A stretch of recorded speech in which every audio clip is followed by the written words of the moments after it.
Emotion I put into it, the harder I rock. We're better than you. We're better than you and your son.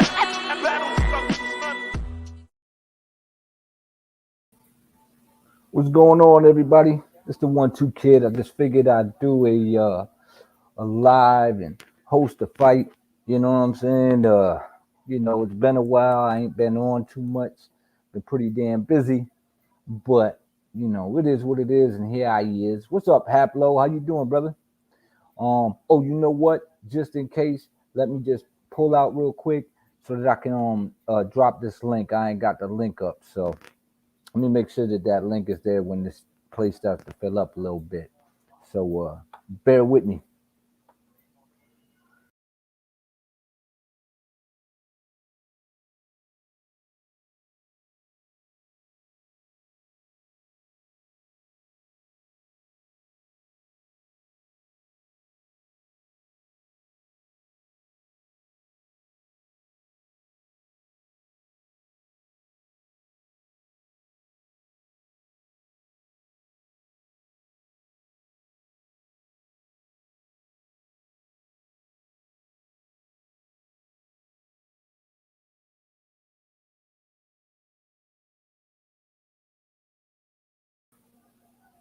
And I'm back. Yeah. What's going on though, Hap? How you doing, brother? I just figured I'd host a fight and check it out. We got Rosario and Butler fighting. From what I've seen, the little parts that I've seen, it looked like Rosario was pulling off the dub, but Butler isn't a bad fighter either. So said Butler fought 35 days ago. Yeah, nice little right hook, just southpaw Butler is.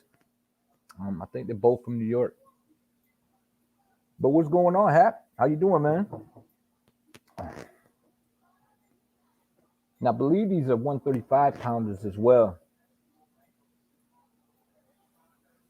I was this close to going to the fight, but I was when I do it, I like to invite a lot of folks to come with me and stuff, and so that we could all hang out and get the fam together. And I was just like, just saw you came on, and I came in. Oh yeah, no doubt, man. But I was about to do it, but I was like, I guess Top Rank got it to where you got to come in. I guess they do that a lot now, where everybody got tests, and I was like, nah, it's gonna turn into somebody ain't gonna come, and then someone else gonna want to come, and they're gonna switch it up, and then they're gonna get the shit, and they're gonna try to show up. Also, the seats that was left, I found out a little late in the week, so I was like, I almost did it though. I almost went because that's where I go to watch my fights at the Turner Stone. It gets lit too. You'll enjoy it. But it looks that as though from what I'm seeing with the Rosario fight, is Rosario what's going on, Boxing Hog? It seemed like Rosario was winning, but I wasn't paying much attention. I was just trying to get this live set up. What I'm seeing now though, they're doing a lot of missing. They throwing though. A lot of showboating. Look like Butler landed some shots now though. Ooh, nice little right hand by Rosario. You coming in or up? That's the end of the round. I think there's like one round left, maybe two.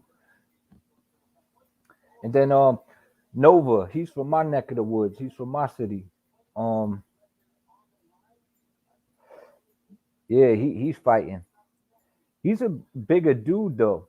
Joe Smith, heavy hitter. When he pulled off that fight against, oh my God, look at that knockout. That shit was crazy. His last fight. Yeah, we've gotten over here, but yeah, in his last fight, man, he looked pretty good. Joe Smith looked pretty good. Or no, not in his last fight, the fight prior. The fight prior. Don't know which fight I'm talking about. When he fought the dude who fought Kovalev. That was a good fight.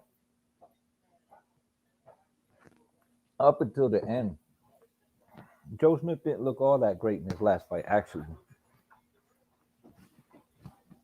Nova ain't a bad fighter either, man. He's still undefeated. He's doing his thing as well.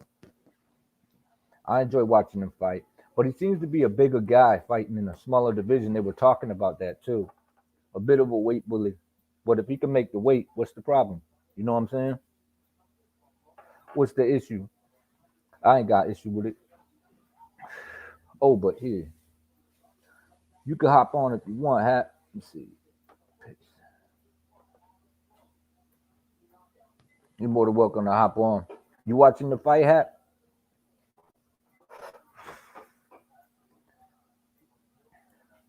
But these guys is kind of young. It's only a 8 or a 6 rounder, so they young. They just starting off. I know the dude just fought like last month. Butler did. Driving home. Okay. Getting off work or just headed on back. Yeah, babe, we was close to going to this one. We was close to going to this one.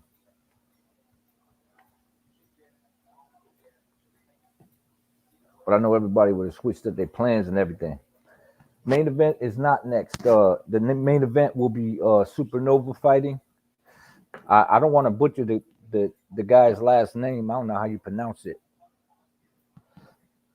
But it's I believe he's fighting William Arsana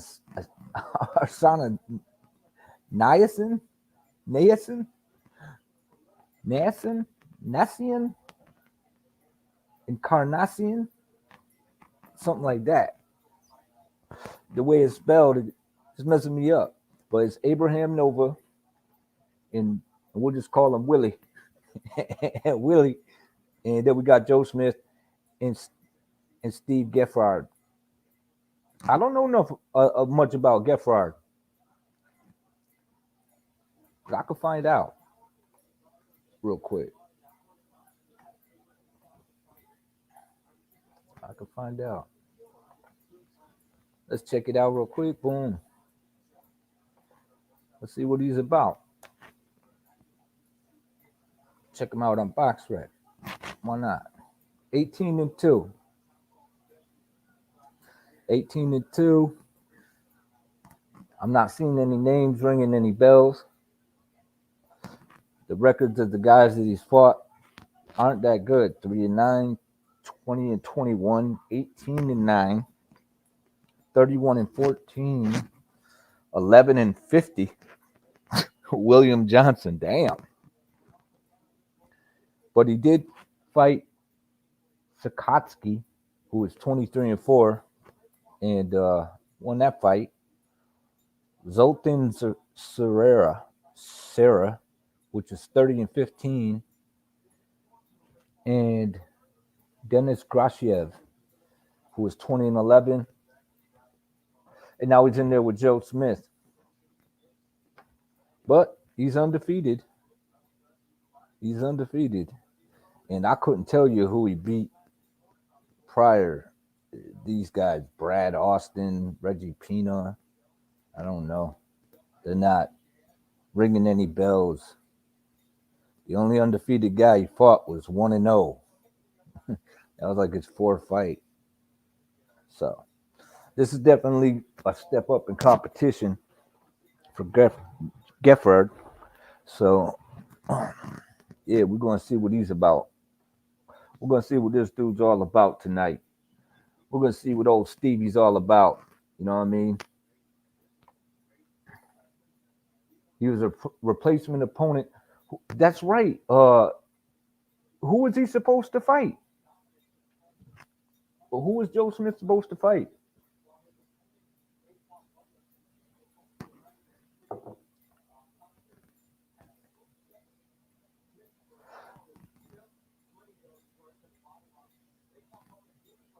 It was supposed to be a decent fight as well. Damn. I can't think. I can't think of who it was. Oh well. But this fight is over. Next is the co-main, and then we got the main event.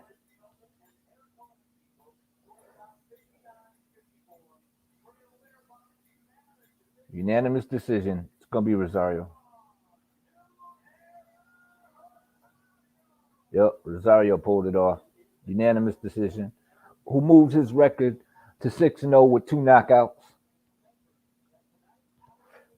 Joe Smith warming up, getting ready for the big fight, dealing with the replacement opponent. Gonna have to get this guy out of here. Unless this dude shocks the world. I wonder what the odds look like. Probably 20 to 1, maybe more. Who knows? Well, there's a lot of talk about Charlo and Canelo, but I'm gonna sit and wait. I'm gonna find out whether or not that. I mean, if these guys are gonna fight at all. You know, I'm thinking about just waiting. I don't care to get into all the gossip. Uh, I hear that Bud Crawford's attempting to sue Bob Earl. That seems to be all over the internet. Everyone running their yap about that. Everybody got an opinion. It is what it is. I don't know if it was a good move or a bad move, but more power to him, to whatever he does, because I certainly would like to see him with a big name fight. Not too many welterweights is with Bob anyway, so I mean, I think it was a good move to get away from him if he's going to stick around with that WBO title. Yeah, I doubt there's a. I doubt there's. It's got to be like a, a, a 20 to 1. Like he's got to be a minus fucking 1,000 or something like that or more. 2,000. Gotta be. So yeah, that's what my guess is. Head honcho. You know what I mean? I wouldn't see it. I can't see it as a a bet, a good bet to take. But he was obviously in good shape because he had Callum Johnson. Because Callum Johnson would have been a tougher competitor. But he's a heavy-handed guy, man, and he's gonna be a problem. I would like to see him. And the problem is, man, we can't get Beterbiev and Bivol in there because they're both from Russia, and they know that the big money fight will have to be in Russia, and they're not doing it because of the pandemic. So, a big name other than that, a Joe Smith could fight either one of them, but Bivol already beat Joe Smith, but a Joe Smith Beterbiev fight would make a lot of sense. And where they would put that fight if it was Beterbiev and Bivol, to me, it's like maybe do it in the UK. But if you're looking for ticket sales, then probably Saudi Arabia, if you can't do it in Russia. But I think they're just holding out to do that in Russia. I think they both want to fight. But it seems like Bob has been the guy that's been keeping that fight from happening. Bob has been, you know, I think he's just holding out, man. I think he wants that Canelo shot. So it is what it is. I mean, he's probably gonna move up. I don't know what Canelo's gonna do. But I was thinking about that whole Teofimo Lopez thing, about what he's got to do. But hold up, they talking about Crawford.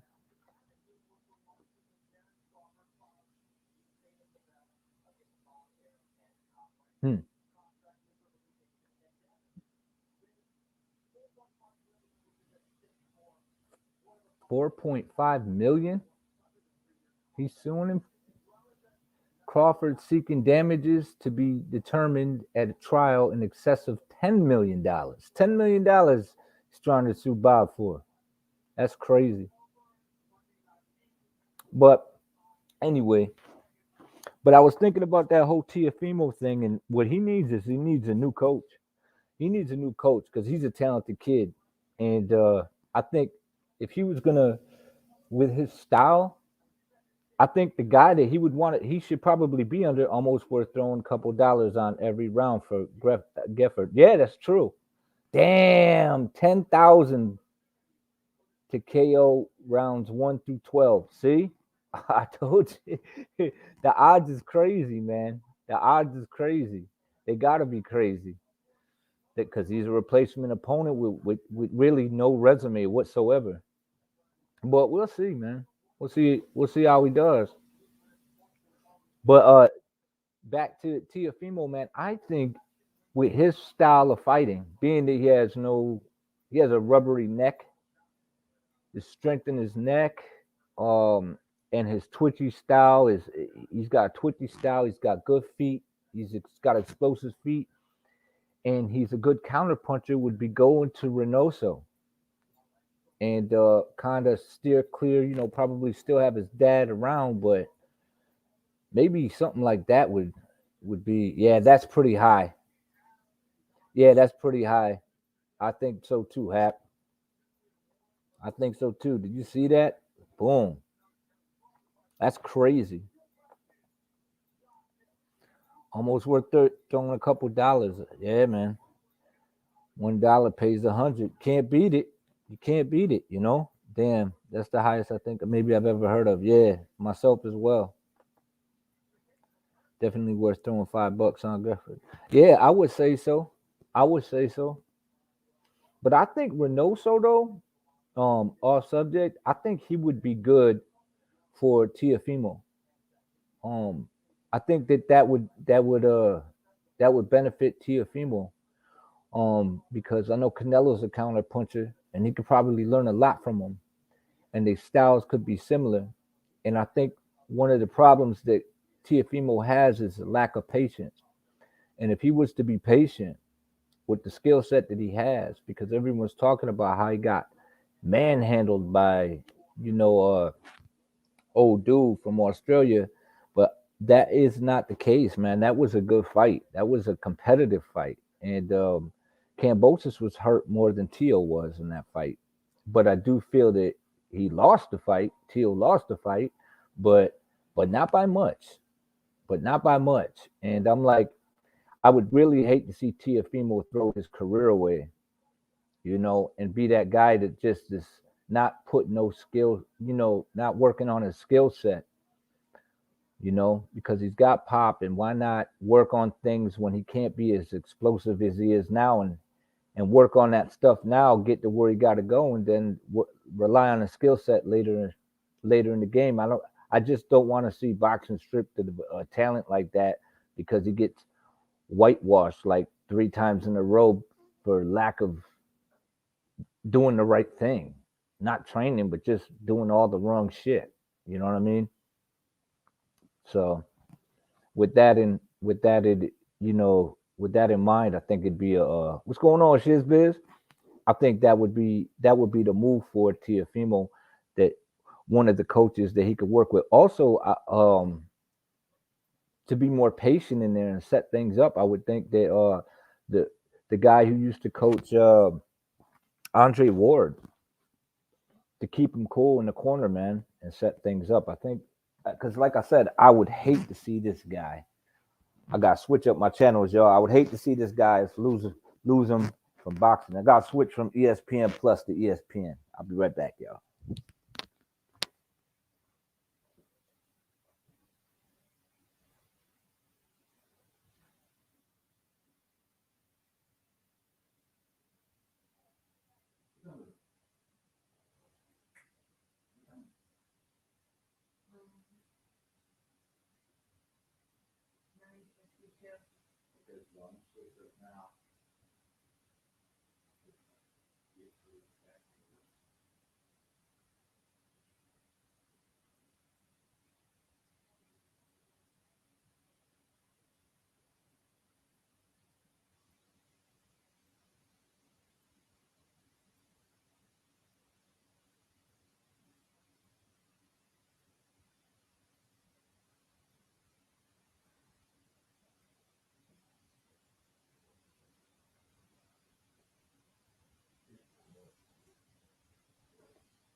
All right, I'm back, y'all.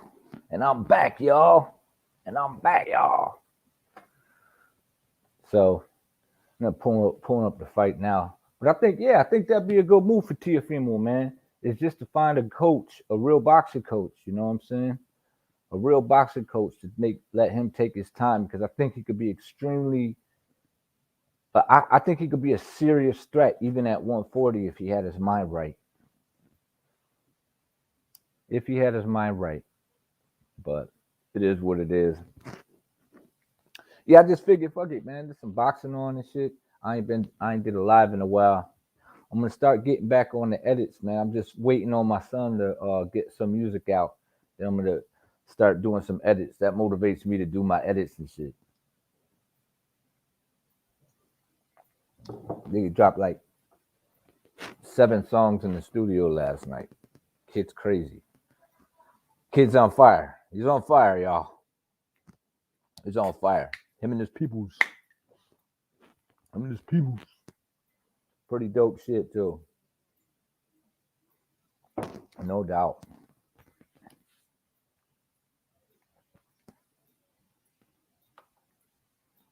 What y'all think, man? You guys think Teofimo should just find a coach? I mean, he ain't gonna leave his dad. He can't leave his dad, but I think the dude should do something. I was watching the fight. I had rewatched the fight, man, and I was like, Teo did some shit where he like launched the right hand and you couldn't even see it. And when he cracked dude, it was like crack, crack. And it was quick as fuck. And I was like, yo, this dude's nasty, man. He still got it. He was trying too hard. He was trying too hard to do some shit that he shouldn't have been trying to do. And I don't know how many times we've seen it where guys just doing the wrong shit. You just see ultra talented youths just throw their careers away because they're just not trying to excel. It's the worst thing you could see in boxing, man. Other than someone getting seriously hurt, is somebody throwing their career away, being a slub nub. I don't even know what that means, but fuck that. That's gonna be a new word, slub nub. It's not an insult. I'm not cursing. Not that I give a shit, but you know, it's all good. So, this close to going. This close to going to the damn fight. He needs his dad to leave him alone. Oh yeah. I'm talking about like, but you know what I mean. Have him in the corner, make him feel like he a part of shit. Walk around and shit. Just have him not talk so much.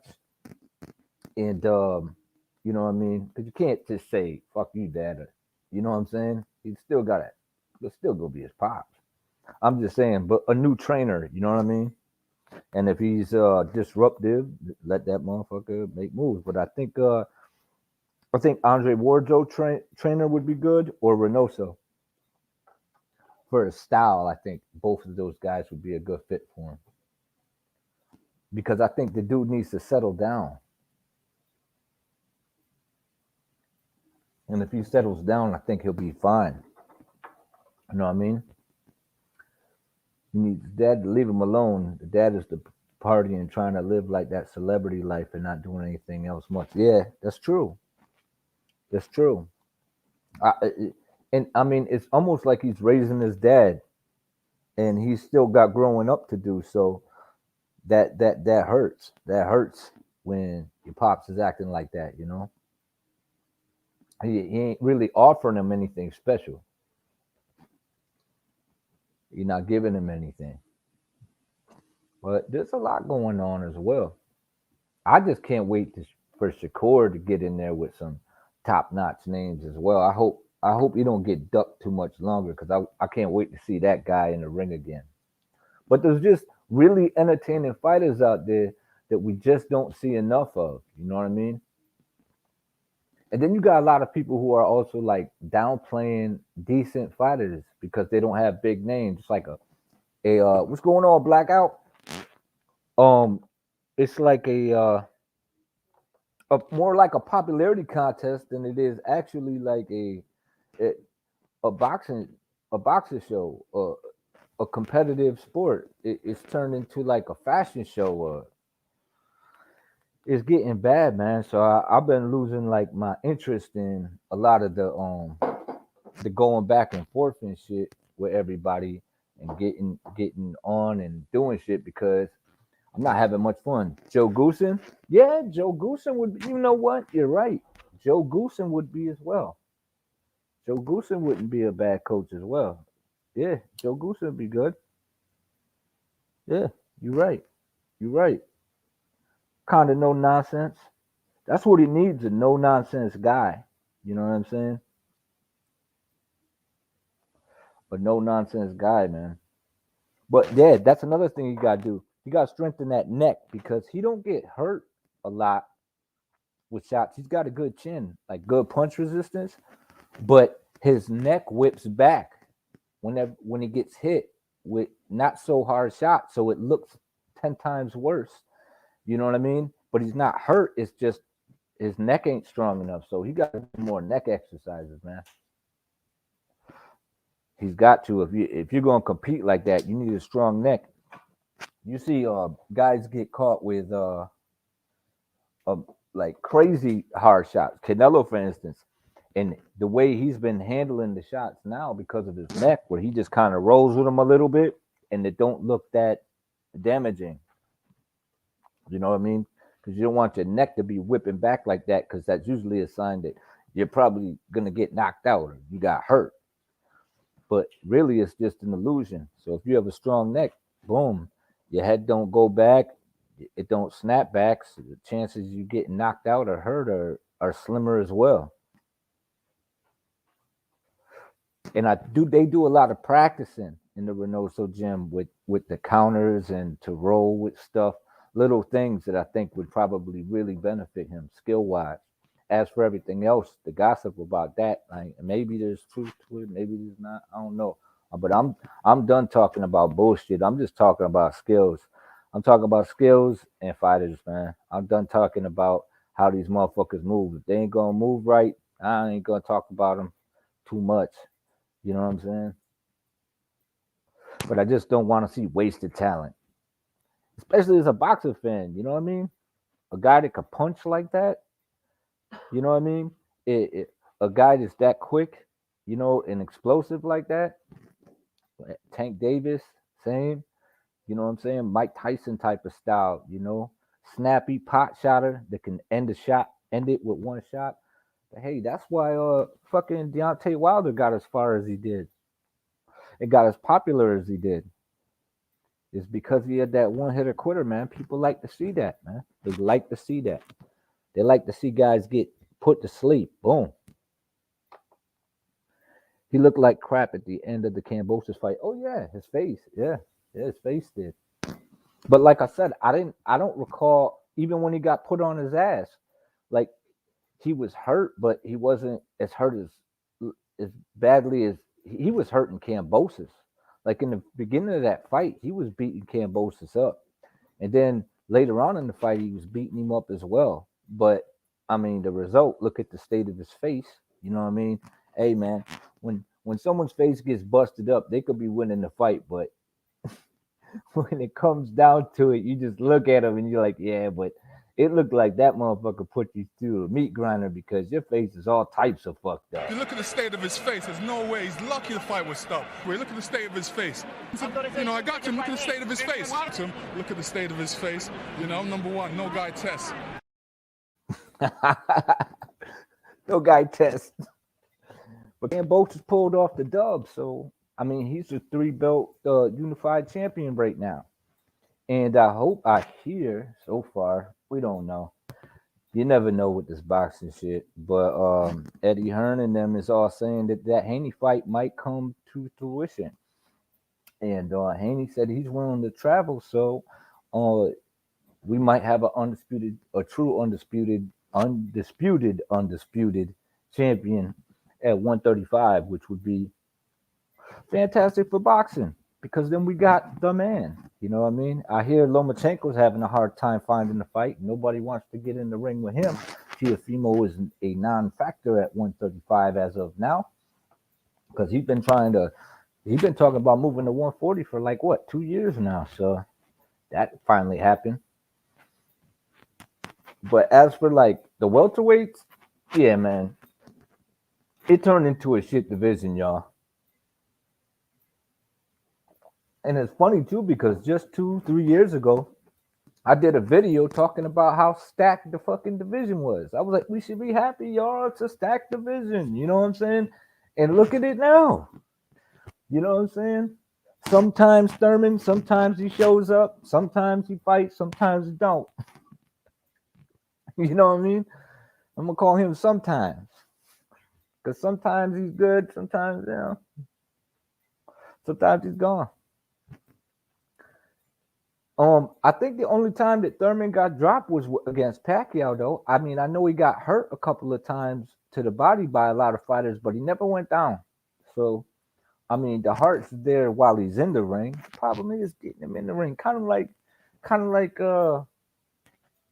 Ryan Garcia, good fighter, but man, if the motherfucker ain't in the ring, Gary Russell, good fighter, but man, get in the ring, man. We want to see you, bro. We want to see you, man. We want to see these talented guys get in there, man, and mix it up.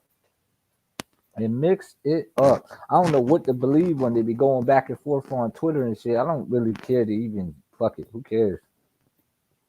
They could all be Twitter champions. I just want to see them in the ring. You know what I mean? And when it makes sense, then I'm gonna make my bet. I'm gonna bet on the one that I know.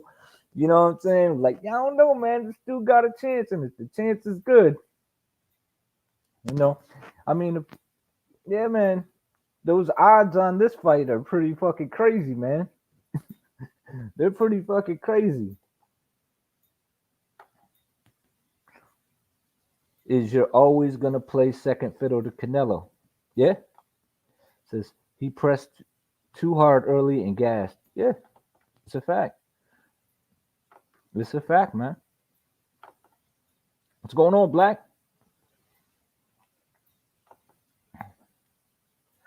What's next for Bud? What's next for Bud? I don't know, man. He rolling the dice right now. He rolling the dice. He got away from Bob. He going after Bob. Uh, I don't know. I don't know if this is a good move or a bad move. Now that he's away from him, I wouldn't want nothing to do with him. Taking a lawyer to court. On principle, I mean, hey, it's all good, but in intellect, it just doesn't sound like a good idea. But hey, who knows, man? Who knows? We'll see. We'll see what happens, man. We'll see what happens. If it goes his way, it goes his way. If it don't, it don't. Don't matter to me, to be honest with you, man. I just want to see the man in the ring, and I want to see the man have a shot at undisputed. I want to see the man that get a shot to unify. If you get some money on the side, good for him. If you don't, well, you know what I mean? You wasted your time, bro. I mean, that's how I look at it. Two sides to everything. Well, this Joe Smith tonight, man. Joe Smith. See, now, right here, he's fighting Barrera. This one, Barrera was a competitor. But Joe Smith, man, the man got heart. The man could punch. The man, he hits hard. Hits real hard. Heavy hitters, and he pulled off some huge wins too, man. He knocked out Hopkins. He knocked out the one guy who stopped. I think he stopped Chavez. Then he knocked out Alvarez as well. He didn't look that great in his last fight, but this dude's dangerous, man. He's dangerous as fuck, man. In his last fight, though, I thought that Russian dude pulled it off. I had a lot of people like, nah, man, you crazy, but I don't know, man. I thought the Russian dude beat him. I'll be unbiased when it comes to this shit, man. I could like a fighter and enjoy watching a fighter and say, yo, this fighter is one of my favorite fighters to watch. But if he get his ass whooped, he get his ass whooped. Like, you know what I'm saying? He gets beat down. If you making mistakes, I'm like, maybe you should do this or maybe you should do that. And maybe they out there listening, maybe they not. I don't know, man.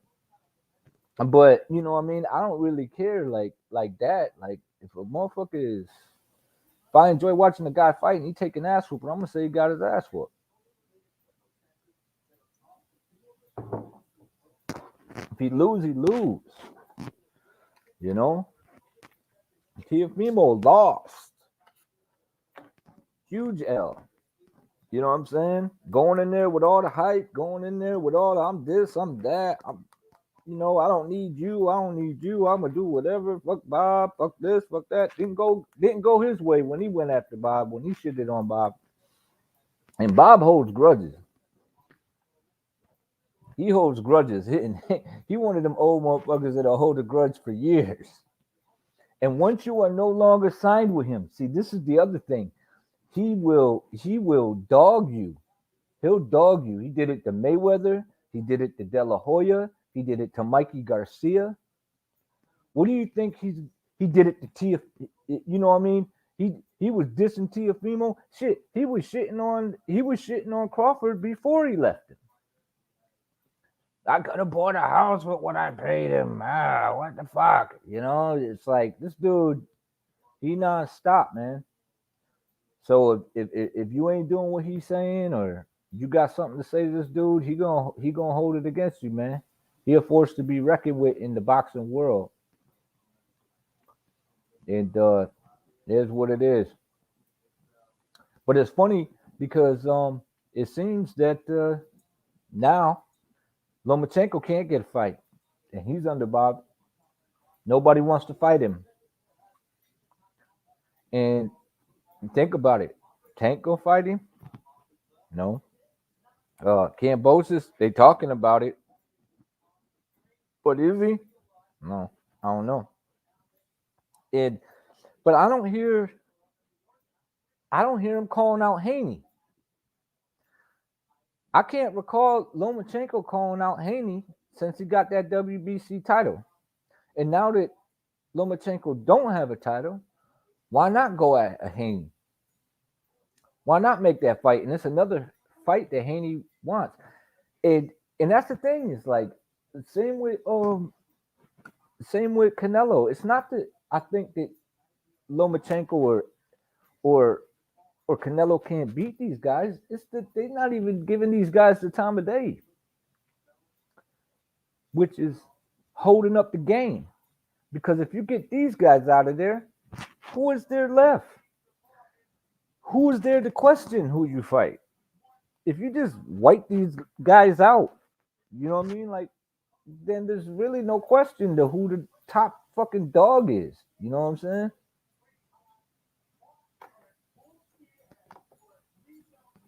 You can't beat Bob in a lawsuit. If he loses, he'll just die, so he doesn't have to pay.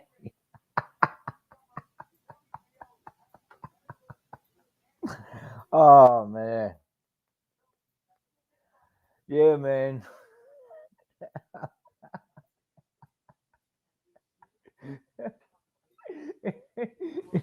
You be at that man's wake and he'll just sit up. Like, you thought you were gonna get paid, huh? You fucking schmuck. No, you schmuck. You ain't getting no money off of me. I mean, and that's the one thing he don't do. He calls everybody greedy. Anybody that wants money, he calls them greedy. We got Supernova coming out now. Look like he got his own. He got his mascot back there. He got his own. He got his own emoji behind him with a blonde beard. Blonde Beard Promotions, but he representing my where I'm at right now. So he representing Albany. So let's see what let's see him do his thing. What up, Boxer God? He coming out. I don't know how this dude makes 130 though. Honestly, he said in 126, and I don't know how he does it. Because when you see him, he just seems to be like a bigger guy when he's not in the fights. He looks like a welterweight. Looks like he can make 147 easy. What's good, Boxer God? Yeah. He said he just died. he just die on y'all. I don't know much about his opponent either. Nova's.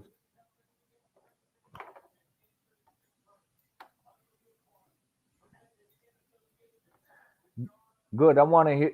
I want to hear how they pronounce his name.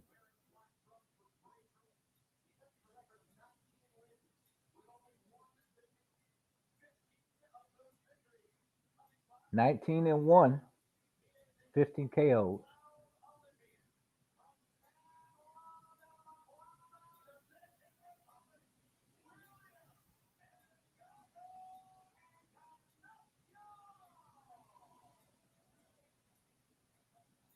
Yeah, I'm still not gonna try to say it.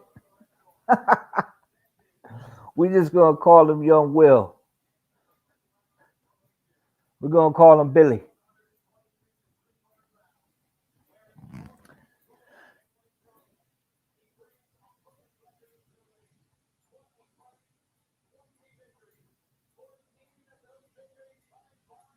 Damn, he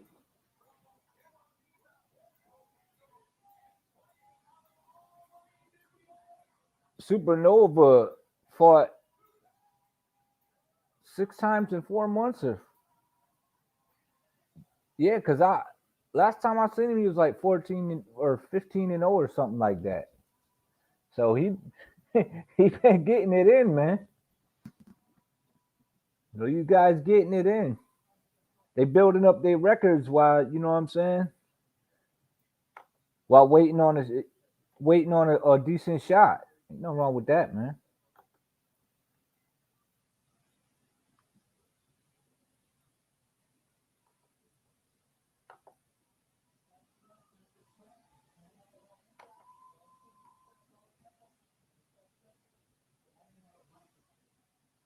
Once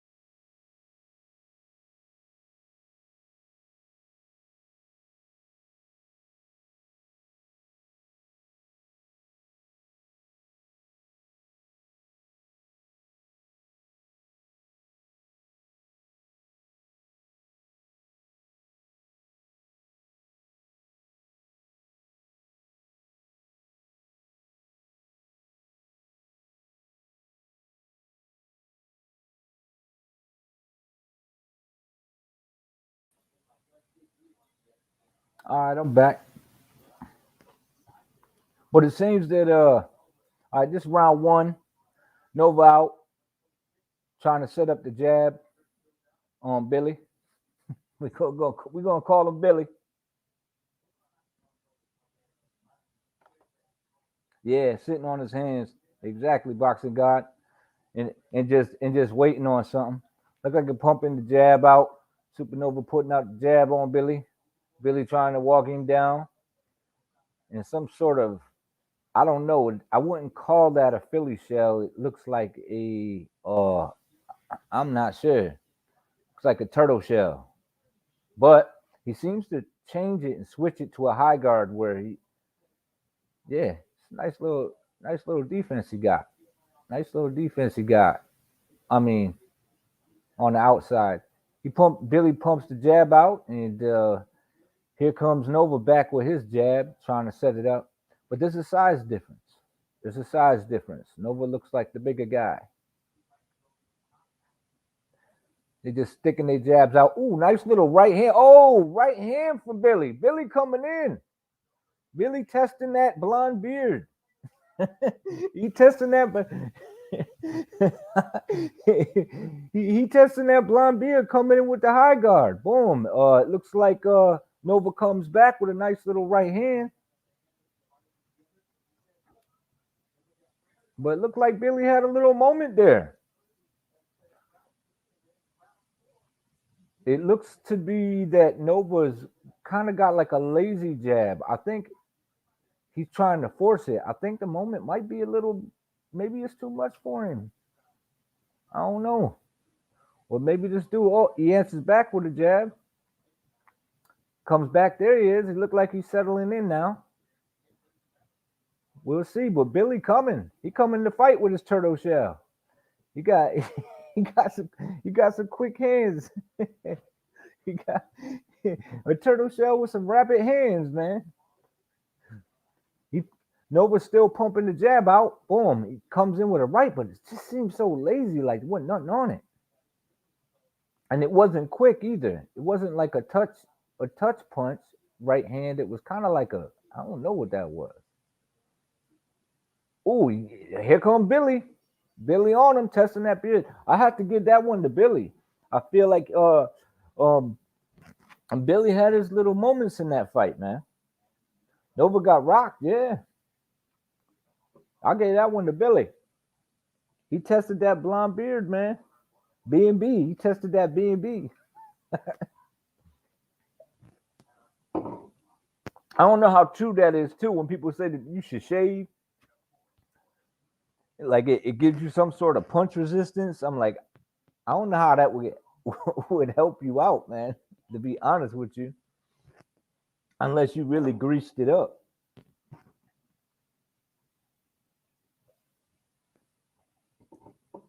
B-Hop had got the first round. Oh, man. Yeah, I'll give it to Billy. Because I'm certainly not going to try to pronounce that man's name, man. And we into round 2. They feeling each other out. Yeah, he got a nice little sneaky right hand from that turtle shell guard he got. Is it a high guard? Is it a wedge? Is it a Philly shell? I don't know. But he seems to stay in the high guard now. He's staying in the high guard now. Look like Nova going to the body. Lazy jab, and then he comes right back. And he seems to judge distance well. Billy does. Boom. Nice little right hand. Snuck it in there. Ate a jab, but the right hand looked good. Boom. Tried to land the left hook, but wasn't much on it. But that right hand was right down the middle. Boom. Wasn't much on it, but it just landed flush. Boom. Nice little left, too. Damn, hook. Lands a nice little hook from Billy. Billy got the hook.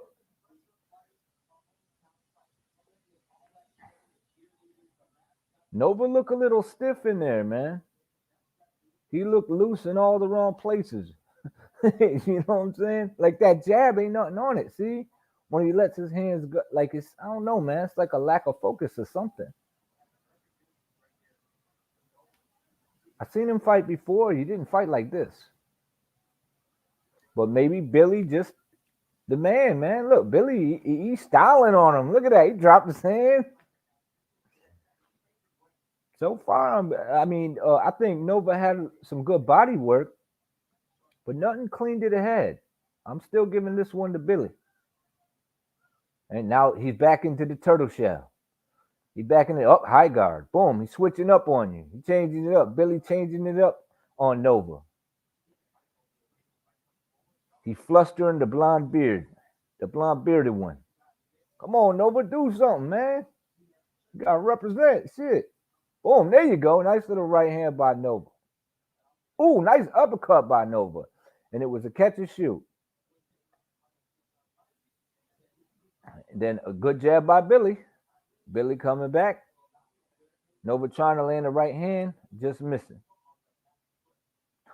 You know, that might be the problem. I just thought about it. Maybe just cutting the weight is starting to affect his game.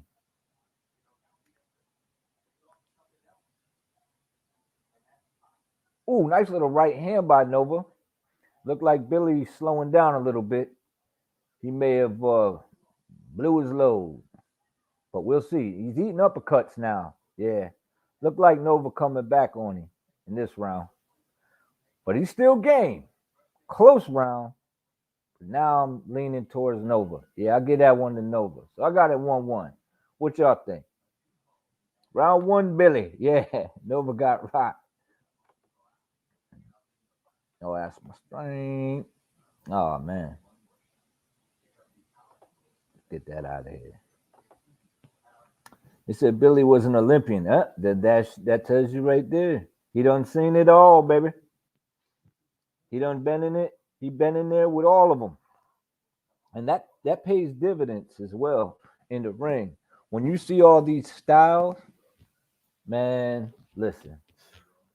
That's why when they talk about like the even the thought of Canelo fighting Usyk, nah, man, Canelo don't stand a chance against Usyk, y'all. No way. Uh-uh. That's one of the reasons why I want to see him fight Bivol because it's going to be the pace. He's going to hold the pace that Canelo is like. Like think about it. Triple G held the pace with him, but Triple G ain't really a super fast paced fighter. He's just a steady pace fighter. But if you're a fast pace with a and you keeping the pace high all night, uh, Canelo likes to take breaks. And now if he's in there with a guy who is like Usyk, who's that big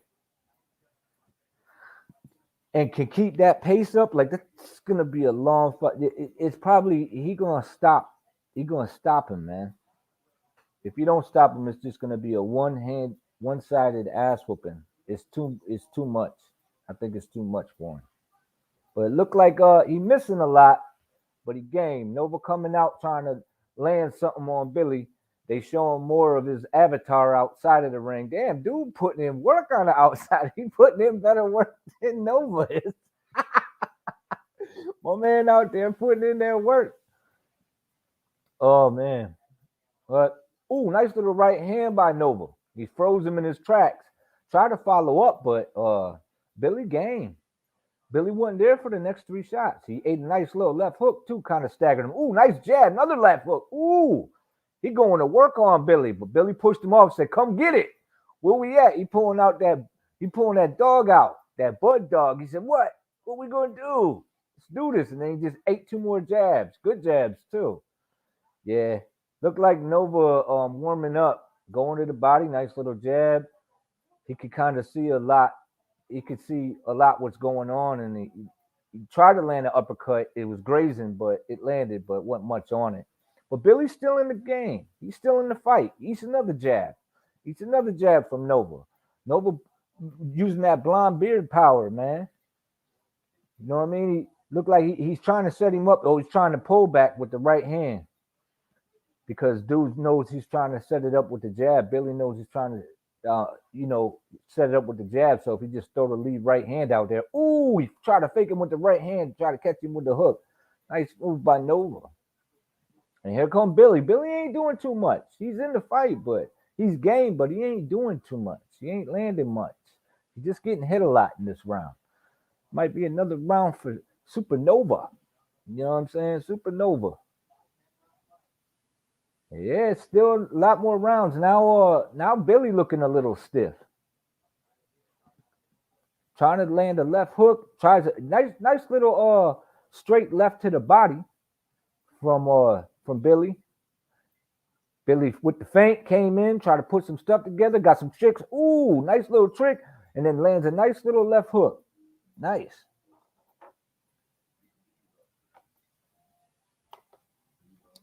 If it wasn't loud where I'm at, I'd jump on one.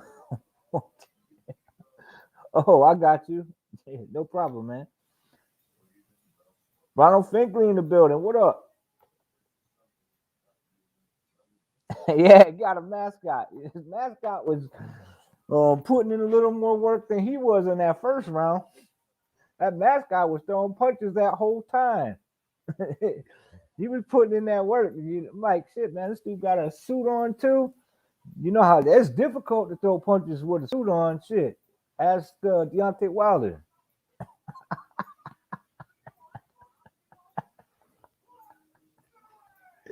Oh, man. That motherfucker had 20 D batteries in that shit. D, motherfucker, D. To this day. So it looked like Supernova coming back out, trying to like, I don't know, feel him out with the jab. I just pawned his jab out, but it looked like Billy is game now. It looked like he gained some composure coming into this round, into the fourth round. Don't look like Nova landed much. Neither is Billy. Billy tried to land a nice little right hook over the top. And it's funny, too, because Billy's switching from southpaw to righty, too.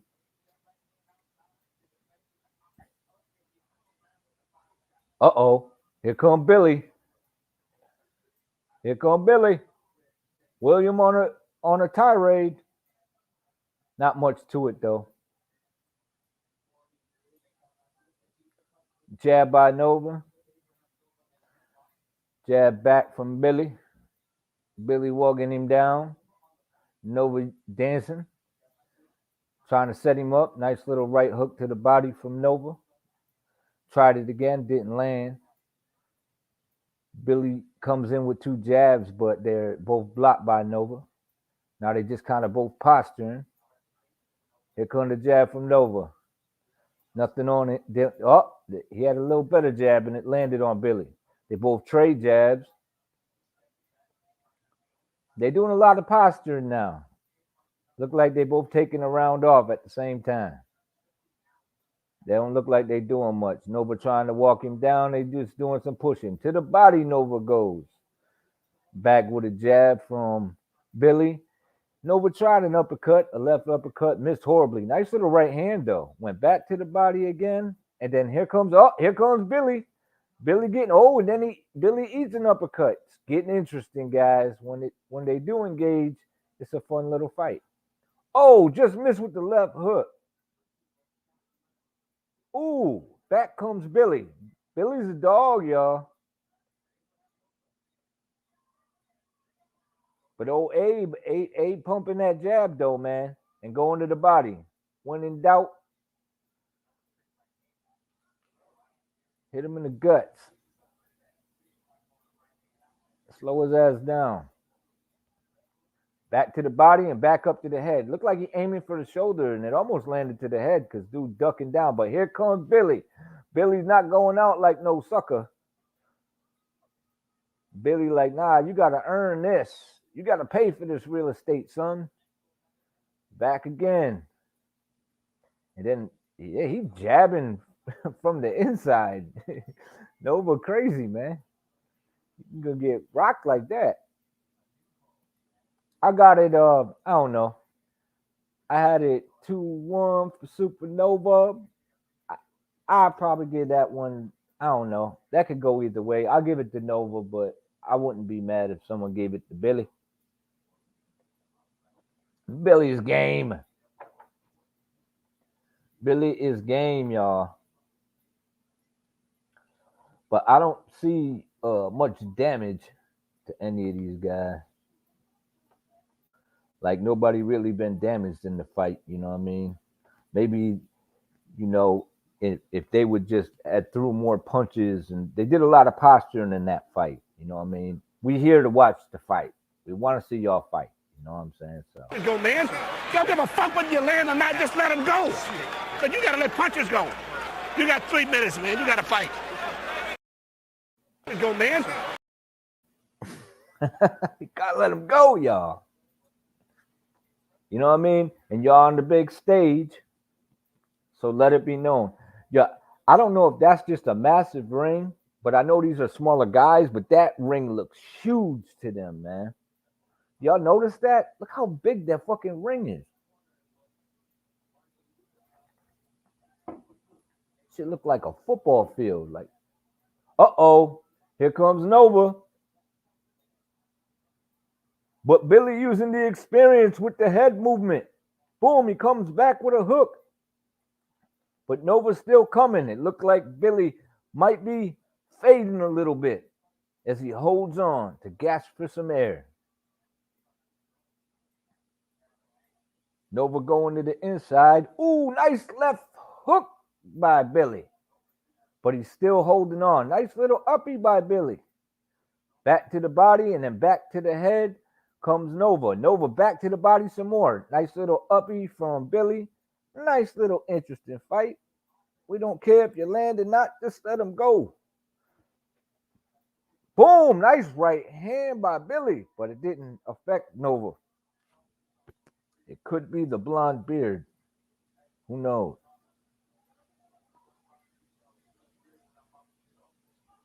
Nice jab. Another jab from Nova. Nice body shot from Nova. And the right hand was not there. I gotta say, man, Billy got some good head movement. Like he got some good reflexes. Because dude's setting the shots up, but he's just not there for him in the second coming when he tries to after he sets it up. He ain't there for nothing else. He know what to look out for. He knows when he's being set up. So yeah, he been around. So if he was an Olympian, that proves. And he only lost one fight. I think he's like 18-1. So, but he's an older dude too. I think he's like in his 30s.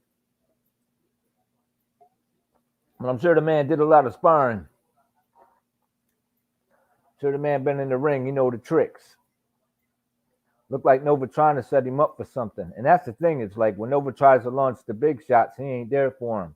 But he there for all the jabs and the quick shots. But he is there for body shots. So I would stay to the body like Nova's doing. Nova continuing to go to the body, and it seems like Billy holding on. He's holding on, y'all. Slips a jab and throws two of his own. Billy does. Then he eats two jabs and a right hook. Tries to launch an uppercut from Billy, but ends up taking some more body shots from Nova. And he's holding on, throwing uppercuts. But it looked like the pace is. Oh, now he's landing to the head. He landed to the head. Why did? Okay, yeah. Nova definitely got the better of him in that last round. Yeah. So I got Nova up 4-1. What y'all think? I got him up 4-1. 5-1. Yeah. It is Supernova in control of the fight. Billy not out of the fight yet. Yeah. I don't know, man. It looked like he burnt out maybe now though. Yeah, it's ESPN. It's not ESPN Plus. All the preliminaries were on ESPN Plus. But the this is the co-main. Oh, it's ESPN. I caught all the co-mains too earlier. Is it on Plus? Oh, well, maybe. I know it cut off. It cut off for me, so and it said that it was switching, so I just switched over. But that's just probably advertising. It's probably on Plus as well.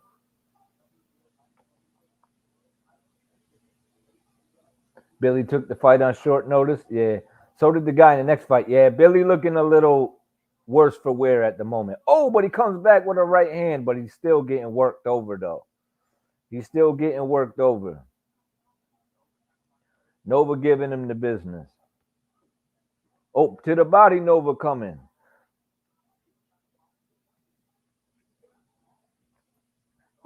Nova coming inside with attempts a body shot, but it was blocked by Billy. Young Billy getting it off. Ooh, nice little shots by Billy coming in. He's still a dog. Still got some rounds to go. Nova come back. So that's the thing. So if it was on short notice, they ain't know too much about each other. Probably why he had so many problems. Look like Nova getting off on him now again. Ooh, they both traded shots.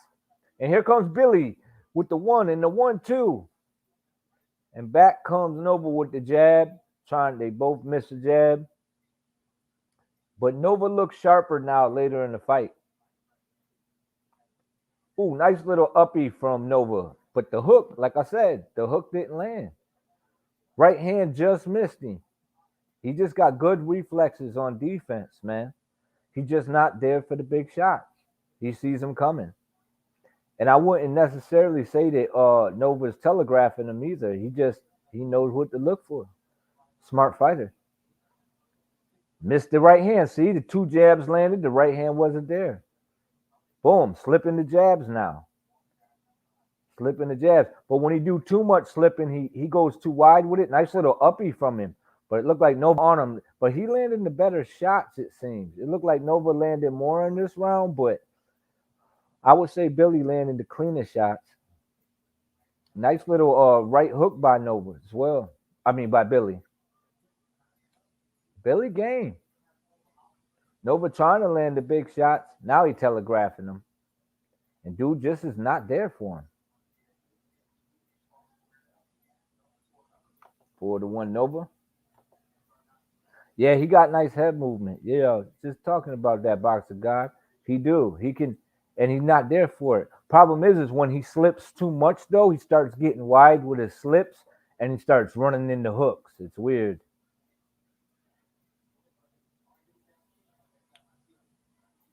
When he does it the first 2 times, he's fine, but then he starts getting wide with it, like, you know?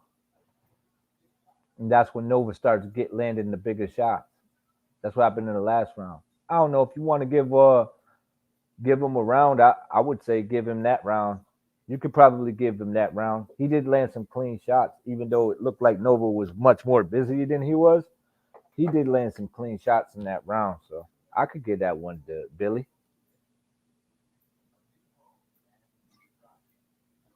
So they both basically kind of like replacement opponents. Both the co-main and the main. And it's kind of cool that this dude made a co-main event. That's probably why he was getting his butt kicked in the first round. He's trying to look good. Putting too much pressure on himself. He wasn't letting him go. Yeah, but I think that Joe Smith is a threat at 175 with anybody. Even if he gets a Bivol rematch or gets in there with Beterbiev. I don't know how his style would match up with like a Canelo though. But I'd still watch it. And we are in the 7th round. This is kind of a long fight. Pumping the jab from Nova. Nova pumping the jab some more, not landing it. Lands a right hand. So he missed 4 jabs and landed the right hand. Do a 5 or a 4 punch combination, missed everything. And now Billy's missing everything. But he got some using his feet now and his head movement. Eats a body shot from Nova. Nova walks in, catches him with the jab, right hand to the shoulder, it looked like. And going to work. Boom. He's trying to frustrate Nova, I think, a little bit. And just hope to land something on the inside. Nova getting off. Looked like, was that a headbutt? Yeah, he's shaking it off. Billy's shaking it off. He's still shaking it off. He rang his bell. Try to sneak that right hand in. Nice little jab from Billy. Boom, 2 jabs. The 2 jabs land and then the right hand misses. It's crazy. Then he misses 2 jabs completely. Like this dude's head movement is, Billy's head movement is inconsistent. He got inconsistent head movement, man. He there sometimes and sometimes he not. He looking like Mayweather out there. Nice little left hook from Nova. You got inconsistent. Oh, now the right hand lands from Nova. Then to the body. And now it looked like Billy holding. He leaning too. The old trick. Lean on the man, takes him, and then eats a right uppercut and a right hand. He looked like he wasn't out on it. He was out on his feet, but he still landed punches. He looked winded as well. But now he looks all right. Like everything about Billy is inconsistent. Is he hurt? He can't even be hurt consistently. He was hurt for half a second. Oh, man. It's got to be a nightmare fighting that dude. But he's throwing punches. He's still game. Ooh, he ate a big left hook. Looked like he landed a right hand, though, Billy did. And now he's oh, man, nice another big left hook from Nova. Nice right hand by Nova. Now the head movement is missing in action. MIA. Hey, he's in trouble, man. Looked like he might. Yeah, Nova gonna get him out of there. Man. Yeah, he landed consistent now. They didn't stop it? That was the end of the round? Damn. That was a good round, man. Nova got off on him.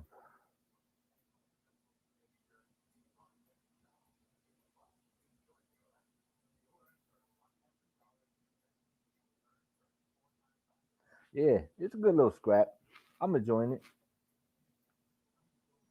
It's a good little scrap.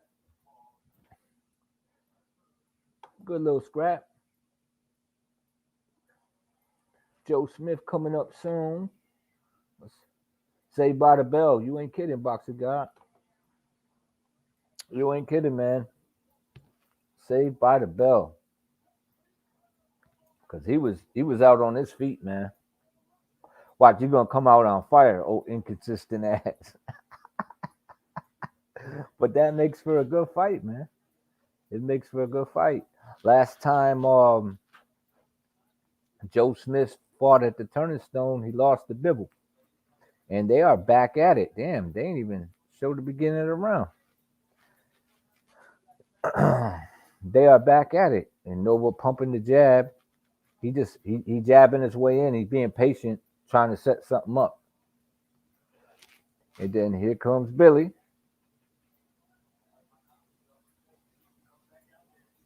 Now the jab ain't landing. He tried to land something, wasn't nothing on it from Billy. Looked like Billy might be a little gassed, y'all. He looked gassed to me. Nova jumping on him. Oh, right hand by Nova. Nova just teeing off on him now. Yeah, he teeing off on him. He teeing off on him. Oh, nice right hand. Why is he sending him to the... What happened? Who stopped it? Someone stopped it. The doctor stopped it. Yeah, he was just getting touched. He said he's fine.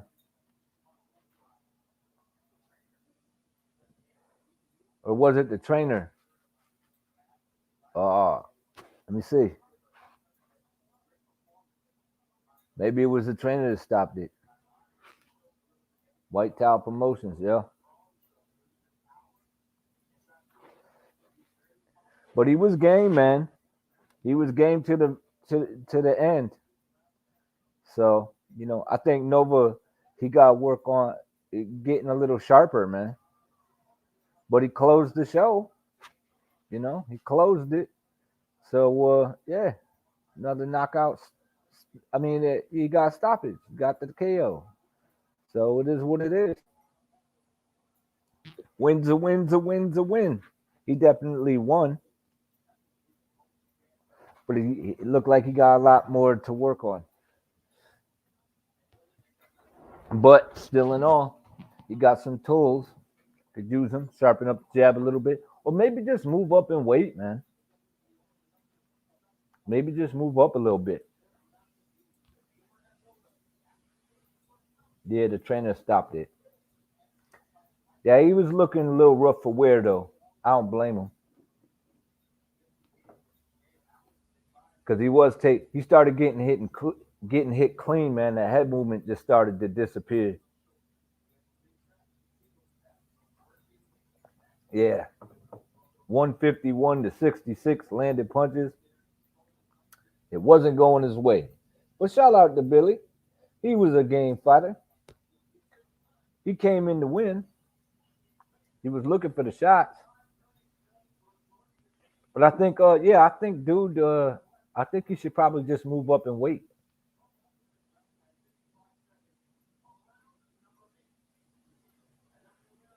But he had good stamina as well. But it's like he had to warm up.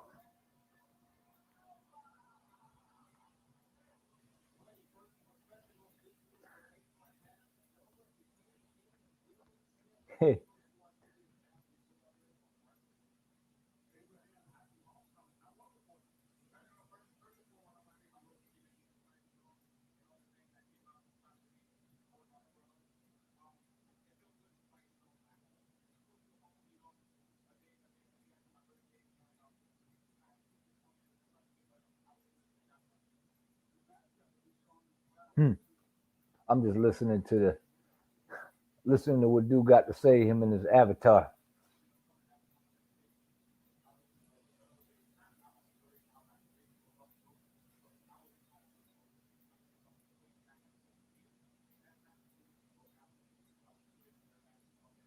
Yeah, he did come down. He came down for the fight, just to make a fight.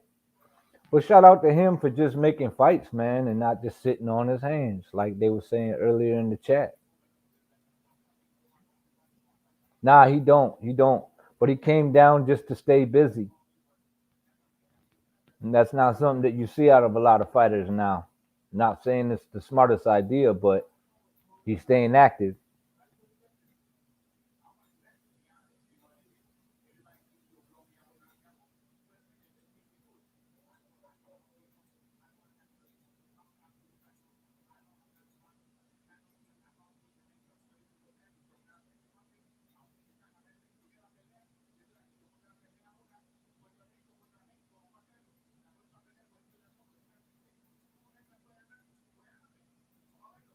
He want that smoke.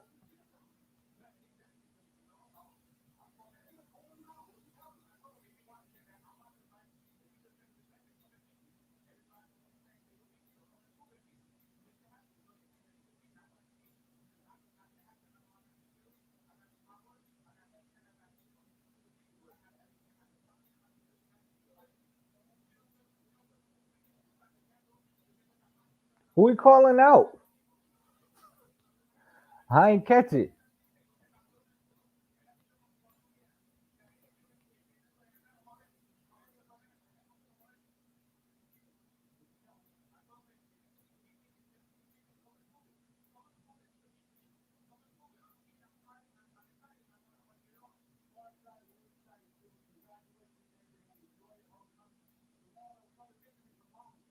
Who is he calling out, man?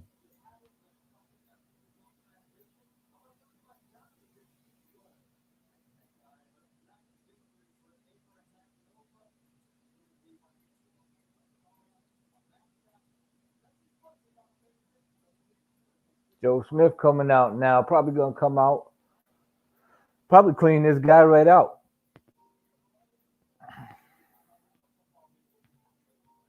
Oh, he talk about Neverete? Is that who he's calling out? I don't know. We'll see. Boxer got like, that's a bit much, man. You can't fit a whole quarter pounder in your mouth. Bite off the whole shit. Yeah, I think he needs a little work before he get in with the elite. You know, he could use some work, man. He needs to sharpen up. Not a bad fighter though. He's certainly not a bad fighter. Uh, and he's undefeated. So I mean, hey, and he's game. And that's more than I could say for some of these other fighters, man. They ain't talking like that. They don't want no smoke. At least he wants some smoke.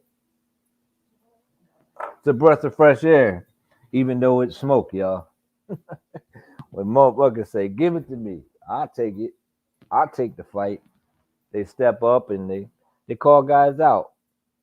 But guys like that, you know, they fight with nobody.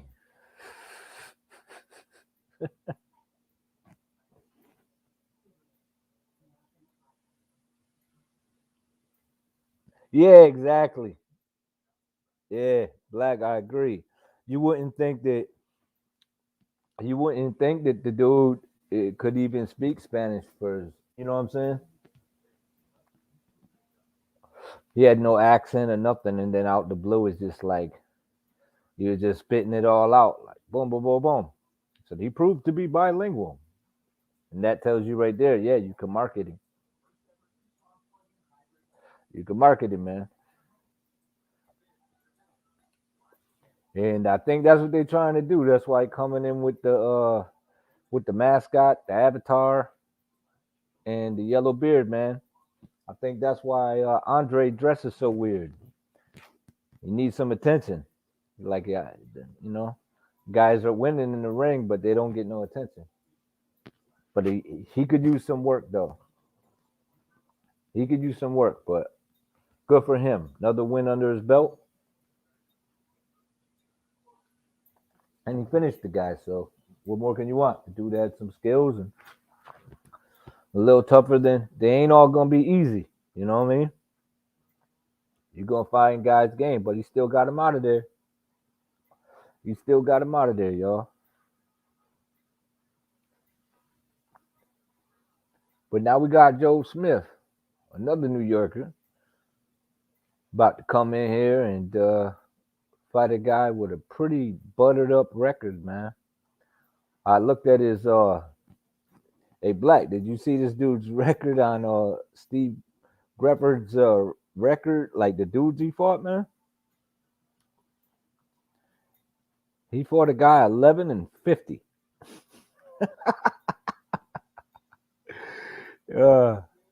11-50, man. He's 18-2.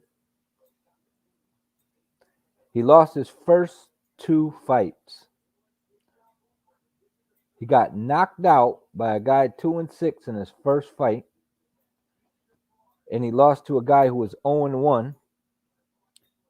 Then he just didn't stop winning from that point forward. He did fight Denis Chavez, who was 20-11, and Dmitry Shelikayev or Shelikovsky, who was 23-4. That's probably the best guy in his record, but the odds for this guy is insane. Let me see if I can find it, if it's still up here. The odds for this guy to win is insane. Oh, let's see. See if I can find it. I think it's. Oh, look at these odds, Black.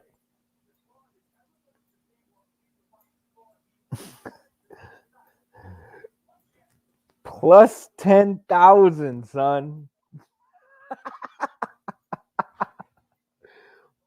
Plus 10,000 for a KO.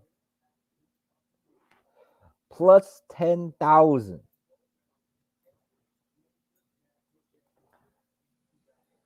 Head honcho dropped that. He said it's worth it. Yeah, it's definitely worth it. And even Hap was like, yo, that's like the highest I think I maybe ever heard of. Plus 10,000 for a stoppage. Let's see what he got to say. Let's see if he game.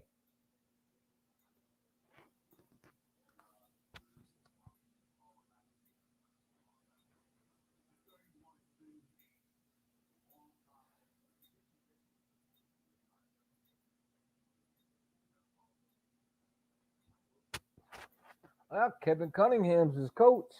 He looks good on the bag. He looks good on the pads. Cunningham ain't a bad coach. I think his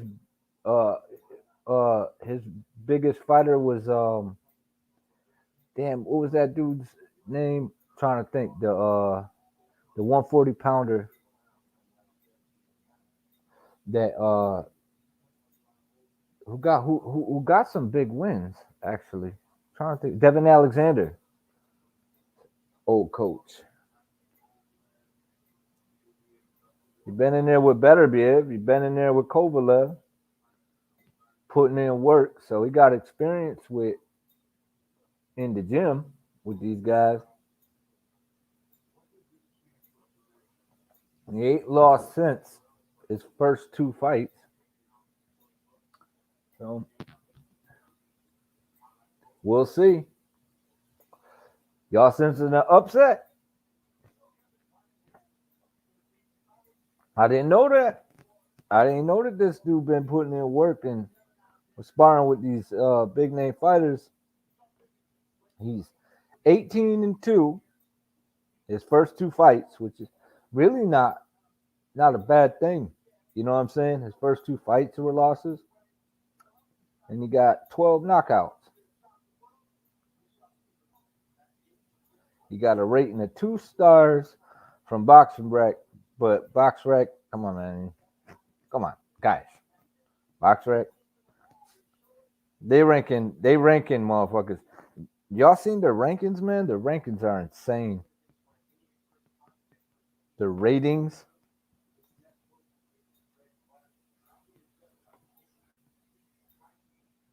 It's his right hand.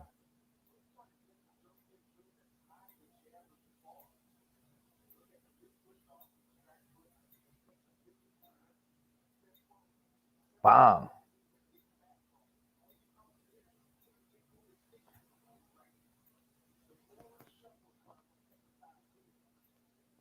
Let's see. Yeah, their rankings are insane, man. Into the divisions and shit. It's just it's insane.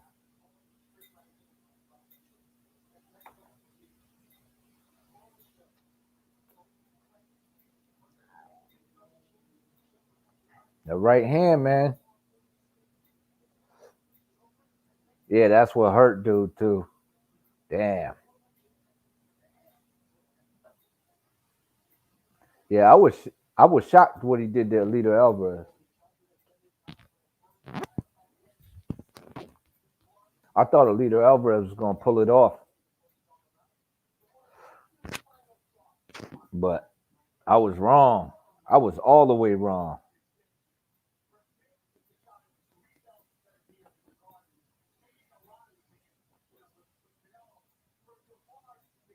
Yeah. Yeah, he went to speak in Spanish, you know what I mean, to hype the fight.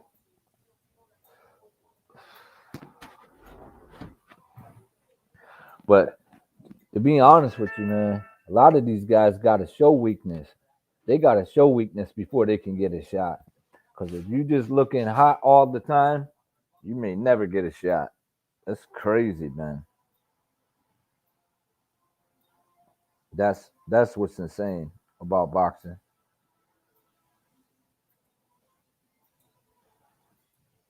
Hold on, y'all. I had to make sure my son wasn't reaching out.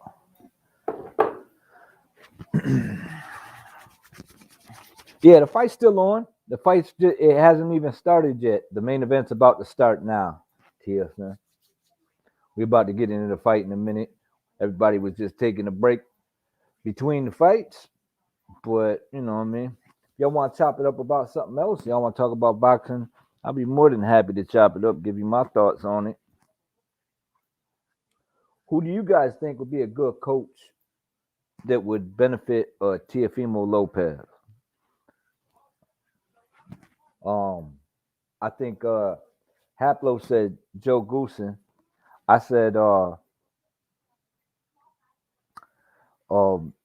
Andre Ward's old coach and probably Reynoso would fit his style well. You know what I mean? I think that would be a good fit for him to, because I just don't want to see the wasted talent. I'm so tired of seeing good fighters and excited fighters just throw their fucking careers down the fucking tubes. And then with all the social media and shit, man, it really hypes these guys up. I mean, look at T.O., look at Ryan. You know, I wouldn't be surprised if other motherfuckers get upset either. That type of shit happens in boxing, man. But when you move wrong, that's what happens, man. When you start eating up your own hype and shit, your own hype sandwiches, it's bad. Maybe Ugas trainer? Yeah, maybe. Yeah. I'm looking forward to that fight too. Ugas and Spence. I think that's gonna tell us a lot, man. That's gonna tell us a lot. I would much rather see Bud and Spence, but I am not mad at Ugas and Spence either. Ugas and anybody. any big name in the welterweight division. Shit, if Ugas didn't get the Spence fight and Thurman fought him, but Thurman, like I don't know what all the hype about. If that's a pay per view fight, him and what's his face, the dude who coming off a loss to Tank Davis. Tank moved up and fought him, and like dude coming off getting stopped by a 135 pounder. Like, did he reach out to Tank and say, "Yo, man, call me out so I can fight, so I could get away with fighting your last opponent"? Just hype it up on Twitter. And like the fact that that's a pay per view, ain't nobody paying for that. I just don't see anybody paying for that shit, man. Salas, yeah. I just don't see anybody paying for the Mario Barrios and Keith Thurman. Keith Thurman is an exciting fighter. If he still is, I don't know because he's been out of the ring so long. But man, I don't know, man. Yeah, he had some issues in there with Barrera. Joe Smith did. But that's when Barrera was on the. He was doing well at that point in time. He was a hot commodity, and his only loss was to Andre Ward. If he had even lost at that point when he fought Joe Smith, and then Bivol also beat him, and then he recently got beat by Zerto. Boom, bang. That dude can punch though, man. And he got the WBO. So I mean, he got the title, man. We could see some unifications at 135 because they can't make the better be of Bivol fight. Him getting in there with Beterbiev is a hell of a fight as well. You know what I mean? It's a hell of a fight as well. But they're just going to continue to hold that fight off till they can have it in Russia.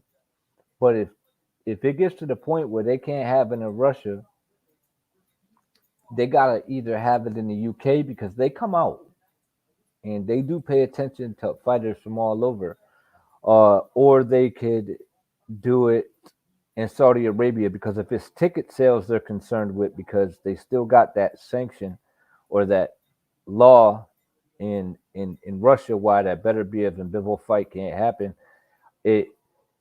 Then maybe Saudi Arabia because most of them seats are going to be paid for anyway. You know what I mean? They just want people to come out there to hold events there. They want them to come out there, hang out, and spend money.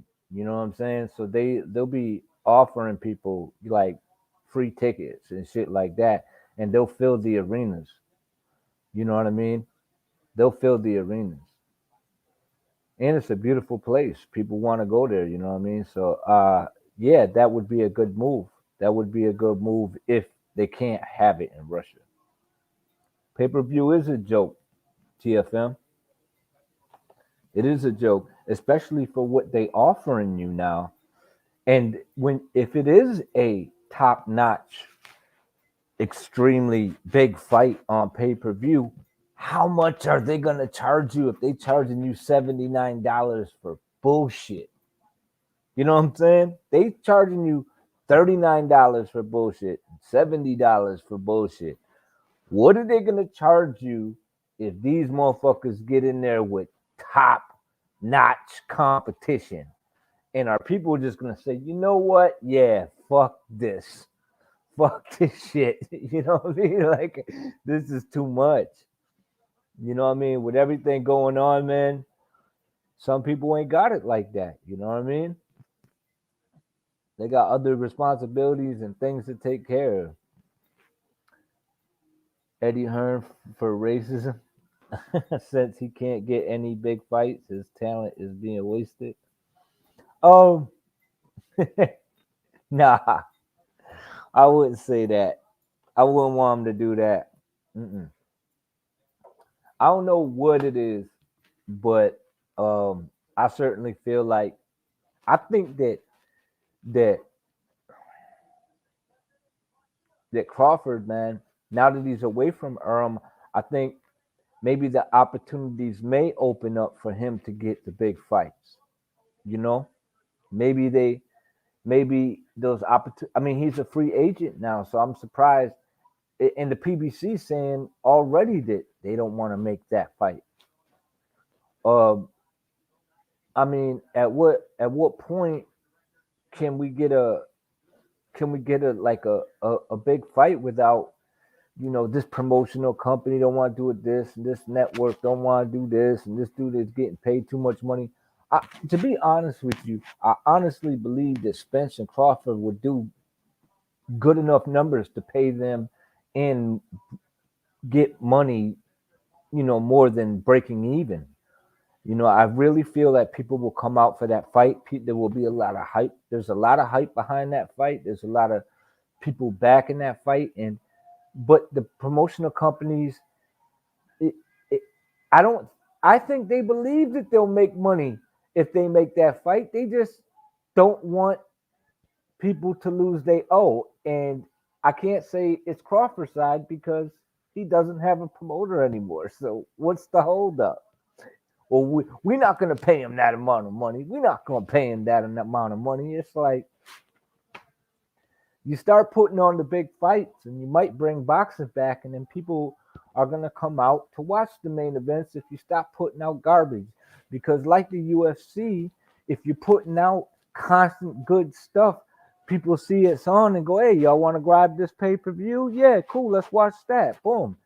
They see a guy with a record that ain't of a guy who ain't fought nobody, and dude with half a belt fighting for fucking $70. It's insane, man. Yo, what's going on? Actual facts. Joe Smith is on, my man. Joe Smith is out here doing big things, bro. The problem with that fight is, my opinion, is Spence. I've only seen Crawford say he wants to fight. Spence is quiet. Right. He won't even stay in the arena when the fight's done, When Crawford shows up to his fight, he don't want to do it. Crawford's like, yo, let's fight. He's I'm going to take the easy road. I'm going to fight this guy. Anybody but Bud Promotions. That's how I see it, man. And I think the PBC has something to do with it as well. And I don't think Spence has a problem with it, or maybe it's Spence and the PBC don't have a problem with it. You know what I mean? But this show's about to get going. But it's a good point, TFM. This show about to get going. We about to see it. Actually, if you want to hop on, you're more than welcome. And this is the first round.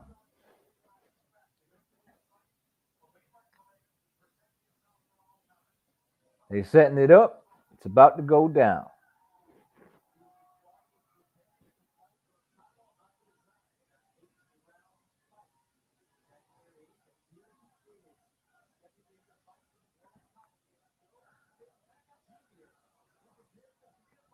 Geffrard and Smith Jr. Geffrard and Smith. Smith comes out with the jab. Boom. He's jumping right on Geffrard. Coming out with the jab, sticking the jab.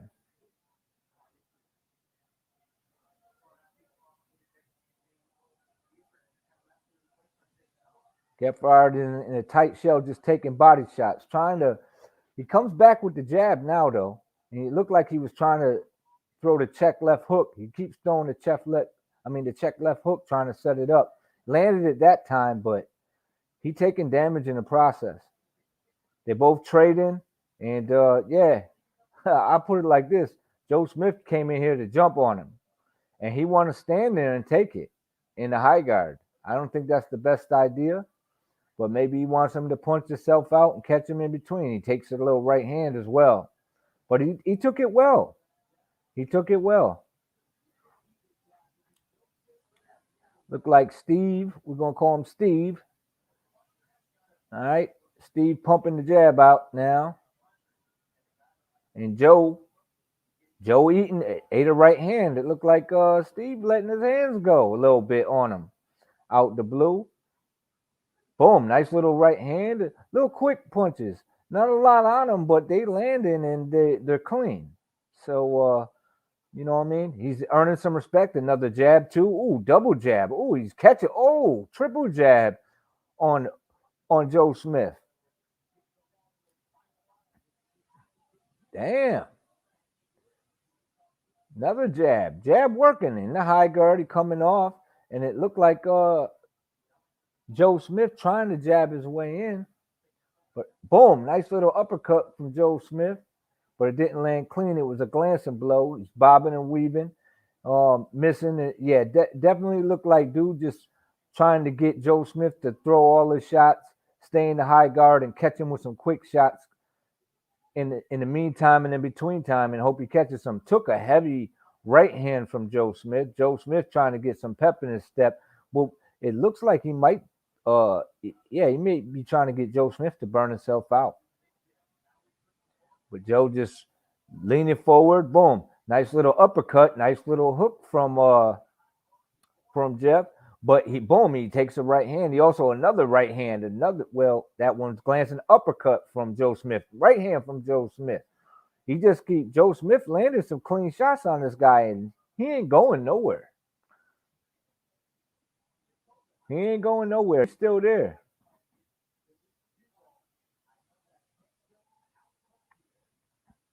Joe Smith trying to feel him out. That was a good little round. That was an interesting round. That was a swing round. I'll give it to Joe, though. But Geffrard definitely had some moments in that round. He let him know that he's here to fight, and he's not just going to lay down. And I think that sparring with them elites, as in Beterbiev and Kovalev, paid off because he definitely game. But I don't think he should be allowing dude to get off like that, like to stay in the high guard like that. He should probably just step back, make a little room, and if his jab is that good, there should be no reason why he should be staying on the inside in the high guard like that. Because if he could punch, Joe Smith, the type that can punch right through your high guard. So why take the shot, even if you're blocking it a little bit? Out with the jab, and now he's moving his legs. Joe Smith got him on the ropes, letting off, but the high guard's blocking most of it. Joe Smith he just letting his hands go, but ain't nothing on him. Ooh, nice little uppercut from Geffrard. Boom. To the body Joe Smith goes. Joe Smith look a little slow tonight, y'all. Not that he's a Speedy Gonzalez anyway, but and back with the jab come Geffrard. Or Geffrard. I don't know why I keep calling him Jeff. We're just gonna call him Steve again. That seemed to work better for him. Steve and Joe. Nice jab from Joe. Steve lets his hands go. Nothing really lands that time though. Not like before. Right hand's blocked from the high guard. Joe's launching, but nothing landing. They glancing off of Steve's gloves. Boom. Nice little body shot from Joe. Joe pumping the jab out there. Steve blocking it. But I think Steve trying to wear him out and then just trying to catch him with little pot shots on the inside. Might catch him clean, coming in. You're getting off now. Nice little jab. Joe said, you ain't nothing on that. He shook his head, which means you landed it.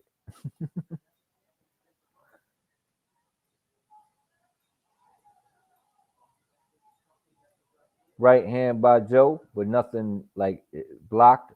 Another right hand, but that one was blocked as well. And here he comes, man. You know what this fight reminds me of? Charlo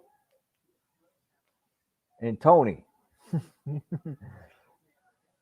But except this guy's not moving his head like that. He's just standing in the high guard.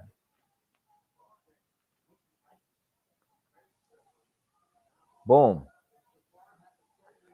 Back with the jab. It's an interesting little fight. Joe Smith lands a left hook.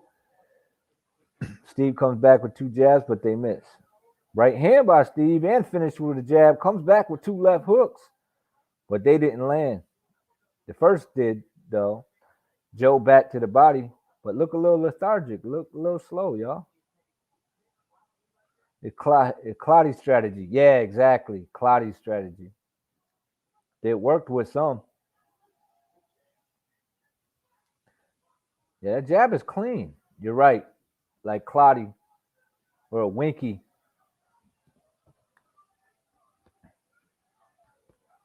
Let him burn himself out. And he bouncing out there for no reason. I don't know, man. I don't know. I'll get that. I'll get that one to Steve. I'll get that round to Steve. To Geffrard. Geffrard. So I got it 1-1.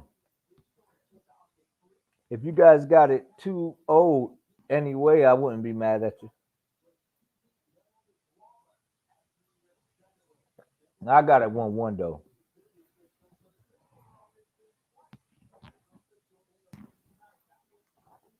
But he here to stay. It's funny too, because I was kind of clowning on his resume, but then when they were showing him with those guys, man, you know what I mean?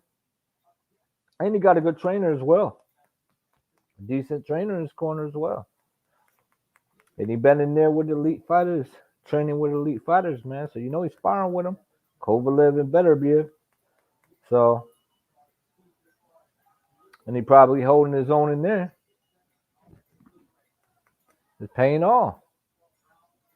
Hard work. They both trade jabs.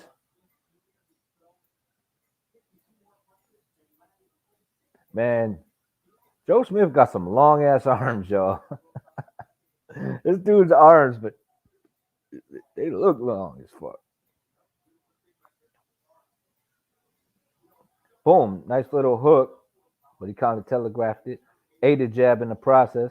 Got some head movement, but ate the right hand. Dodged about 5 jabs, but ate the big one. The right hand from Steve, but he's landing his jab right now. He's getting his jab off, goes to the body, and he's gone. It's a nice little fight. It's a nice little scrap. You just kind of waiting for someone to land the big one. You know what I'm saying? Ooh, nice right hand by Joe Smith. Right, left by Joe Smith. He hooking off on him. Ooh, rocking him. Well, I wouldn't say he's rocked, but he's definitely moving him. Steve trying to throw still. Nice little uppercut from Steve. Back again. Now he's just letting his hands go. Man, they getting it, y'all. It's a nice little scrap. Jab from Steve. Another jab from Steve. Wasn't much on those jabs, though. First jab to the body was good, but the rest were kind of like just throwing the punches out. High guard. Both got a good sweat going on. Trying to land the right hand. Steve Geffrard trying to get that right hand in there, but now that's not landing. Joe Smith ain't doing much punching, though, for a little while now.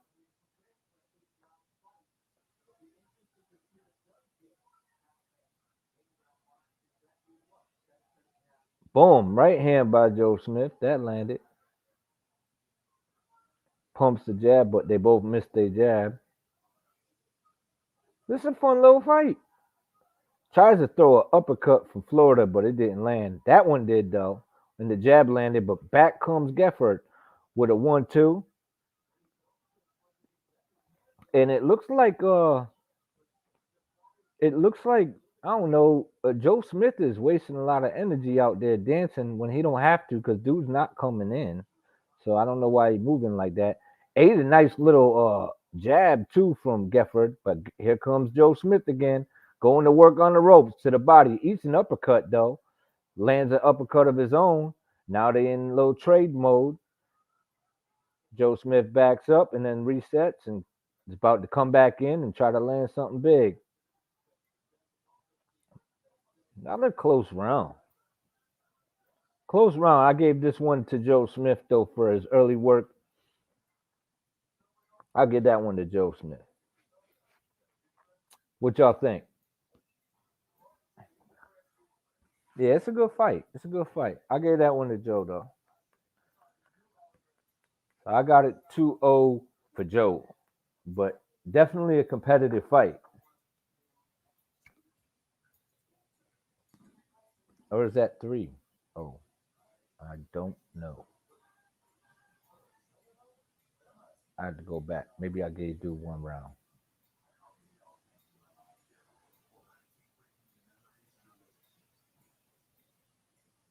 Man, I'm about sick of looking at Tom Brady, man.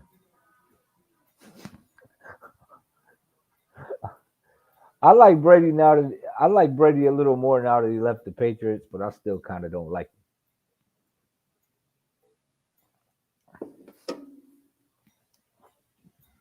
I didn't know who I disliked if it was the Patriots or Brady till they played each other. Now it's rooting for Tampa Bay. Damn. Geffrard came out and he just started letting his hands go, landed a few punches in there. Joe Smith getting back through. Yeah, I got it. I got 2-1 Joe Smith. Joe Smith getting off gets a right hook. I mean, a right hand in and then a straight right and a hook. But I'm not sure if the hook was more glancing. And back comes Geffrard. He ate a jab that time from Joe Smith. Joe Smith pumping the jab in there. Got heavy hands, but he's pushing the shots too.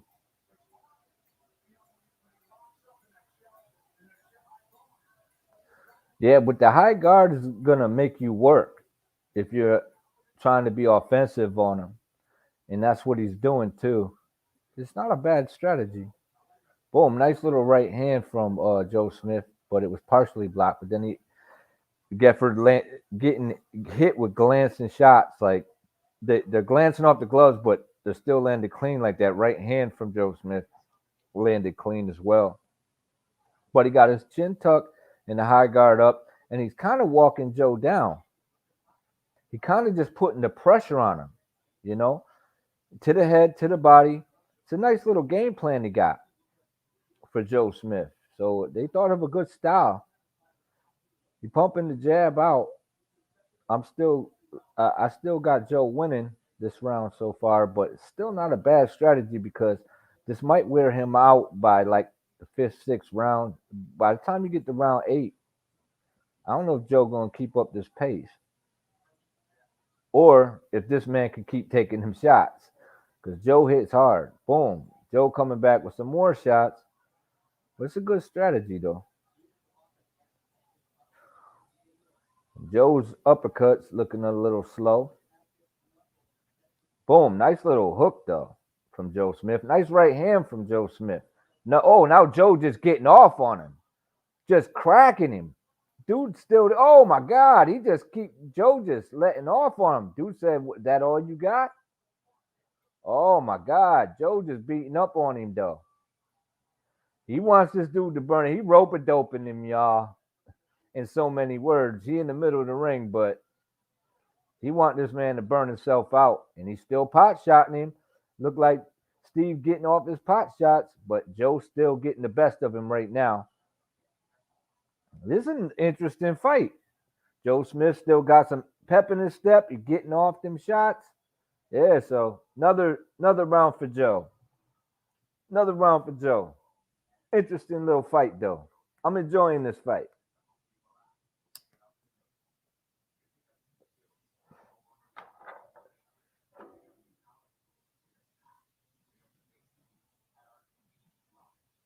Interesting fight. But I do feel like dude's just trying to get him to burn himself out, man.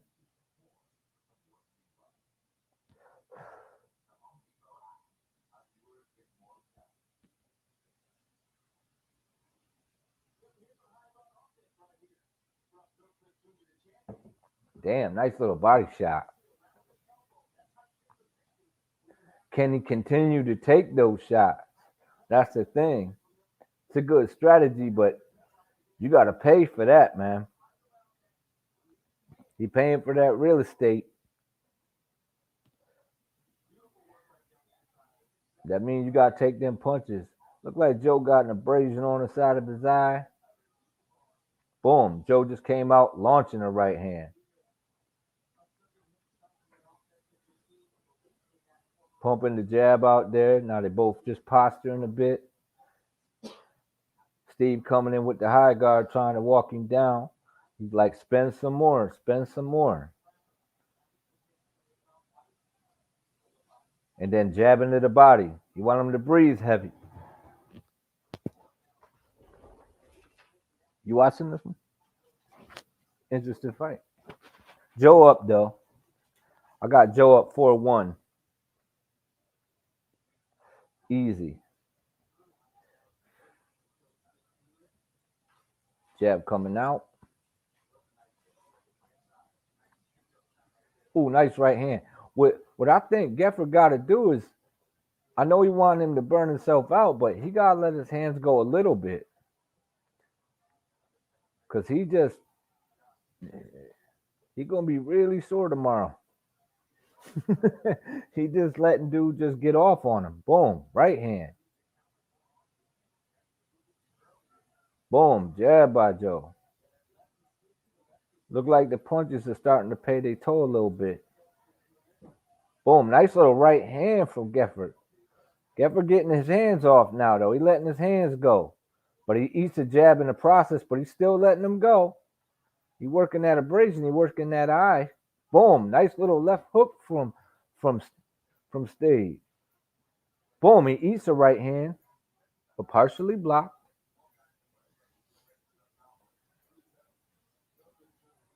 He's getting off. He's getting off on Joe now. Boom, nice little jab, nice little uppercut. Joe getting off. The punch look a little slow. Goes to the body, hitting the elbows, hitting both the elbows, punching them in the elbows. Boom, eats a left hook. Clean punch from Steve. Steve with the right hand. Ooh, nice left hook from Joe. Throws Steve up for a minute. Boom, good right hand from Joe. Joe getting off on him again. Looked like he rocked him a little bit. Looked like he rocked Steve. And now, yeah, he must have, because Steve seemed to be, he eating shots now. But he was moving his head now. Boom, he getting off on him. And now he's still. But he's trying to use his legs. And Joe just getting off. He just punching and punching and punching. Dude, some time left. There's 15 seconds left, man. Joe getting off on him. Woo, but he missing now. Oh, he punching him in the top of the head, man. Yeah, his head ringing right now. He got his head buzzing. He like, what the fuck was that?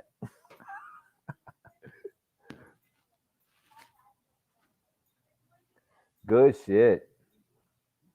Good shit. Good shit from Joe. Joe came back, man. Joe came back with a little something, man. I'll give it to Joe. So I got Joe up quite a bit. I got him up quite a bit.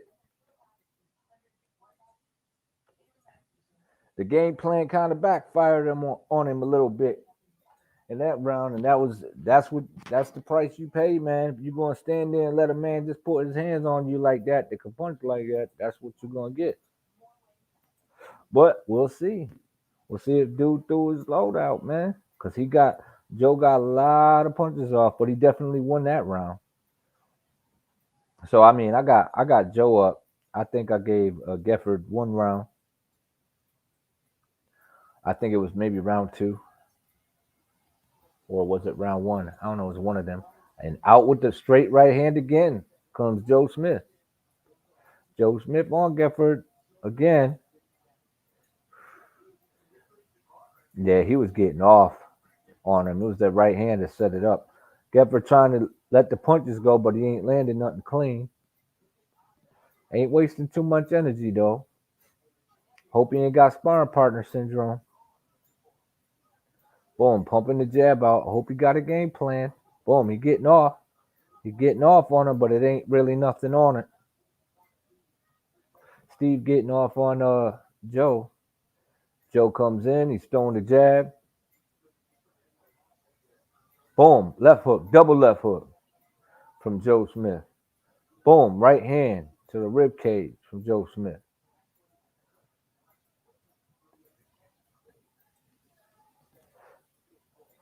Ref cuts the action for a minute. Boom, Joe right back to the body. They tied up. Joe still getting off some shots. Boom, uppercut, body shot. Oh, here comes Steve. He lands a body shot, a jab, then misses the jab. Joe walking him down. Boom, left hook to the shoulder.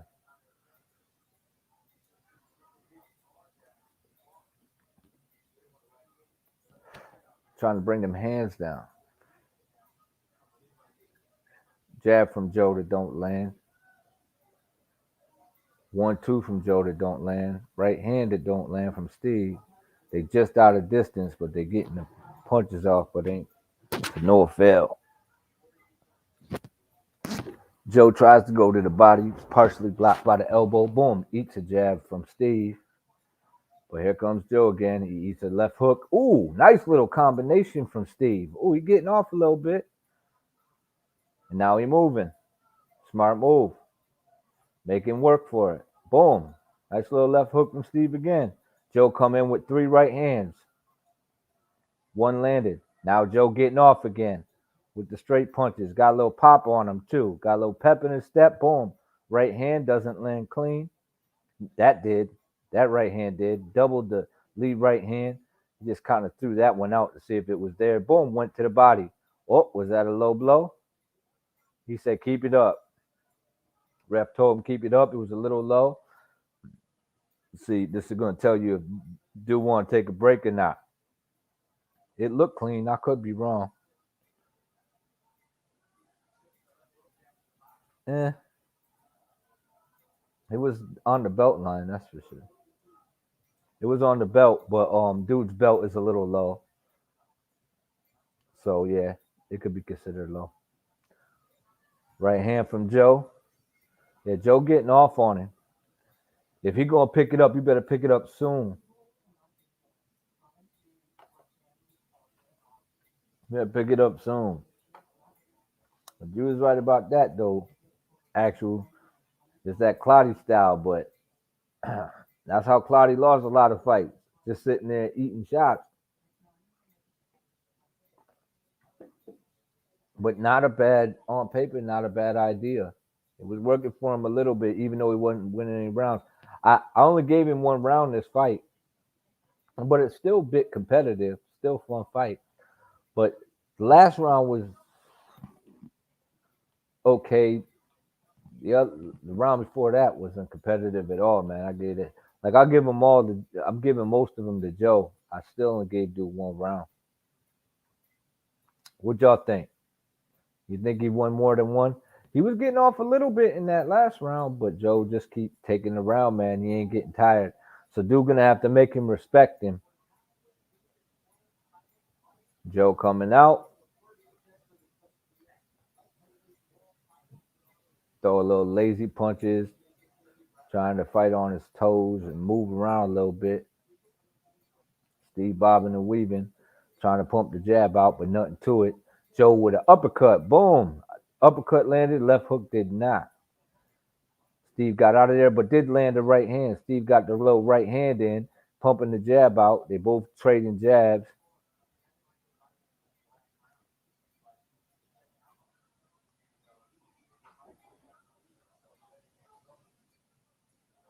Nobody really landed nothing. Tried to counter, it wasn't there. Jab landed for Steve. Body shot landed for Joe. He got to show some urgency, though. Steve got to show some urgency. He eating them uppercuts now. Ate 2 out of 3 uppercuts. Joe went to the body, but he missed both of them with the sweeping shots. Looked like Geffrard trying to get punches off, but he too far away.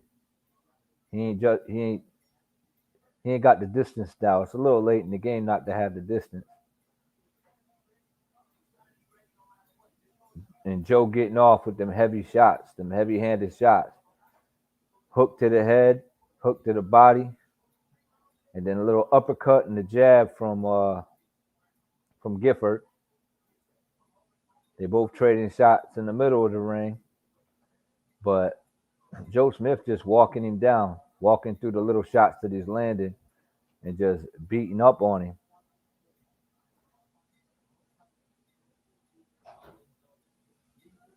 Nice little right hand by Geffrard. Snuck it in there. Tried it 2 more times, but missed completely and wasn't much on him, and ate a jab in the process from Joe Smith. Joe Smith still coming in. Boom, nice little right hand. Joe Smith snuck a right hand in there. Tried to throw a hook with them. Them hooks are heavy, man, and even on the arms, they're gonna wear and tear. Looked like Geffrard trying some short punches, but to no effect. Joe Smith wasn't there for the uppercut. It was too short. But Joe Smith getting off his shots.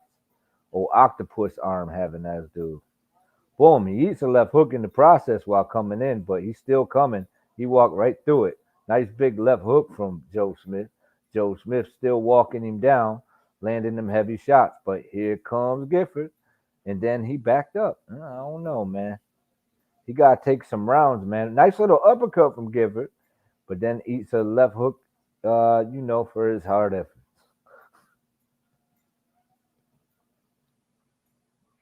Another round for Joe. He got to come up with something, man. Geffrard got to pull something out of his ass. He got to line him up with something clean. You got to hit him with some clean shots, put a little pop on him, man. You got to start stealing the round. Maybe even go to the body if he can. A couple body shots here and there might save him. Slow down the onslaught that he's receiving from Joe Smith. Joe Smith, hey man, if it ain't broke, don't fix it. Just keep walking this dude down and beating on him.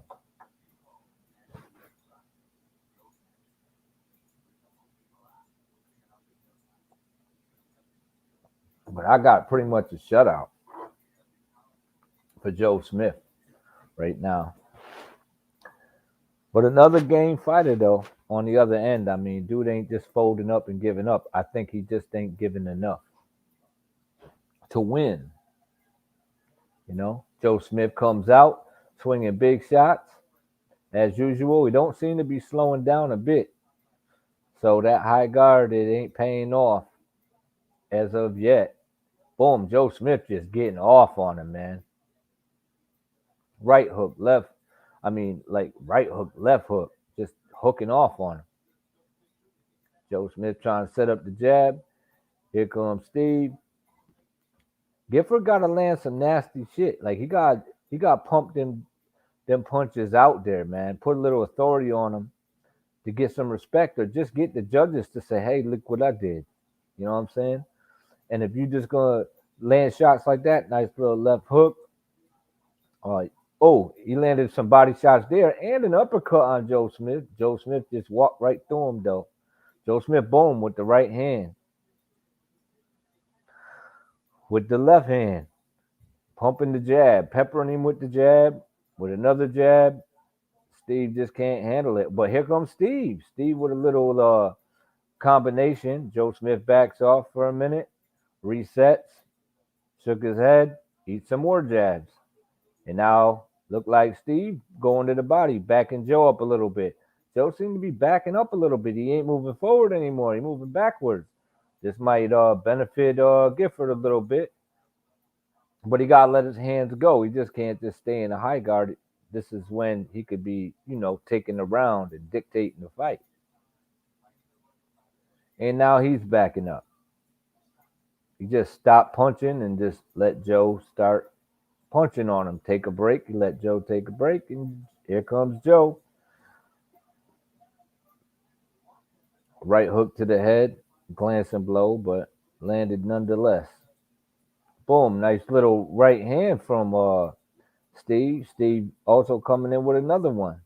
Geffrard getting off some shots now. He need to go to the body when dude gets slow. He might land a headshot in the process. Tries to land the right hand, completely misses, but there was intent on it. And here comes Joe. Back at it again. Boom, hook by Joe. Nice little right hook. Boom, tries the uppie. Just misses. Another uppie. Left, right, right uppie. Left hook. He landed some big shots on him, but they don't seem to. Ooh, nice double jab from Joe Smith. He backing Gifford up. Or Geffrard. Geffrard. Boom, nice right hand by Joe Smith. Boom, Joe just getting off some shots. He looked a little tired, but he's still, oh, damn, he's swinging them things from Cali. Wow. He just getting beat up. Geffrard getting beat up, man. Geffrard getting beat up by Joe. Joe Smith giving him the business. The business is being given.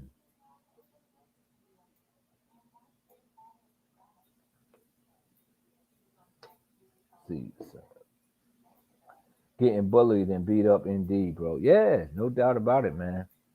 He taking them heavy shots. I think it's a good game plan in theory. A good game plan in theory, but the problem is, man, dude's heavy-handed and he ain't getting tired. Then when he had the moment where he could have continued to back him up, he stopped throwing punches and backed up on his own. Even though Joe was backing up and was taking a break, he should have took full advantage of that. But when Joe was getting off them big shots, he need to, recharge his batteries. Joe comes out, big left hook this time. Boom, Joe just jumping on him again, beating him up. Yeah, Joe just getting off on him. Looked like Joe trying to get him out of there completely. Yeah, he ain't fighting now. He just getting off on him. Yeah, he gone.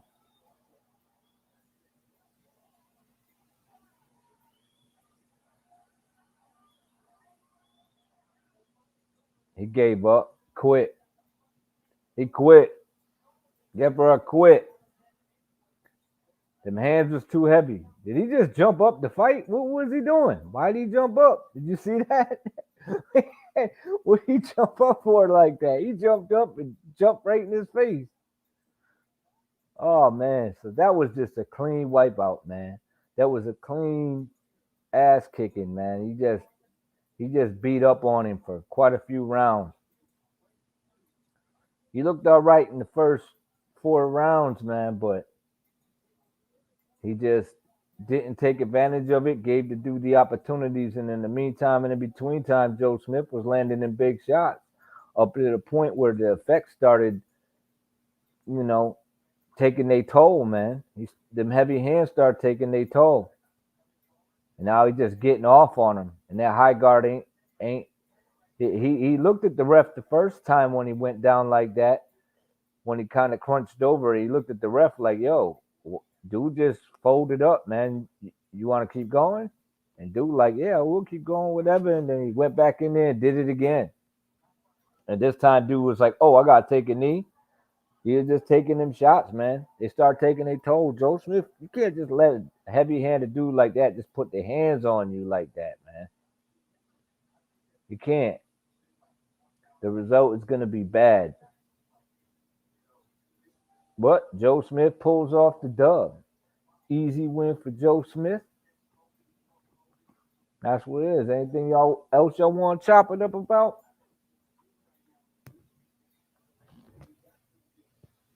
Ain't really too much popping in boxing as of now. Hope everybody's doing well out in the world. Hope life is treating you well. I hope you guys are counting your blessings, and I hope you have many of them. Had a nice little fight. Nice little couple of fights. Now I'm kind of, I don't know. I ain't missed too much by not going to the fight.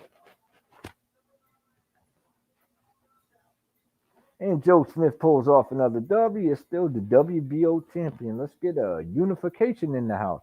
Him and Beterbiev will be a fun fight.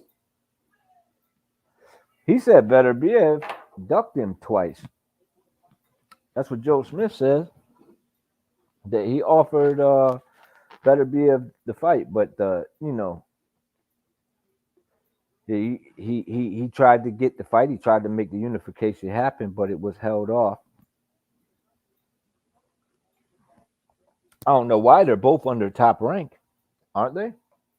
Better be of and Joe Smith. Why would that be a holdup? Why couldn't they make that fight happen? What's the holdup on that fight? You got a WBO champion and you got an IBF and WBC champion. That was pretty weak. Yeah, man. He was game in the first 4 rounds. I think he thought Joe Smith was going to get tired, and Joe Smith kept beating him up. And then in his game plan, he was supposed to turn it up in the 6th and 7th round. And then when he tried to turn it up, he realized he didn't have nothing left because he got beat the fuck up. His arms was beat the fuck up, and his head was beat the fuck up, and he was taking serious shots in the meantime and in between time. So, with that being said, Joe Smith pulled off the dub and beat his ass. So, not, yeah. I mean, but you got to keep in mind too, dude was a replacement. You brought that up yourself, Hap. Your home, Hap? The link is there, Hap. Haplo.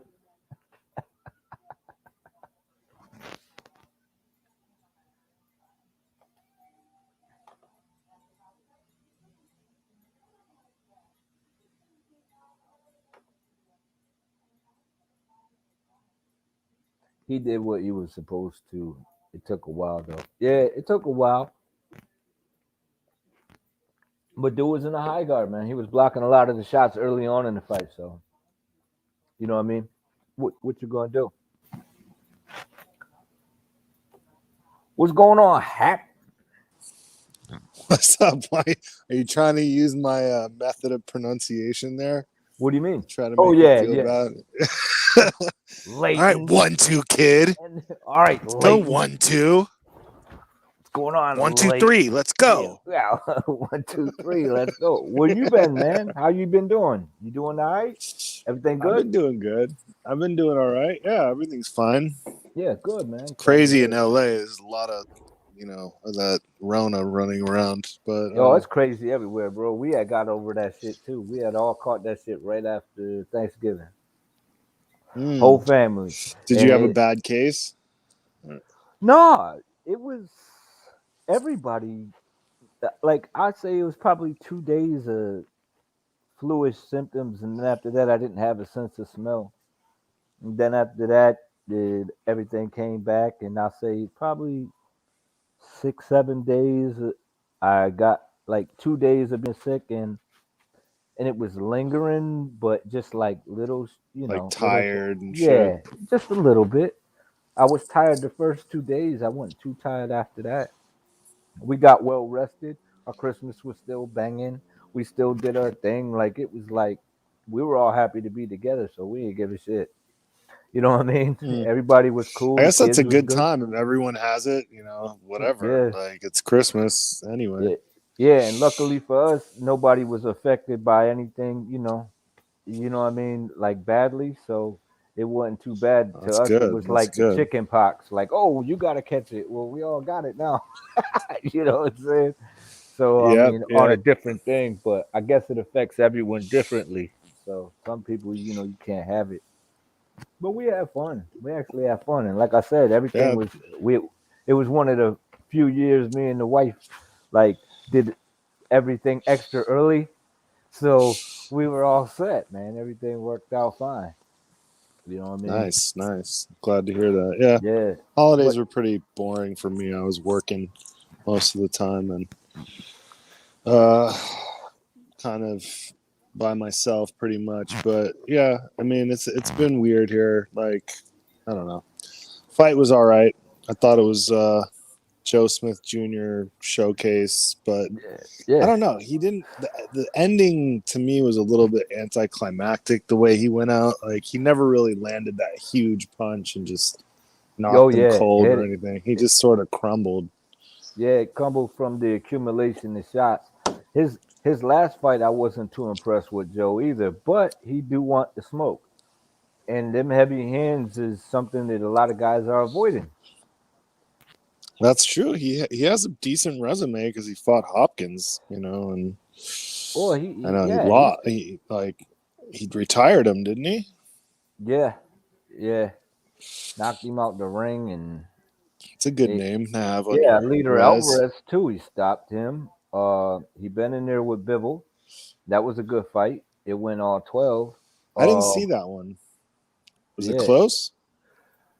Oh, he had some moments, but I think Bivol his style. Bivol's style was a bit a bit much for him.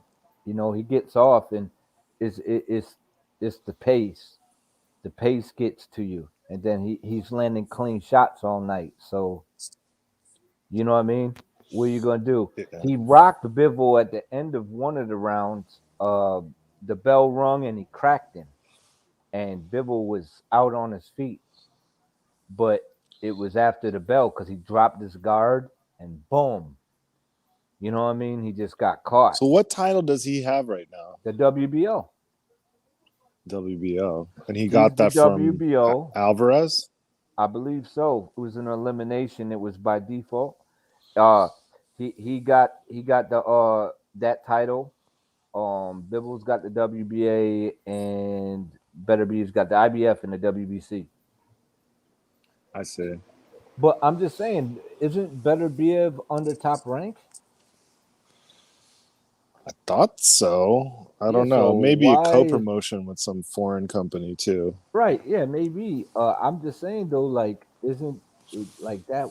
Why would that be a hard fight to make? No fight is really hard to make unless the people who are in the fight don't want to fight, and then they come up with all kinds of shit. Yeah. Yeah. I think when two guys really want to fight, the fights get made. Right. Usually. This is strange. I'm looking for Joe Smith, and for some reason, he ain't on here.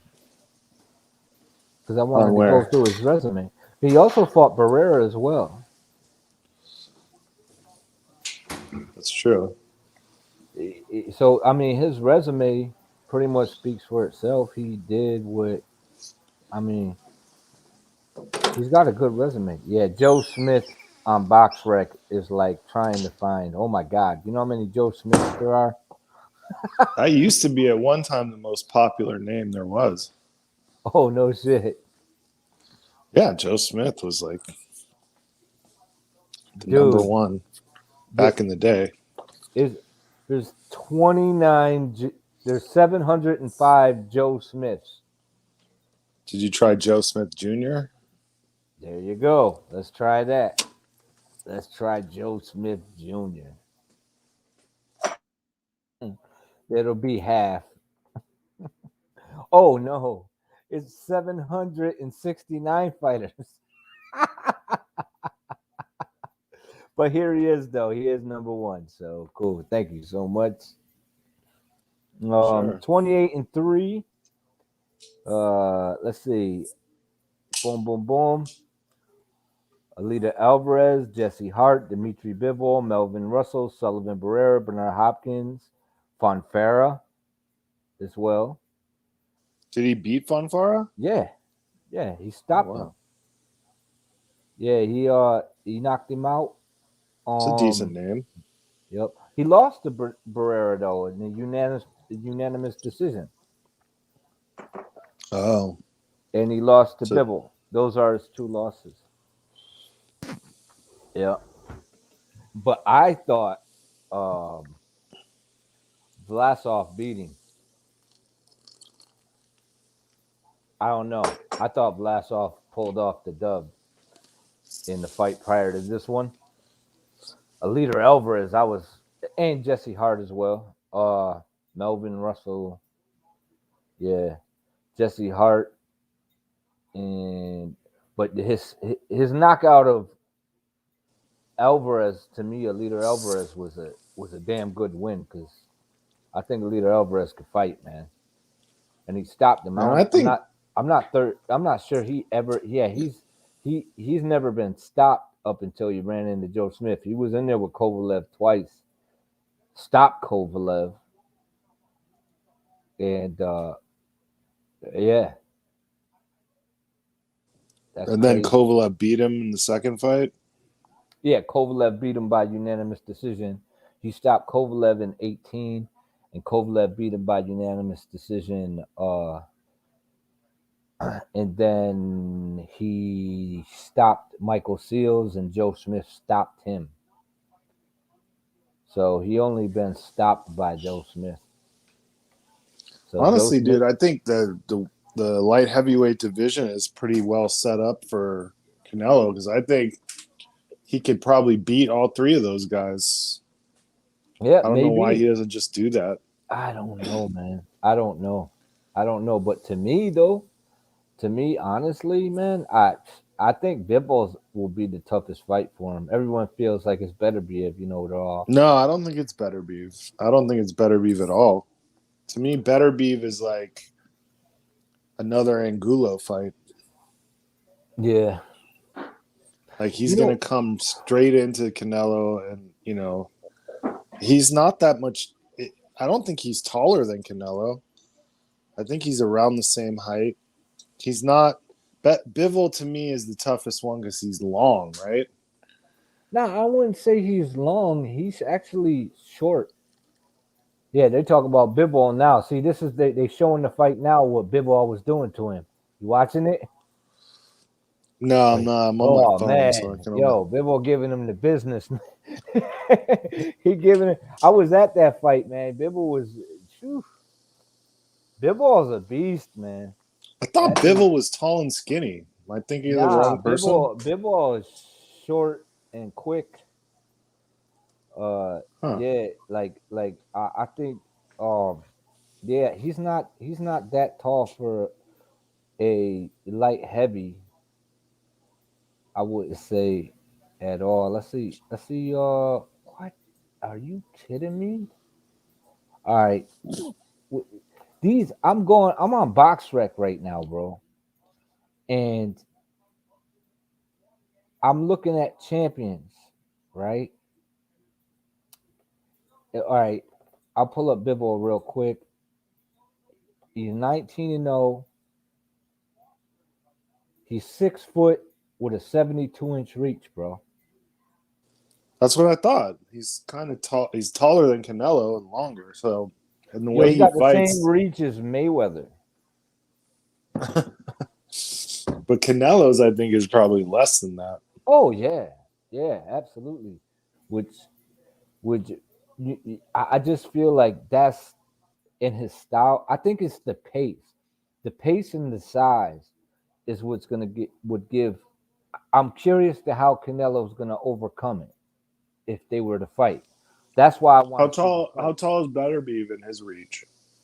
Better Biev. Let me see.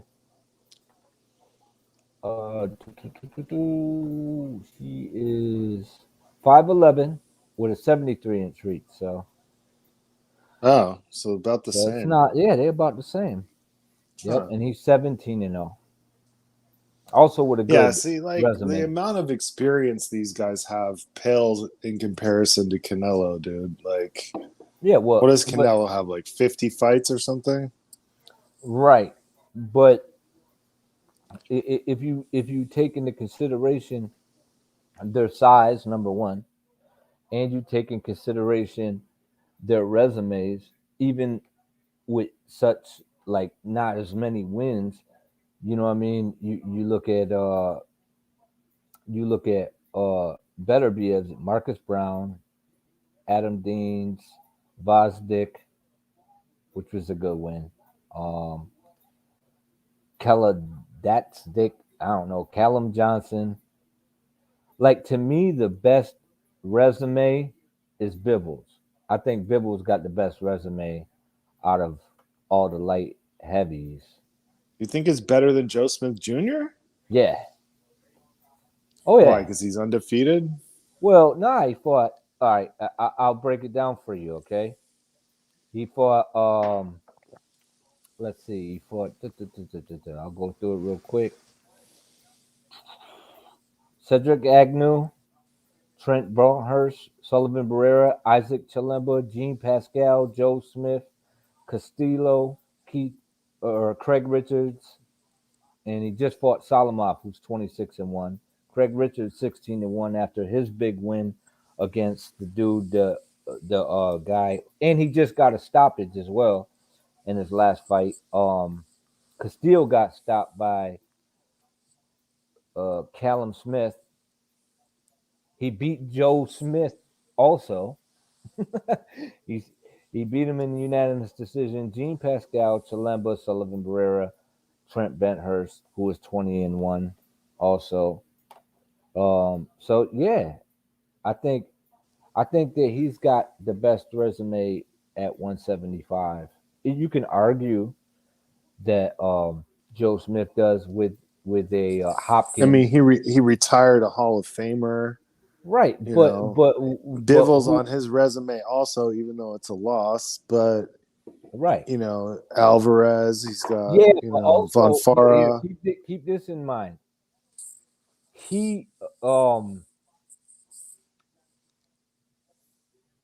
Bivol not only beat Joe Smith, he beat Sullivan Barrera, and Sullivan Barrera beat Joe Smith.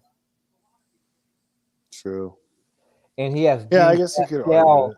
He has Gene Pascal on his now Gene Pascal's resume. Look at his resume.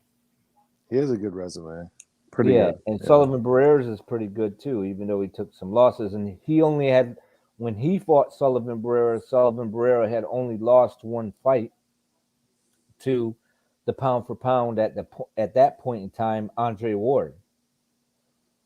So they were like, okay, he's gonna beat and that was his only loss, and Bivol stopped him. So yeah, and Chilemba is always fucking a problem if you're fighting him. Castillo usually is as well, but not after Callum Smith got his hands on him and finally moved up. Man, I gotta admit, man, that dude knocked that motherfucker's head off. Did you see that stoppage? Which one is that? Callum Smith, when he stopped. What's going on, Rival? Yo, what's going on? Hey, what's up, dude? When he stopped Castillo, London Castillo, Callum Smith, you didn't watch that when he moved up to 175? I don't think I saw that. It was on the undercard of Joshua Usyk, Pablo. It was. Then maybe I did see it. Yo, that was one of the nastiest stoppages I've seen. He made Lennon have a seizure on the ground, Pablo. You should check it out. Yeah, I remember that now. But tell me this on Rival Hat. Two guys that know boxing. Why does BoxRec have Callum Smith ranked number 1 and is a light heavyweight? I can answer if you want the exact reason. Yeah, please. Okay, so BoxRec do it based off of like an algorithm. They use an algorithm divisionally, right? But that divisionally is kind of like a pound for pound system. So whatever your work is, it's more numerical on how many fights you've had. So Callum being a world champion and now fighting in the 175 pound division and how many fights he's had bases him above the other guys because they haven't had the same amount of quantity or the amount of same 5-star opponents on BoxRec's algorithm. Well, their algorithm is all fucked up. It is. Yeah, it is. I've noticed that a lot. That's a good example of it right there. Tank Davis. The number 1 super featherweight is Oscar Valdez. Yo, I'm sorry, man. They got to change that shit, bro. That shit is way off. But don't forget their top three of all time was once Floyd Mayweather, Manny Pacquiao, and then if I'm not mistaken, Winky Wright for like 2 days. Yeah, I think they set it up so that would be the case. Probably that's why I'm the not, algorithm. I'm not mad at heavyweight. They got Alexander Usyk. Okay, they got Breedis as cruiserweight. I'm not mad at that. Callum Smith. I'm like, wait, hold up. What are you talking about? You know, super middleweight, undisputed. Canelo Alvarez, no problem. Middleweight, Chris Eubank Jr. Oh my God. What the fuck is going on? That I just don't understand. I don't care. Like I would not. Do you want me to explain that to you? you can't explain that one off of their algorithm. Yes, I can. Go ahead. Okay, cool. My son is the next Floyd Mayweather. That's why. That's why. But Man. based on how the algorithm works, it doesn't make sense, right? Because Golovkin's had like 40 fights, multiple time champion. Then Andre, 2-weight champion. Charlo, 2-weight champion. He just shouldn't be above any of them, like on their own algorithm. Right. So what is going on with the algorithm? Like it's like shit. Like okay, maybe they gave him extra points for winning the IBO title. I don't know, man. Maybe the algorithm gave him points for also being an algorithm in the WWE. Do you know what it could be? IBO. Do you know what it could be? As you move up in the weight division, right? The higher the weight is, the more points you get per win. He had a few wins at 168 pounds. That might be the reason why.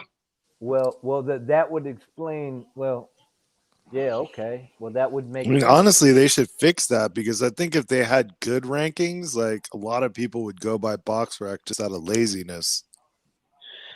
I personally think they should just scrap the rankings and stop trying to fix it because they've tried to fix it for about 9 years or so, Aplo, and it's just religiously gotten more and more and more. It's always been bad the entire time they've been doing it. Yeah, but it's gotten worse. It was like there was a point where it's like, okay, that's bad. But now it's like I've seen cases in the last year where I think I seen John O'Carroll number 16 pound for pound. Who's all time right now? Is it Canzoneri? I think it's Ezra Charles. I'm not sure. Wow. That's surprising. Great fighter. Yeah, of course. Definitely a great fighter. But number one all time? No. Look. Dudes from where I live, I'll give him that. You know what I mean? He got a win tonight at the co-main in Supernova. Navarrete, though? Nah, come on. I like the fact that he wants to fight him, but he's not ready. I have their top 10 here. It's all types of fucked up, but it's funny as fuck. And Haplo will actually hate this as well. So number 1 is Ray Robinson, which Haplo agrees with, right, Haplo? Yeah. Right? Number two is Jimmy McLaren and Haplo. Oh, you're kidding me. 3 is Floyd Mayweather Jr. And 4 is Benny Leonard. Let's go, BoxRec. Whatever, dude. That is such bullshit. Hey, Haplo, you can't tell me shit. BoxRec have Jimmy over. That's so Arnon he is not the number 2 greatest fighter. He's a great fighter, but he's a top 25 guy. He's a top 25 below Benny Leonard. Yeah. The Ghetto Wizard. Hey, man. But the reason I hate McLaren one too is because he's the guy who retired Benny Leonard when he was all fat and old and he had to come back. And McLaren was the guy I think he had 20 fights or so that he won in the comeback, but against like weak opposition. He was all old and chubby. And then McLaren put an end to his hopes. I held a grudge against McLaren. I wasn't mad at what I was looking. I seen I got the Ring magazine. I found it, the new one, the anniversary, and they got the top 100 fighters. I wasn't mad at what they said though. They had some points. Ring magazine, they was alright. Who did they have? Mad at. You know what? I can't tell you off top, but here I could grab it and find out. Hold on one second. So who else, dude? They had Ezra Charles, McLaren, Floyd. No, I'll tell you. It's Ray Robinson 1, McLaren 2, Mayweather 3, Benny Leonard 4, Muhammad Ali 5, Carlos Monzon 6th, Holman Williams 7th. I love the Black Murderer as well, but that's a bit high. Marvelous Marvin Hagler 8th, Harry Greb 9th, and then Armstrong 10th. Then Joe Lewis is 11th, and then 12th is Andre Ward. That is so fucking weird, man. What are they going by? I can't figure that out. That's impossible. What? They really need to fix their shit, man. Or just take it down. Either fix it or take it down. One or the other. They have Ezra Charles number 30. Wow. Number 30? Yeah, they used to have him 1. Now he's 30. Oh, that was back in the day. I always thought they had Canzaneri way up there. No, it's the top 100 heavyweights. Oh, 100 heavyweights. I see. Who do they have? Who's the top 10? Okay. Let's see.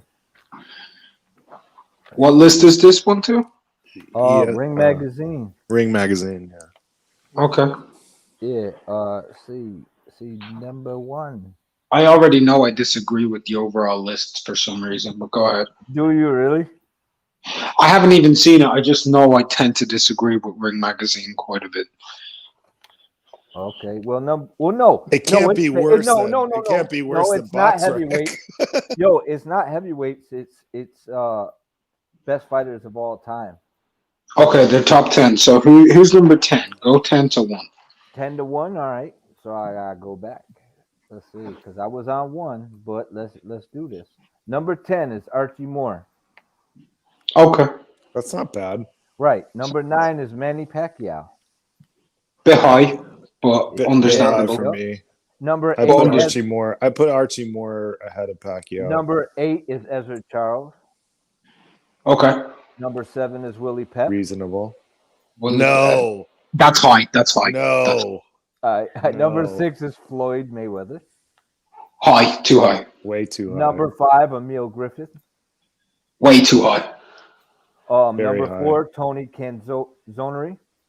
Canzoneri. Okay, I wouldn't say he's. Look, I'm not going to say he's 4th. Right? I wouldn't argue with that too much. I wouldn't put him that high myself, but he belongs somewhere in there. I have him 6th, so I'm okay. Muhammad Ali is number 3. This list is completely fucked because already Ray Robinson, Greb, Langford right off head, and you've 2 spots left. Yep.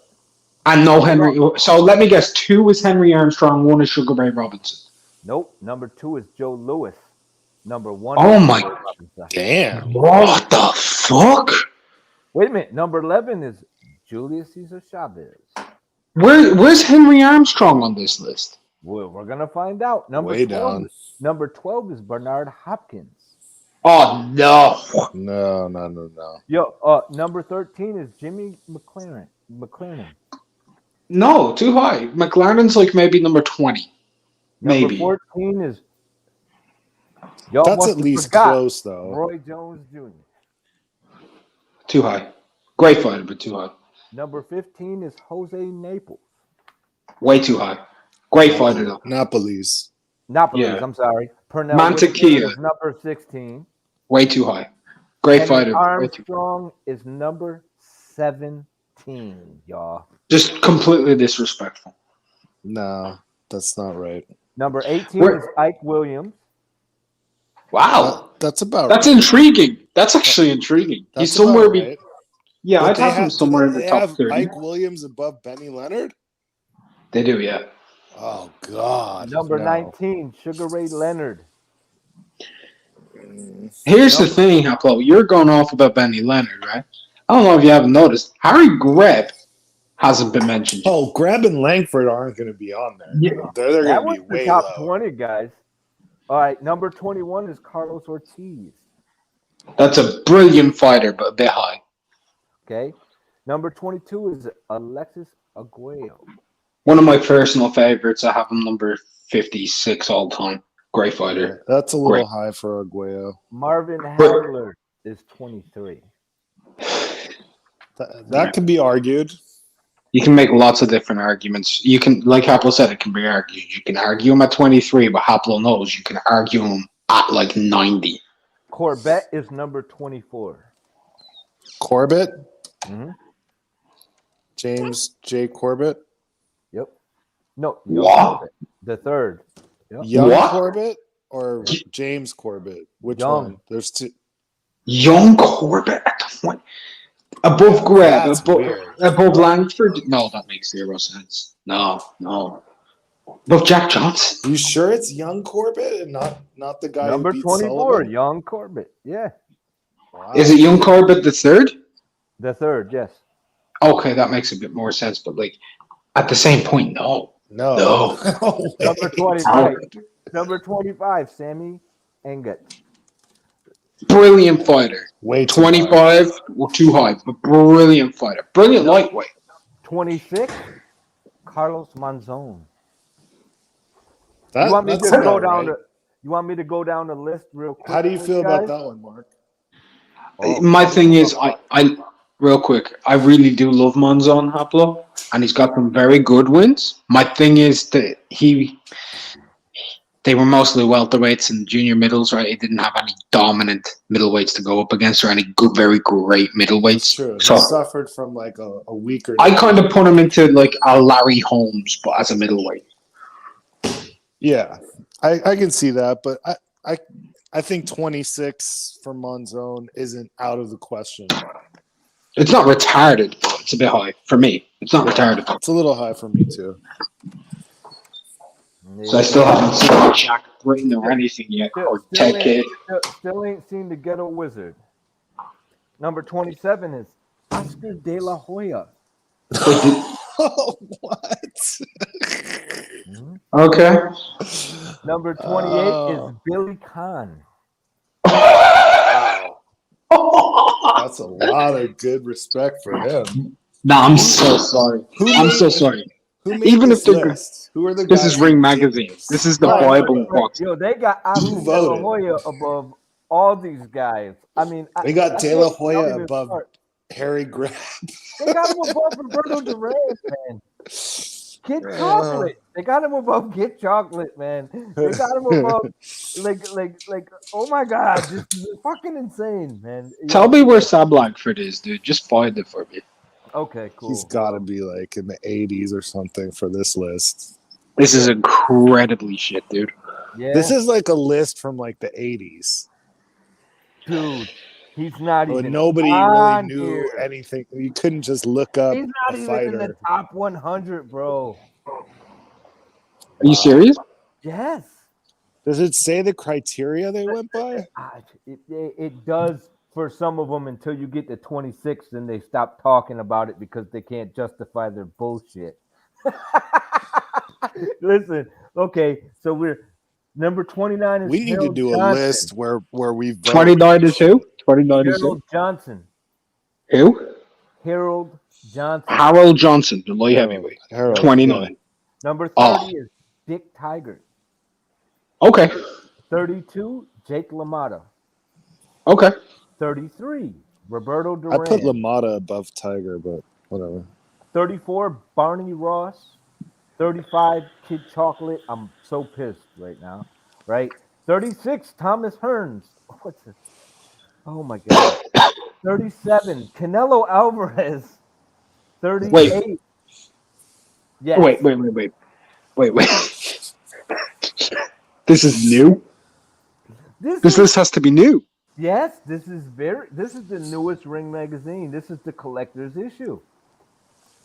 This is what people are going by. Well, too, if I leave my email in the private chat, will you email me just a list of names? I want to do a fucking response to this. Okay. That's a long list. I'll take a picture. You take 100 pictures if you need to. Okay. Let's see. Where are we? 38. You're Louis at Alvarez, Kaplan. Canelo. Yep. 38. Louis Kaplan. 39. Lewis Kid Kaplan at 38. Yeah. Oh, Yep. weird. Eder Jafari, 39. Eder Joffrey. Yeah, Eder Joffrey. Yeah, I'm not good at pronunciations. Let's see, 40. I'm not. Bayu Jack. Bowdu. No, Bayu. Bowdu Jack. Bayu. Oh, Jack. Bayou. Oh, Bo. Bayu. Bojack. It's Bojack. Bojack. Bojack. Okay, Yeah, now Bojack. I know who that is. That makes 41. more Michael sense. Spinks. I thought it was Bowdu Jack. Michael I was gonna say. Yeah, it wouldn't be off. When he judging said by this, Bayou, but- I was like, yeah, Bowdu? but going by this shit, that wouldn't be. I wouldn't be. No, I'll be honest with you. If Badu Jack on any top 100, Bojack makes a lot of sense. Actually, where he's placed is really accurate. Actually, but at the same time, They got lucky. saying is Even if a they broken said clock Bobby is Jack. right twice a day. yeah. 41 is Michael Spinks. 42. Wait, who? 41 is Spinks. Michael Spinks. Ooh. I don't know if I'd have him that high myself. 42 is Lennox Lewis. Wait, what? Wait. No, Wait. no. They have Spinks over Spinks Lewis. over Lennox. Yeah. Yes. 43 is Ismail Lunguda. Huh? 44 is Floyd Patterson. Huh? 45 is Mickey Walker. 46 is Bob Foster. 47 is Jimmy Bivens. He should be higher, in my opinion. I'll be perfectly honest. Right, Bivens, great fighter. I haven't seen Coco Kid. I haven't seen Holman Williams or Charlie Burley. Well, that's my issue here. I think he said Holman Williams way back, didn't he? No, I did earlier. Oh, that was on your Box list. Rec. Okay. That was on the box rack thing. Oh, okay. 48 Yeah, is but Bivens Peter. was a hell of a fighter. 48 is Peter Kane. Oh, 49 is Azuma Nelson. way too high. Way too high. Great fighter, but way too high. Number 50 is Vincent Salvador. Salvador. And Saldivar. Right. Vincente Saldivar. Vicente. Yep. And 51 is Jackie Fields. Jackie Field. Wow. Yeah. 52, Wilfredo Gomez. Too high. 53, Gene Fulmer. Interesting. Too low. 54, Rocky Marciano. 55, Mike Tyson. Mind you, Oscar De La Hoya is above Gene Fulmer, Rocky Marciano, and Mike Tyson. Bro, there's a lot wrong with where Oscar is. And Michael Spinks is as well. Okay, Jack Bird, Shane Mosley.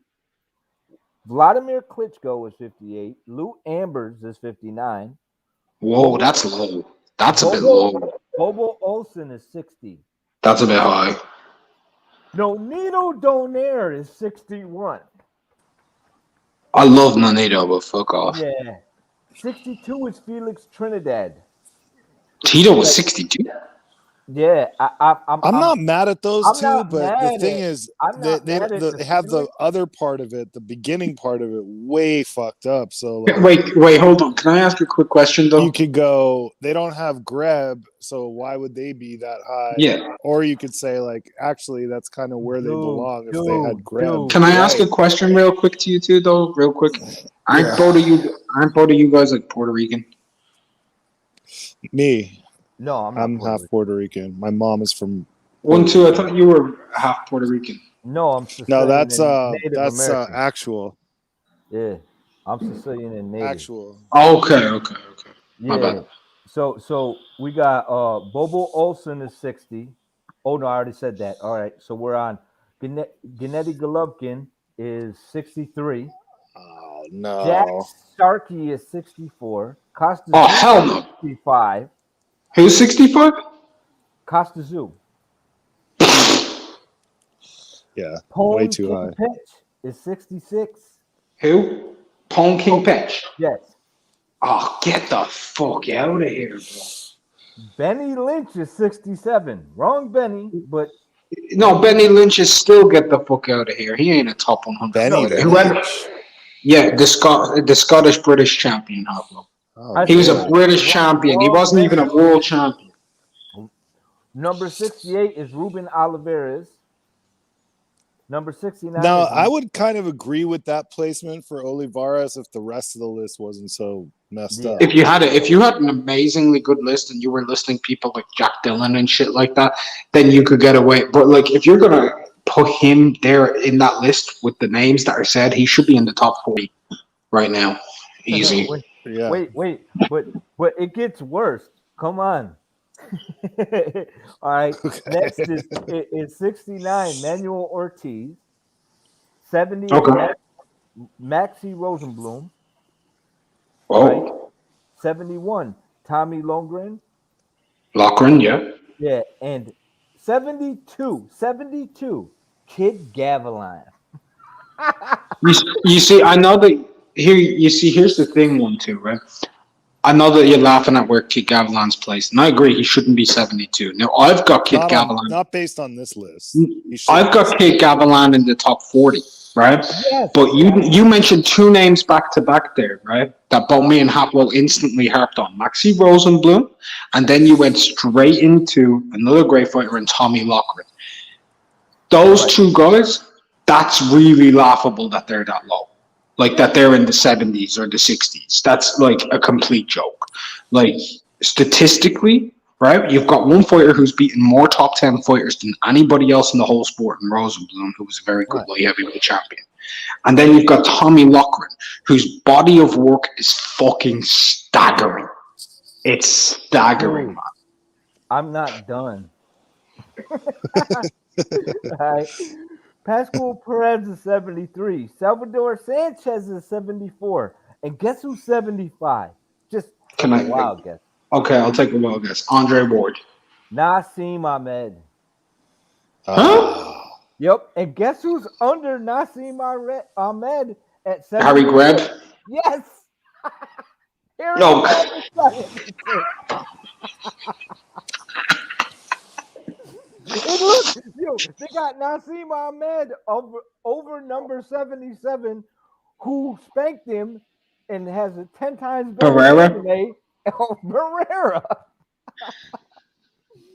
Okay. 78 Antonio. I don't even know. Antonio something. How do you spell it? Hold on 1 second. I almost lost my computer here. Cervantes. Cervantes. Cervantes. Okay, cool. That's who Wilfred Benitez beat to become the youngest champion in history. Okay. Did I take Hap out or did he take himself out? I have no idea. Oh my god, this list, dude. You need to. You got my email there in the private chat, right? Just copy paste it somewhere for yourself to keep, like copy it onto your computer or something. Just send me that list, dude. Okay. It says, all right. So we're at number 79, which is Joe Frazier. Number 80, Aaron Pryor. Okay. Esteban de Jesus at 81. Okay. Donald Curry is 82. What the fuck? Roman Gonzalez is 83. Chocolatito in the top 100. I'm not gonna fuck around. I don't disagree. I think he might be a top 100 guy. If you're retiring guys like as their careers are going, he's actually in a very high level of conversation there. I'll be honest with you, he really is. Let's just watch who Gonzalez is above though.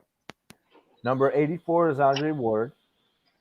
Number 85 is Eric Morales. No, he's not above Morales. He's not above Morales, no. Inoue, 86. Inoue's not in the top 100 of all time yet, no. Right. Wait, hold on. He's not even the best fighter in his country's history yet. That's fighting Harada. What the fuck? 87, Juan Manuel Marquez. Number 88, Antonio Tarver. Number 89, James Toney. Number 90, Terrence Crawford. Number 91, Mike McCollum. Number 92, way too low, Carmen Basilio. Okay. Number 93, Lou Salica. Number Lou 94, Salica. or Salica, I'm sorry. Number 4, Wow. Wilfred Benavidez. Number 95. Wilfred Benitez, you mean? Oh, Benitez. Benitez, yes. My bad. It says number 5, Joe Kelzaki. Number 6, John Henry Lewis. 97, Jose Torres. 98, Gus Torres. Lisenvich. Yes, Jose Torres. That could happen 99, really quick. Lou Brolyard. And number 1, Fidel LaBarba. I'm actually going to say something real quick, right? Number 100, Fidel LaBarba. Hold on, let me say this. I'm really surprised, I know Haplo is, to actually see LaBarba in the top 100. And I'm actually happy he's there. But at the same fucking point, dude, what the fuck is with that Benny list? Leonard ain't even there. There's so many people that ain't even there. This is no offense to Haplo, right? I'm not upset about Benny not being there. Sam Langford not being there or Jack Johnson not being there is what pisses me off. Right. That too. Like, and don't get me wrong, Benny's a top 10 guy. But Langford not on any top 100 list. I don't care if you don't want to play some of the top 10, whatever. Right? If you're going to say, oh, we don't do the color line, then at least fucking put Jack Johnson in your top 100 fucking list. That's a problem. That's a problem. They have fucking, they have guys like fucking Andre Ward there, right? But they're not going to include like fucking, they're not going to include Gene Tunney, right? Wait. Dude, they got Michael Spinks in the top 100. Bro, you're not Michael Spinks has. It's not in there. But no, I am mad. No, that's not what I was saying. I am pissed he's not there, right? I'm just more pissed off that like fucking Langford top ain't 20 there. at least. Yeah, he should, but Langford should be top fucking 3 at least. I know. Yeah. Like, I had Langford too. I had Langford second. Dude, how don't these guys make it and Nassim Ahmed makes it? Michael Spinks makes it. I don't. Oscar De La Hoya makes it. Like Ray Leonard even, and I'm a big Ray Leonard fan, but like to have him and not have certain guys is sacrilegious. Costas too. Like it's like, and I'm not I like Costas too. So they don't say anywhere where what the criteria was or who voted or anything like that. They may. Let me check it out. I'm just saying we should do a panel where we vote on who gets in and the placements. Yeah. We used to do those kind of things back in the day. Yeah, it's not a bad idea, man. It's really not. Nah, it just talks about the fighters. It doesn't say anything about how they have Spinks and not Holyfield. I didn't even catch that on there. They got Holyfield. Where's Holyfield? Holyfield is actually very high. He's number 20. I think he's a bit I missed high. that. Yeah, I think he's a bit too high, but they do go through his record and they tell you what he's done, and they do also go through the amateurs as well and the Olympic teams. They do have a criteria somehow, some way, but I don't know. I mean, for them to call themselves the Bible of boxing and then have that list is a disgrace. You know, that's a list where I could see. You know what's funny though, guys? A casual fan might make that list and have it and like believe that. I didn't get to it. I had some shit going on, but I looked at the first 3 and I wasn't mad. I seen Sugar Ray Robinson, Joe Louis. I was like, I don't know. I think he's a little too high. And I seen Muhammad Ali. And I'm like, okay, I could agree with those. Well, I could argue with him, but I'm not going to, you know. And then from there on in, I thought it was all good until I just started. I was like, yeah, I'm not mad at it. I took 3 out of 100, assuming based on the first 3 that they had. So there I go, assuming, and that's what I get. You know what I'm saying? That's what I get. But yo, shout out to Bert Sugar's list is better than that. listen. Shout out to this is a hashtag I'm putting out the Ring Magazine. I want Ring Magazine to know that this is hot and Box Rack. I want you guys to know. Dumpster truck. You'll get Instances of bullshit like this are on the rise. shit. That's like kill some shit twice, man. Horse shit. Stop it. Just stop it, guys. And you get the double. Do you smell it? That smell. The kind of smell. Instances of bullshit like this are on the rise. Horse shit. Shit. That's like killing some shit twice, man. You need one for Mark's list too, though, because that box rec list was. Yeah, that box rec list is shit, right? But Pretty good. God damn, that boy can sing. You must be crazy. He good. You must be crazy. 1, 2, right?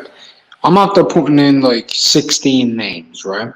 Yeah. And I just did this off head, no effort, right?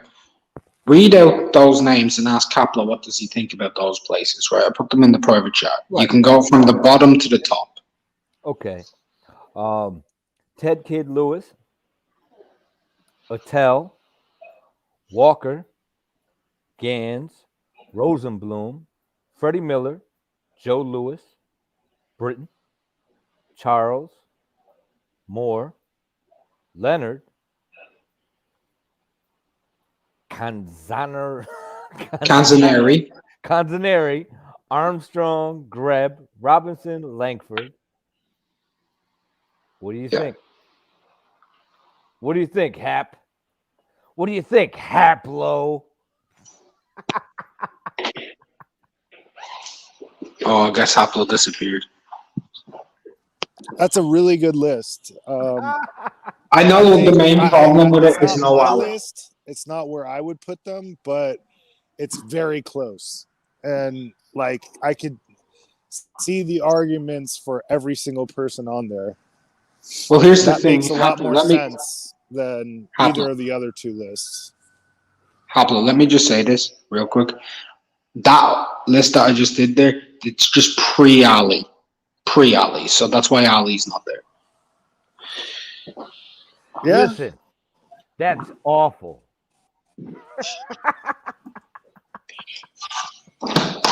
No, but no. If you go without Ali, that's a pretty strong list, and you can mix them about a couple places here or there, and you can add guys in depending on what you like, right? Like I know Haplo, he'll have Robinson 1, and he'll have Langford 2, and we both know. I know his argument for Robinson. He knows mine for Langford, right? And the arguments are interchangeable, right? You can be someone who qualifies being a full-fledged world champion, higher than the color champion, which Haplo, I believe, does in the case of Robinson. And you can be someone who values. I do, because here's the reason why. Because at that time, even during Langford's time, you had a guy, Jack Johnson, to win the championship. And so it wasn't impossible, although it was very difficult. And so, downgrading him for that is probably an asshole thing to do. But at the same time, he was never. I also factor into my placements, like how popular and how much did they really do for the sport, where I think like with Langford, he didn't transcend the sport the same way that Robinson did. So I have to factor that in too. He wasn't the most popular, the most well-known, the most loved, or didn't do anything really on that level that a Robinson did, or an Ali even, but I would put him based on his record, and I do value the colored titles as much as I value, let's say, like an alphabet strap now. So I don't discount it, but I don't value it, as like an undisputed or anything like that. Yeah. Listen, man.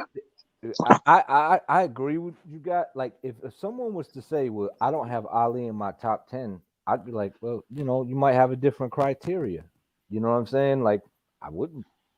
You can make a very good case for Ali not being in the top 10. A lot of people wouldn't want to hear it, but you can make a great case against him depending on what criteria you use. You know what Because if you go purely numerical, if you're a pure numbers guy, Ali wouldn't make it into the top 10. Pure numbers, Langford is number 1. Look, if you were arguing the fact that Ali didn't make the top 10, I would pretend to listen to you. You know what I mean? I'd be sitting there like, yeah, that's a good point. I wouldn't really be listening, but because I'm biased, but I would be like, yeah, you got a point. You know what I mean? There's another half of me. I'm bipolar. There might be that other side of me that might want to listen. You know what I'm saying? But yeah, I mean, you can though, but you can argue that, and I'm not mad at that, and everyone's entitled to their opinion, so there's nothing wrong with that. Yeah. You know what I mean? Like, I mean, I would, if someone were like, oh, pick a random dude who you think you could have a real debate against, and somebody picked Muhammad Ali, right? You could go super fucking random, catch people way off guard, and just say Jack Britton, who's on my list. And Haplo already knows that's a very strong debate and case. He knows that. Haplo knows it. Like, someone could say Britton over Ali, and historians wouldn't bat an eye. They actually wouldn't bat an eye. They'd be like, okay, yeah, you can say Britton over Ali. You can. People wouldn't expect that. Right. You can put Benny Leonard over. They didn't do. Ali is such research. A big name. 1-2 Kid and Mark. Well, yeah, he got a lot of. He's such a big name that everybody knows. Like, anybody almost that isn't like into studying boxing history would definitely put him way up there.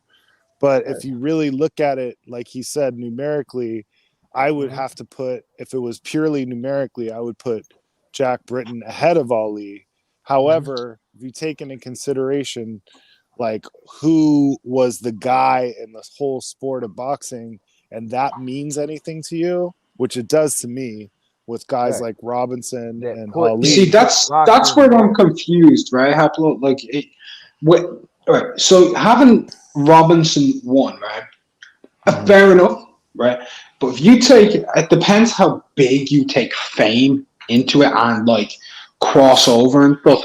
Because if that's the case, like Ali is literally the face of this sport. You know, right? He's the face of the sport.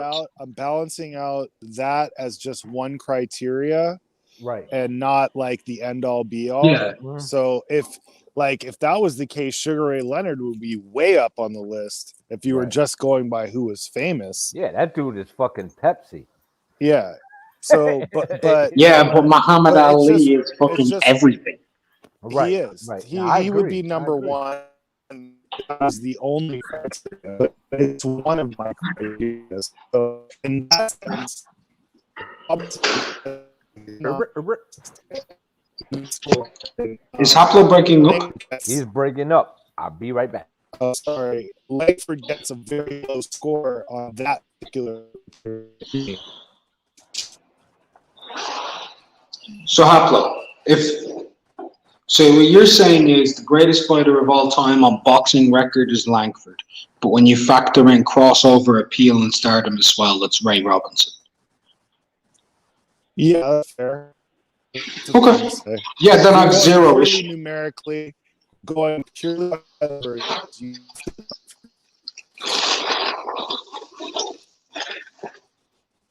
but I think there's more to it than that, bro. You broke up for a minute. You broke up. Robinson scores high on a lot of criteria too. Like, he did have a deep resume.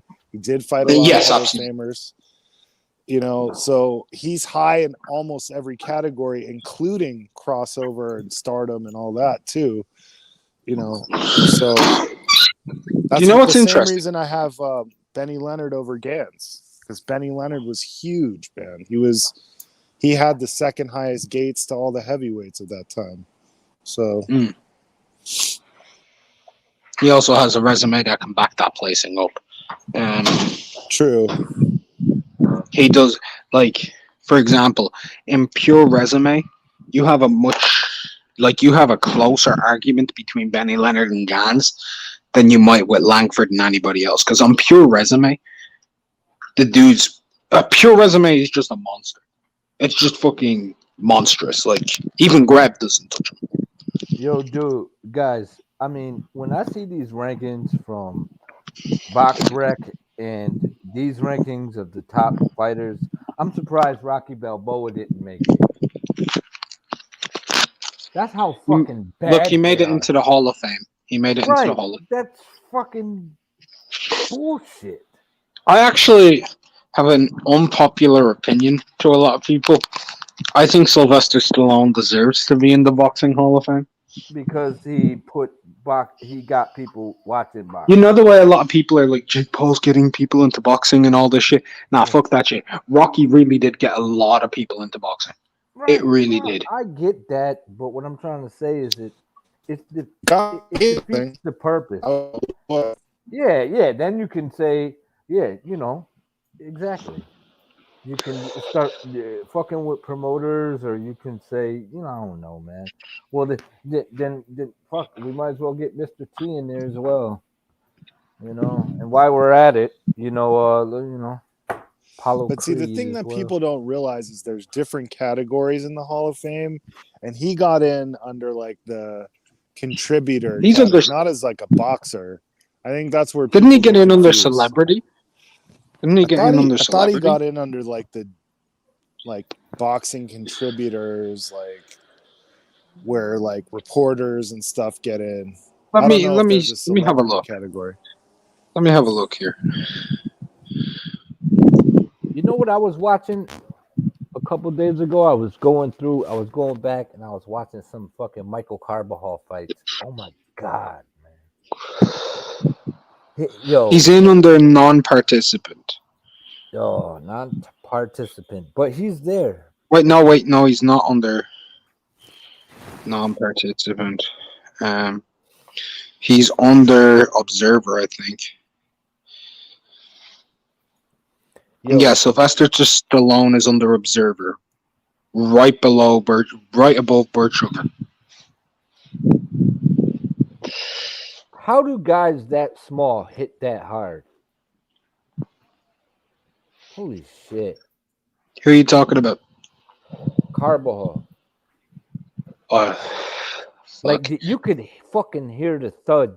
It's not just Carbajal though. Like, no, look at him. Wasn't. Have you ever seen him and the Chiquita Gonzalez fights? Him and fuck. Yes. And what I'm saying is, when they're fucking hitting each other, bang, bang, bang, bang, bang, bang. I'm like, holy fuck! Like, these dudes don't forget, Carbajal's. What was Carbajal's nickname? One too. Little Hands of Stone. Exactly. But I'm just saying, I'm watching that shit, and I got a question for you guys. I know I'll be all over the place with my questions, but being a boxing fan, that's where and being who I am, like, this is the way I am. Who would be the trainer that could pull Teofimo out of a slump? His slump, like who do you think would benefit Joe him Goosen as a boxer?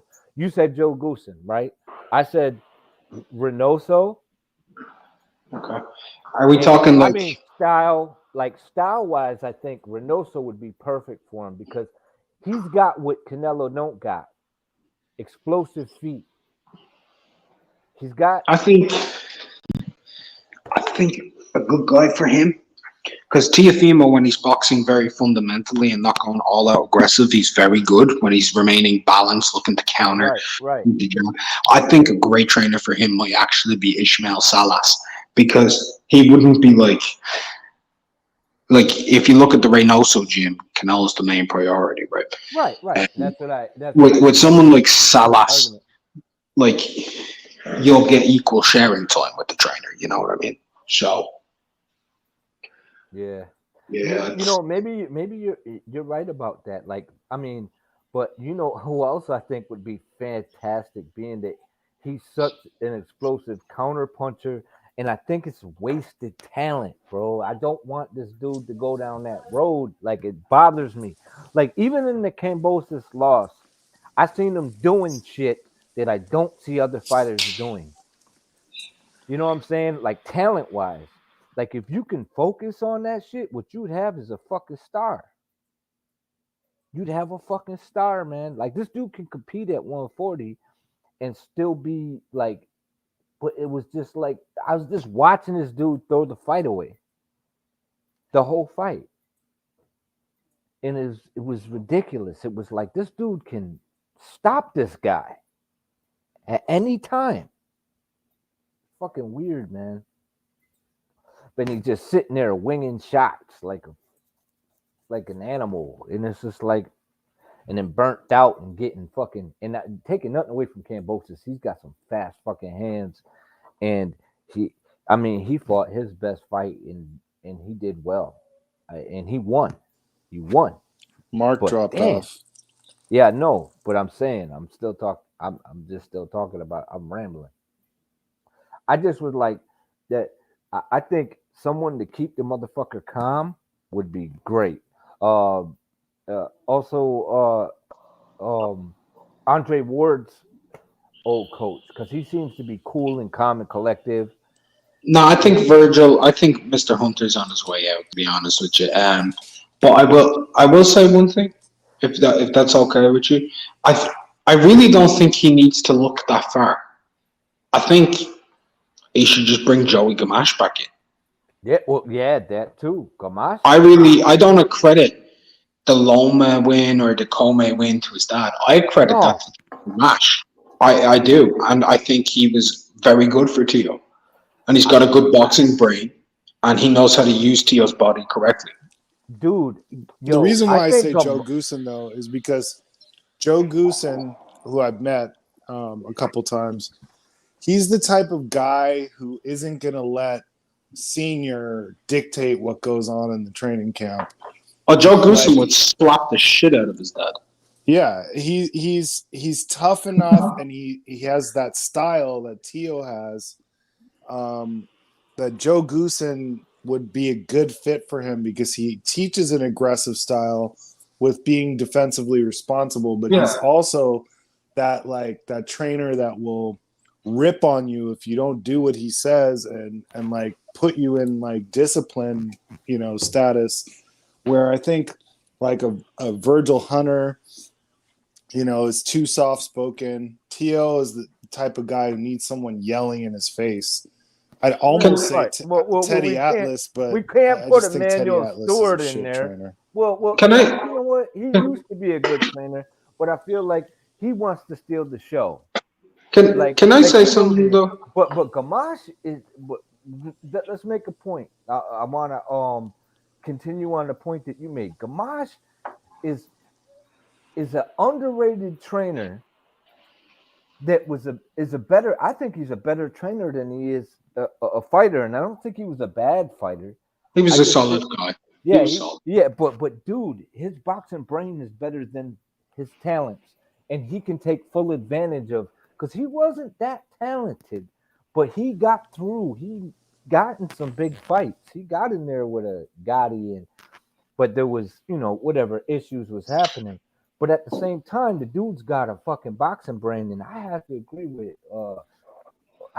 agree with Unrivaled, because like this dude is underrated as fuck. And you talking about a guy who's like, even this guy could easily help. Like, I think you mentioned it before. Also, AJ. You know what I'm saying? Like the dude knows what he's doing. Can I say something real quick though? And this is very important. Like, Caplo's not off on Joe Goosen. He'd be great for Tio. But I think we can kind of all come to an agreement. You could probably get a lot of really just good trainers, and Tio could be successful. It just comes down to he has to listen. He has to. Right. He has to listen. But the main thing is, like, there's a lot of trainers out there who would work with Tio because Tio is very fucking good. A lot of them could do really good with him because he has great attributes. And once he uses them, most trainers can work with that style because he's pretty much 8 out of 8 in a lot of categories. And then he has like 9.5 out of 10 explosiveness and stuff like that. So he's one of these guys who has so many good attributes that if you just give him a solid 7.5 out of 10 trainer, they'll do great with him. We can say, okay, Hunter, he's quiet, but like Hunter with an explosive counter puncher sitting off and using the jab would do very good work with him. Buddy McGirt would, John David Jackson would. I mean, Derek James would do good. Bomac could do good. Even Abel Sanchez might not be that. Abel Sanchez might actually do well with him because he could teach him how to cut the ring off a bit better. I mean, you could go to so many guys. The dude has so much talent. Dude, there was a moment in the Kambosos fight, and I'm telling you, this is true. I just did this shit. I'm watching the fight, and I'm going, because I was so disappointed. I think we were on Black's channel when we were watching it, and I was like, it depends on whether or not this man comes, like if he don't get into his own shit, whatever, right? He did this shit. I slowed the footage down to as slow as I could get it, and I still didn't see the punch. He punched this motherfucker so quick that, and you just see Kambosos' legs just go fucking like it wasn't when he hurt him. It wasn't one of the big times in the fight. It was like nobody's seen it. It was just like boom, he hit him, his legs rocked, and then they were like, oh, he caught him with a punch, but nobody's seen what punch he caught him with, not even me. He just caught him and you heard it. Whack. And I was like, holy shit. And he raised his hand. Wait. That was it the 7th round where they were turning out, dipping to the side, and Theo feinted his arm forward, and then they turned slightly, and then it just caught him. Are you talking about like this like swivel left hand like that just checked out of nowhere? Yeah, I caught that in a fucking 0.25 replay, right? At 0.5 I couldn't see it fully. 0.25 speed, dude, quarter speed. And I was like, dude, this motherfucker, there should be no reason why this motherfucker, like, oh my God, this dude should be the guy right now. Like, and I'm like, nobody can do talent-wise what he can do if this dude added skill to his game now. Like more skill, like better skill, not relying on just talent. Dude, this dude could carry on for a long period of time and become a reigning fucking champion and be like a Mike Tyson of this era. Like, I know they're pushing Tank. I know they're pushing to be that, and who knows, maybe he'll step up and start going for real titles, and maybe he will, who knows. But what I'm trying to say is this dude is doing shit that I have never seen it. And when I see that stuff, I used to pick out shit from other fighters and be like, yo, I used to watch who was the Russian dude that broke his back, who was the middleweight? Dmitry Pirog. But yeah, Pirog, another bad motherfucker. I'm not talking about talent, but this dude was just skilled. How disappointing is it we never got to see him and Golovkin? Oh my God. Dude, I was at the fight where they were supposed to fight, and he was fighting hold on. I got this one. I know you probably remember. Proska. Yes, sir. He wound up fighting Proska because he had to pull out because he broke his back, but it was gonna be at the Turning Stone, and it was gonna be that guy versus Golovkin, and Golovkin's debut in the United States. And dude, that shit was when before people really even knew who Golovkin was, and Proska was like a watered down version of Sergio Martinez. Perfect. Man, I knew who Pirog was way before Golovkin, because he's the one who beat he beat Danny Jacobs. That was shocking to a Prior lot of to people. that, though, this dude would get in the this dude threw he threw punches. He fought the way that Paul Williams should have fought. Like, he could judge distance. He could fight on the inside. He could fight on the outside. He could switch up. He everything that this dude. He was long. He knew how to judge distance, and he was a busy fighter in the process. He was changing levels, changing speeds, and knew when to throw punches, when not to throw punches. Like this, dude, I'm gonna be 110%. He would have beat Golovkin. I think there was a good chance, an 80% chance he would have beat Golovkin. Way back then, it's possible. Yes. Because Golovkin don't like inside fighting, number one. Golovkin's slow too. A lot of people forget that. He is slow, but the thing is he punches I don't know. He punches hard and he punches from weird angles, and his timing is weird. So it's hard to catch his timing because of how he gets off. So you have to get his rhythm down. Look, Canelo was a counter puncher and couldn't judge his rhythm. That's why he was eating so many shots. He couldn't judge his jab. He had to learn jab. good timing and accuracy are the only things that can offset speed. So he had to be good with this timing. Dude would have been too much for Golovkin. He couldn't. The head movement all night long. It's not, oh, I'm going to look pretty for a little while. I'm going to take a break. Like, Parag wasn't taking breaks. Parag was moving. If he was on the outside, he was on the inside. Then he's getting off shots. And Golovkin from the very beginning didn't like it. Who was the welterweight that gave him issues prior to him being a big name? I'm trying to think of the African dude the welterweight that moved up and gave him all types of fucking issues, just fighting him on the inside and just having that pace. But he wasn't a middleweight puncher though, so he couldn't really hurt him. He was calling out Mayweather and all those guys. Oh, I know who you mean. He was with Joe Goosen, that guy. Shoot, I remember that fight. Golovkin knocked him out, right? No.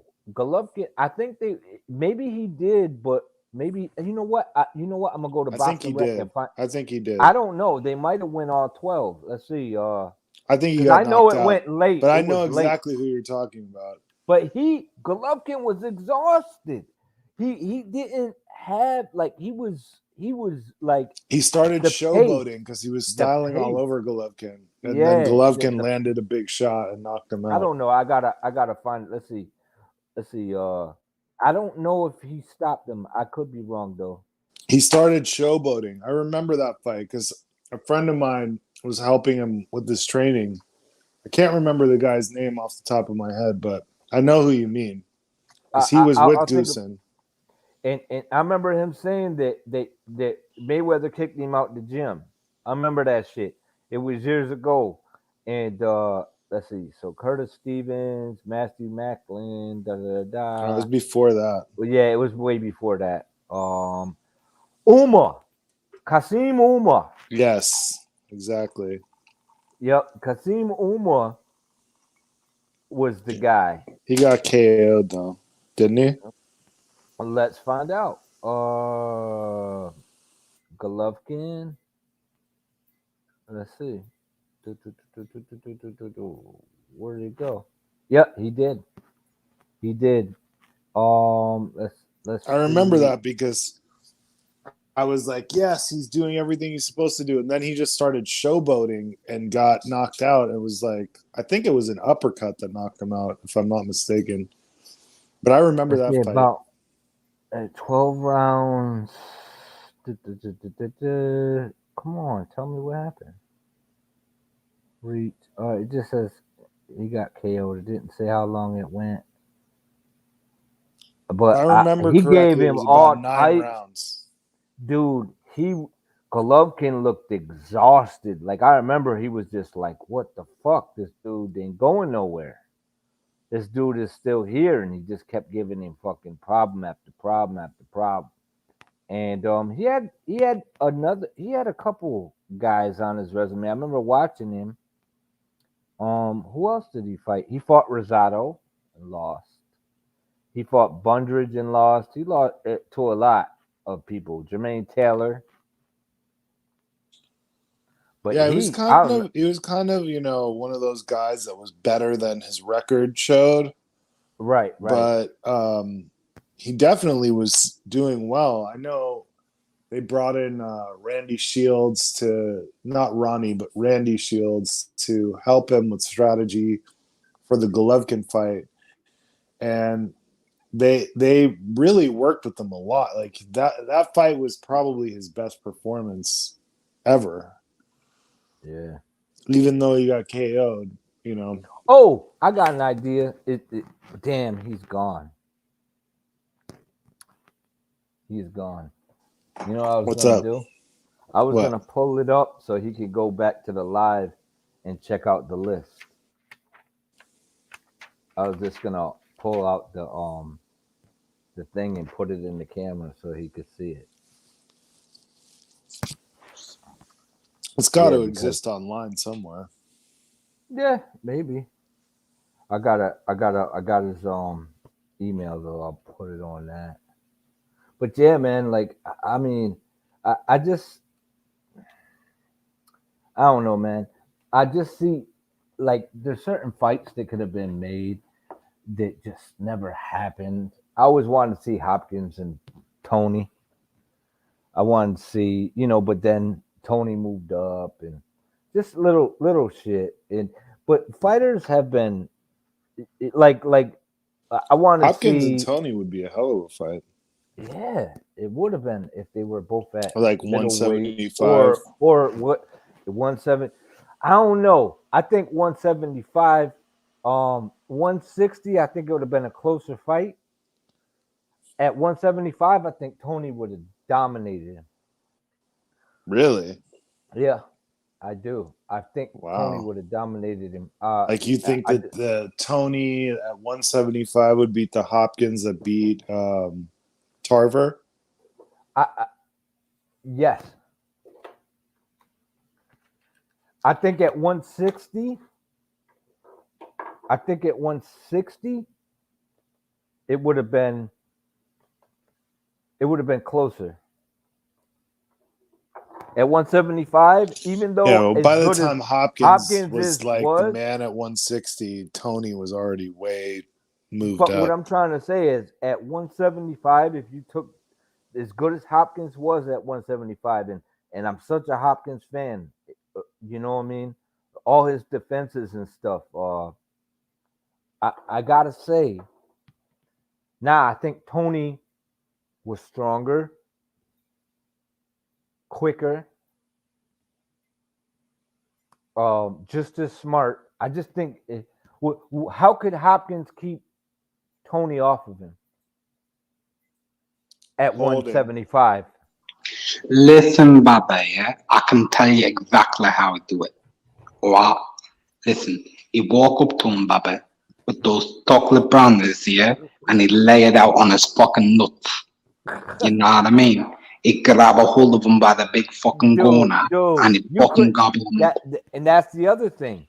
You couldn't fight dirty with Tony because Tony would have beat the shit out of him even worse.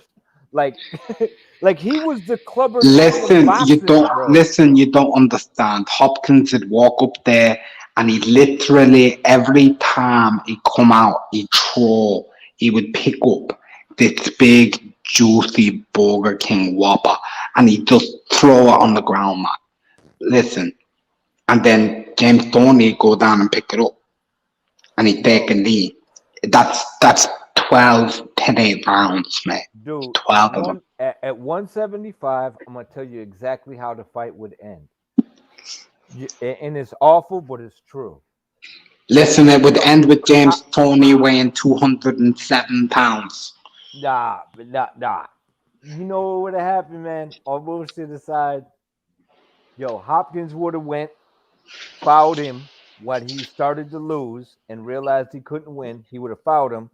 Tony would have fouled him back. He would have fell on the ground. He would have laid there. He would have laid there and rolled around on the ground and quit. Low key. That's what exactly how that 175. 160? No. 160, Hopkins had everything. I just feel like that would have been the fight. At 160, even 168. We'd do 168. If that even existed then. Listen to me. Listen. Right, listen. Haplo asked who let me in. Alright, let me tell you something, Haplo. Let me tell you something. You know your boy, the Ghetto Wizard, right? They call me the Gato Wizard, alright? Because I like cake like that. Nah, I mean. He said, nah, me. The Gato Wizard. The Gato Wizard. Yo, that's the best one I've ever done. That's the best one I've ever done. Kell Brook, the Gato Wizard.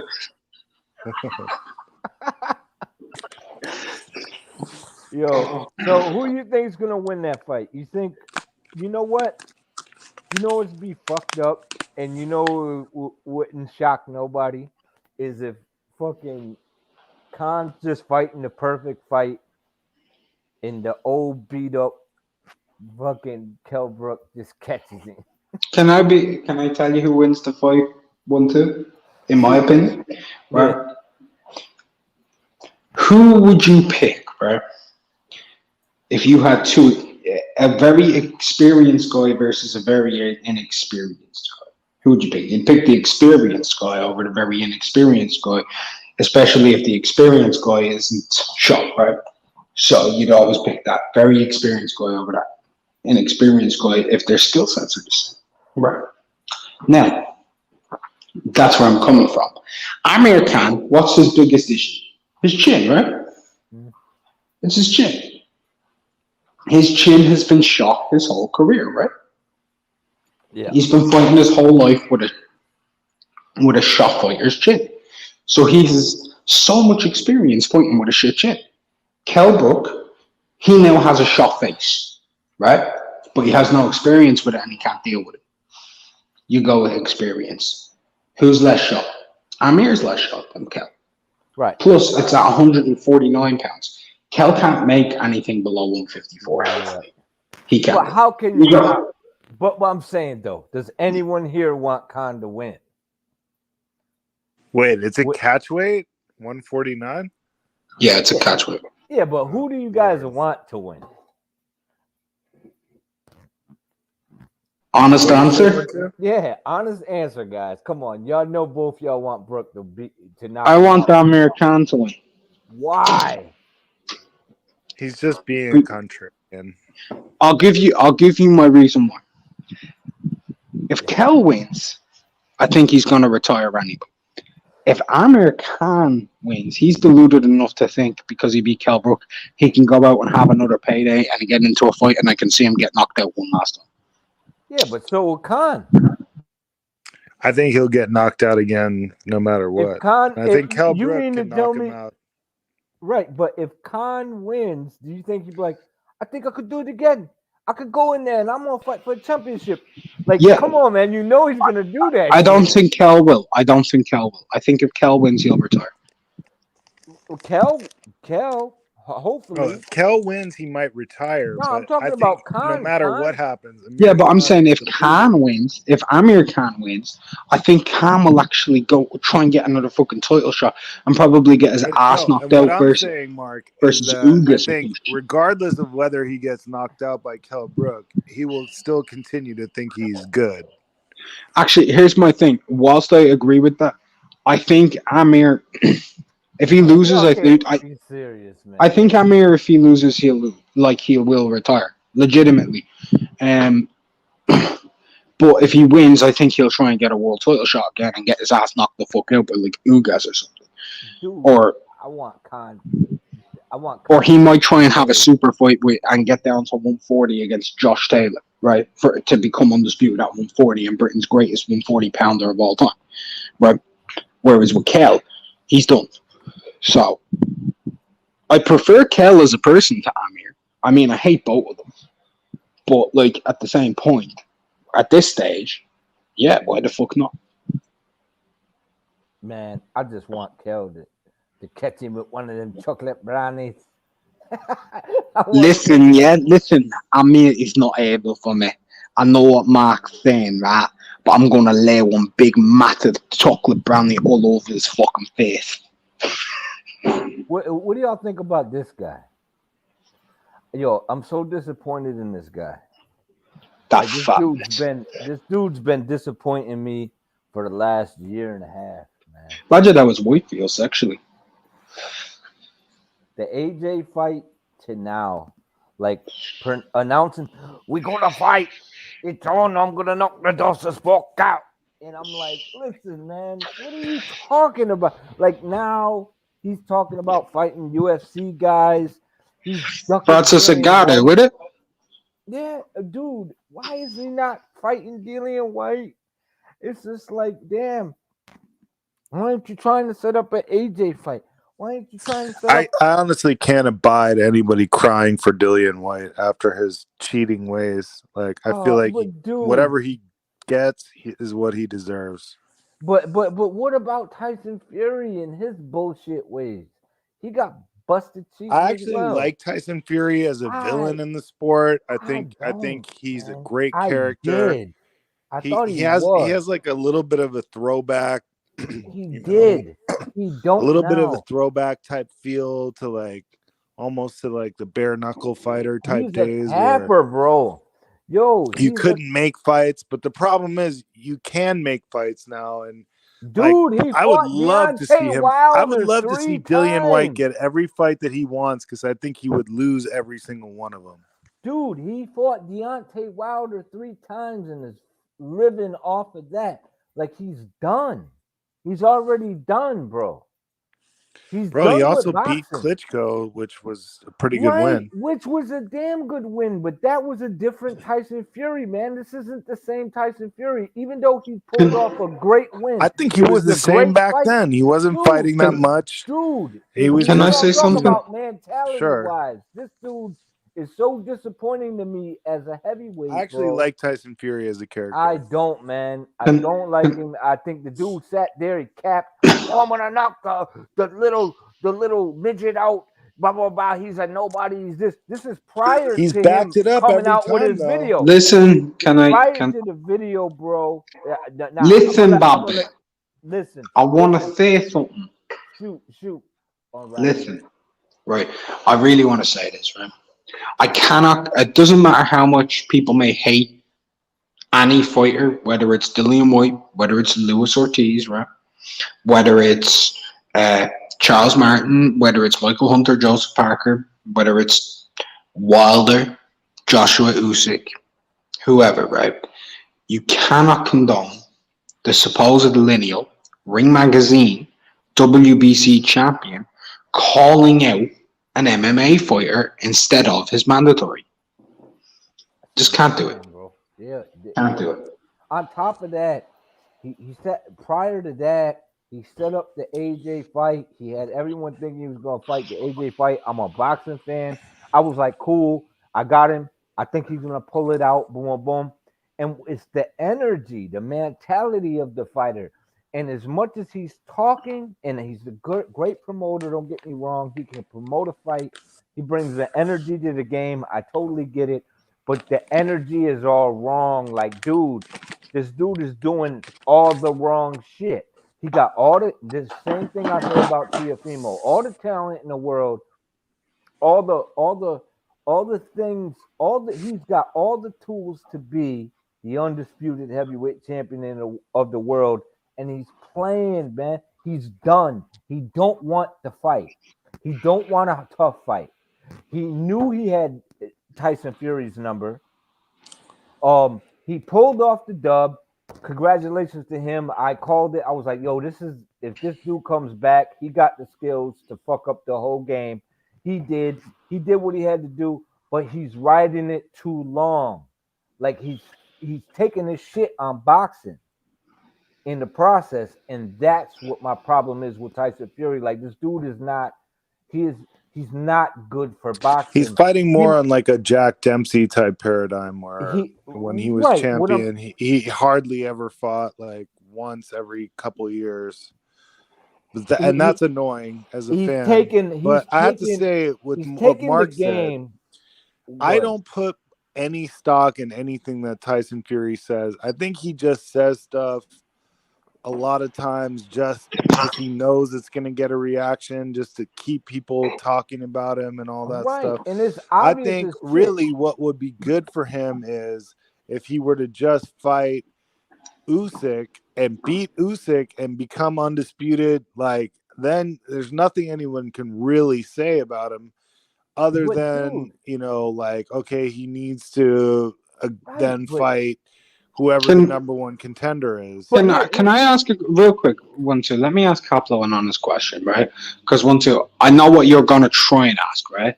But I know that you're pissed off with the Fury situation. So I want to ask you calmly so it doesn't get lost in the mail, right? So, Haplo, I'm going to ask you a question, right? Usyk and Joshua, they're scheduled to fight. Do you condone, if this is the case, Tyson Fury's next fight being Francis Ngannou instead of Dillian White? If it's Francis Ngannou and not Dillian White.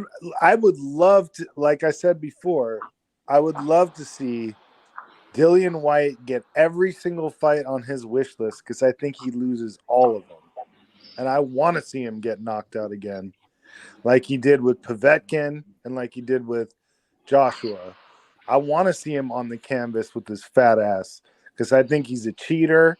And what he did with those gloves is unforgivable, in my opinion. Okay, I think that's fair. So you would agree with both me and 1-2 that in the case of if Tyson Fury is serious, because don't forget he's pulled this crap before when he went over and did the WWE. You can't go by what he says. He's a total. No, I understand. I understand we can't go by what he says. Yeah. Right? But he has pulled a crazy bullshit thing like this before, right? When he did the whole WWE, right? Now, if his next fight is the MMA world champion Francis Ngannou, the UFC's world champion, and it's not his mandatory considering his other two available options, right? That you would probably want would be Joshua or Usyk, right? But Usyk is the unified champ, so I think if that fight could be made and it was made next and Joshua stepped aside, nobody would complain. I don't think anybody would complain for an undisputed fight, right? But if his next fight is the UFC champion and it's not his number one contender, right? And it's not an Andy Ruiz or a top fucking 5 fighter, even then, I think it should only be his man, though, personally. But whatever way you want to look at it, if his next fight is a UFC fighter, have you a problem with that, Haplo? Is this like a sanctioned bout that counts on his record? Does it matter? It's a fight that he'll probably spend 2 months training for when he could have got his mandatory out of the way. Yeah. If I had my preference as a boxing fan, I would say the next fight that I would want to see would be Tyson Fury versus Usyk. If it's not Usyk, then I would love to see Tyson Fury knock out Dillian White. That would be my second choice. And, you know, the MMA guy is not even on the list. But I will say, I will say that he's conducting himself in like sort of a bitch way. P.T. Barnum kind of figure. That's a great reference. He's trying to be like this showman that everybody's like paying attention to, and by fighting an MMA champion, he's kind of adding into that because of what's going on with Jake Paul and a lot of people where they're pulling these MMA fighters out of their ass and getting wins. He's probably looking at that and going like, I could probably make a lot of money just dusting off this fucking MMA guy. Right. And then put that in my pocket. And then I get the MMA fans following me. And maybe that'll bring more attention to whoever I fight next. Do I agree with that as a fan? No, I'd rather see number 1, Usyk, and number 2, White, because I want to see White get his cheating ass knocked out. Right. Now, let me ask you one too. Dillian White, I know that you're a guy who really wants him to get a shot, right? Now, if it was announced Joshua has agreed to take a step aside, right? Let's say this happened, and Usyk versus Fury was next. Would you have a problem with that? No. Right? I think in the case of an undisputed, you can't complain ever. That's my thing, right? Me personally, from that perspective, that's where I'd be, right? But I'm gonna say this: Dillian White, I like him and I dislike him at the same time. I like him for a lot of reasons, similarly to actually why Haplo likes Tyson Fury. Right. And I hate him for the exact same reasons Haplo hates him for. Right? And they're the reasons I hate Tyson Fury too. I would love nothing more than Dillian White and Tyson Fury to get into the ring. Not for the reason Haplo wants, right? To see Dillian get knocked out. Because if they got into the ring, whoever wins that fight you win. Knocks out someone that I really don't like that much. That's a fact. Yeah. I get where y'all coming from, but here's where I'm coming from. And I don't think y'all getting my point. Maybe you are, maybe you're not. But I just want you to understand where I'm coming from in this whole situation. You take Tyson Fury, for instance. He did that whole AJ bullshit. He knew goddamn well he was fighting Wilder for a third fucking time. He know he's got Wilder's number. I'm not saying it was a bad fight. Fantastic fight. I couldn't stand the fact that they were fighting, but I have to admit it was a fantastic fight. Great fight. But here's the thing is, you take who's the guy that he was talking about fighting from the UFC? Francis Ngannou. Ngannou. So you take Ngannou, right? Hard-hitting guy. No fucking boxing skills in comparison to a professional fighter who fought on this level, because there's levels to the game. But the dude's got a solid punch like Deontay Wilder, easy win, easy fix, easy money. Easy money for Tyson Fury, number one. Number two. 1-2. I don't want this to get lost in the paint. I understand where you're coming from, Wilder, but Wilder is like 750 times a better boxer than Ngannou. As much as people shit on Wilder, way better boxer. Right, but that's the point I'm trying to make. Now, you take Deontay Wilder, who has been in there with upper echelon fighters. Now he's gonna fight Ngannou, right? He's got Dillian White, who's been the mandatory, done fought in all the fucking. We talking about boxing is popular because it's a competitive sport. That is not a competitive fight. Even though it looks good on paper, it looks good to the casual fan. It's taking the shit on the sport. And I'm not saying that fighters haven't done this, but this dude's doing it habitually and regularly. Like, this is a continuous thing. And it doesn't matter how good of a promoter, how good of a fighter he is, he's like shitting on the sport. And the dude so capped. Like, there's nothing to like about him, honestly.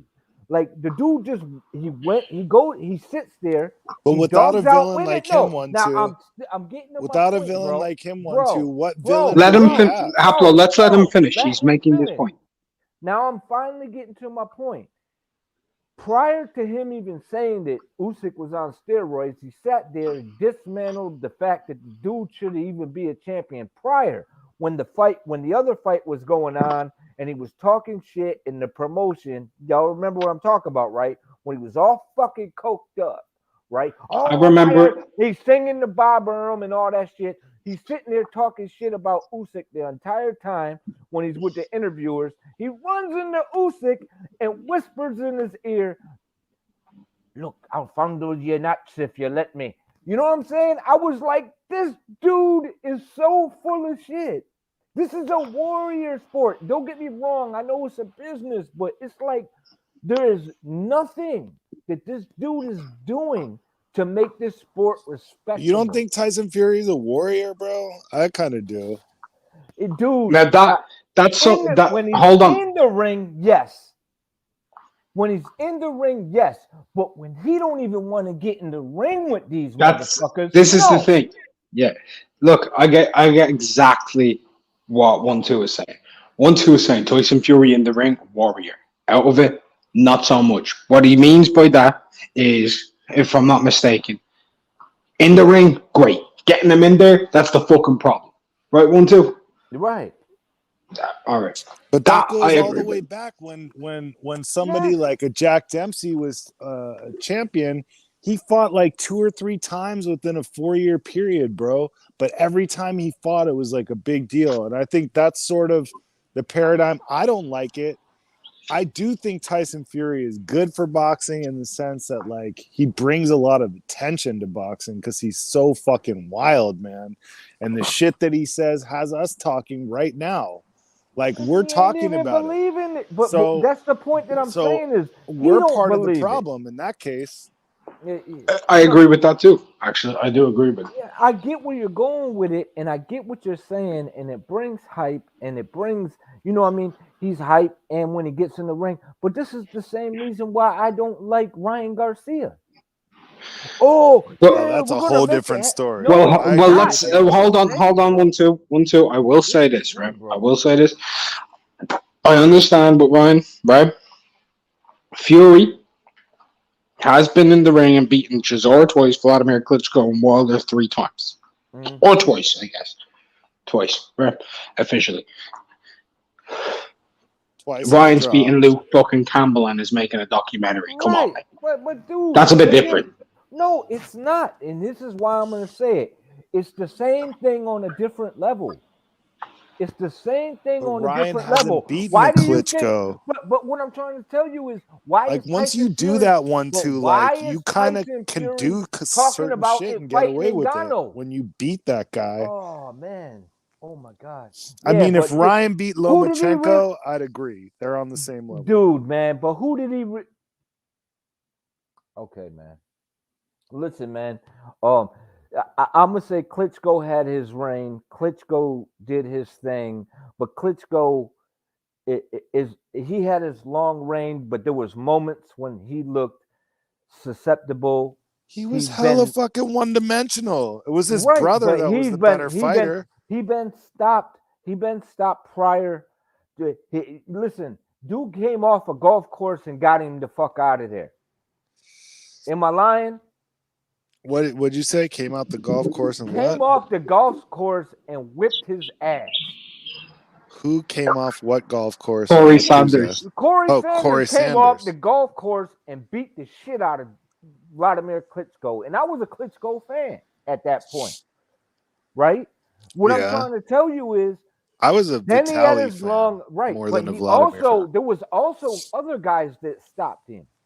Brewster, who's the other dude? The first That dude that hairy beat him. dude. What the No, fuck was his name? yeah, that dude stopped him, right? Then Yeah, he that had was his Corey long Sanders, wasn't it? Yeah. no, the black dude, the other black dude that beat him.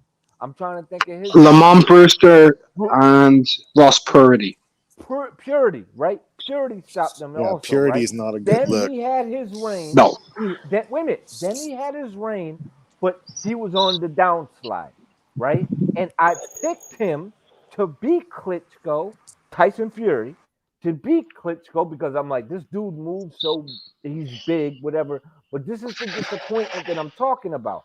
This dude went in there, he didn't really go after him. He could have went after him and probably got him out of there. But he didn't because he was a smooth moving, light footed guy who was bigger than Klitschko, and Klitschko was a fucking robot.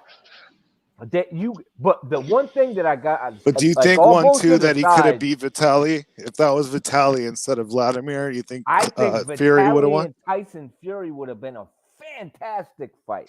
See, to me, the closest we ever got to seeing Vitaly and Vladimir fight each other was Deontay Wilder and Tyson Fury. Yeah, I'll be honest with you. I don't think Vladimir could have ever dropped Vitaly. That dude's chin was fucking I don't care what nobody says, man. Those right hands he was But taking Vladimir off. hits hard, bro. Oh, Joe. So does Lennox Lewis, Haplo. Yeah, but listen. I know, but I'm saying if like in a fantasy fight between Vitaly and Vladimir, I I've kind of always had see the that. tally. I kind of see that looking a little bit, if not medium, like Yo, if they weren't Wilder and brothers, Fury. if they weren't brothers, yeah, he could put his brother on his ass. He was intimidated by his brother. That's why he It would have couldn't been put a his great brother on fight. his ass. That would have been a Listen, great fight. but what I'm trying to tell you though, well, the one thing that Vlad had that nobody ever, very rarely did I ever hear about it, was his transition from the jab to the check hook. He could just throw the jab and then boom, turn it into a hook and just put him all fuck on his ass, and then drop that right hand, and I'd be like, holy shit! Like Vlad, he had that jab, and then he would just turn that hook over. You know who else does it?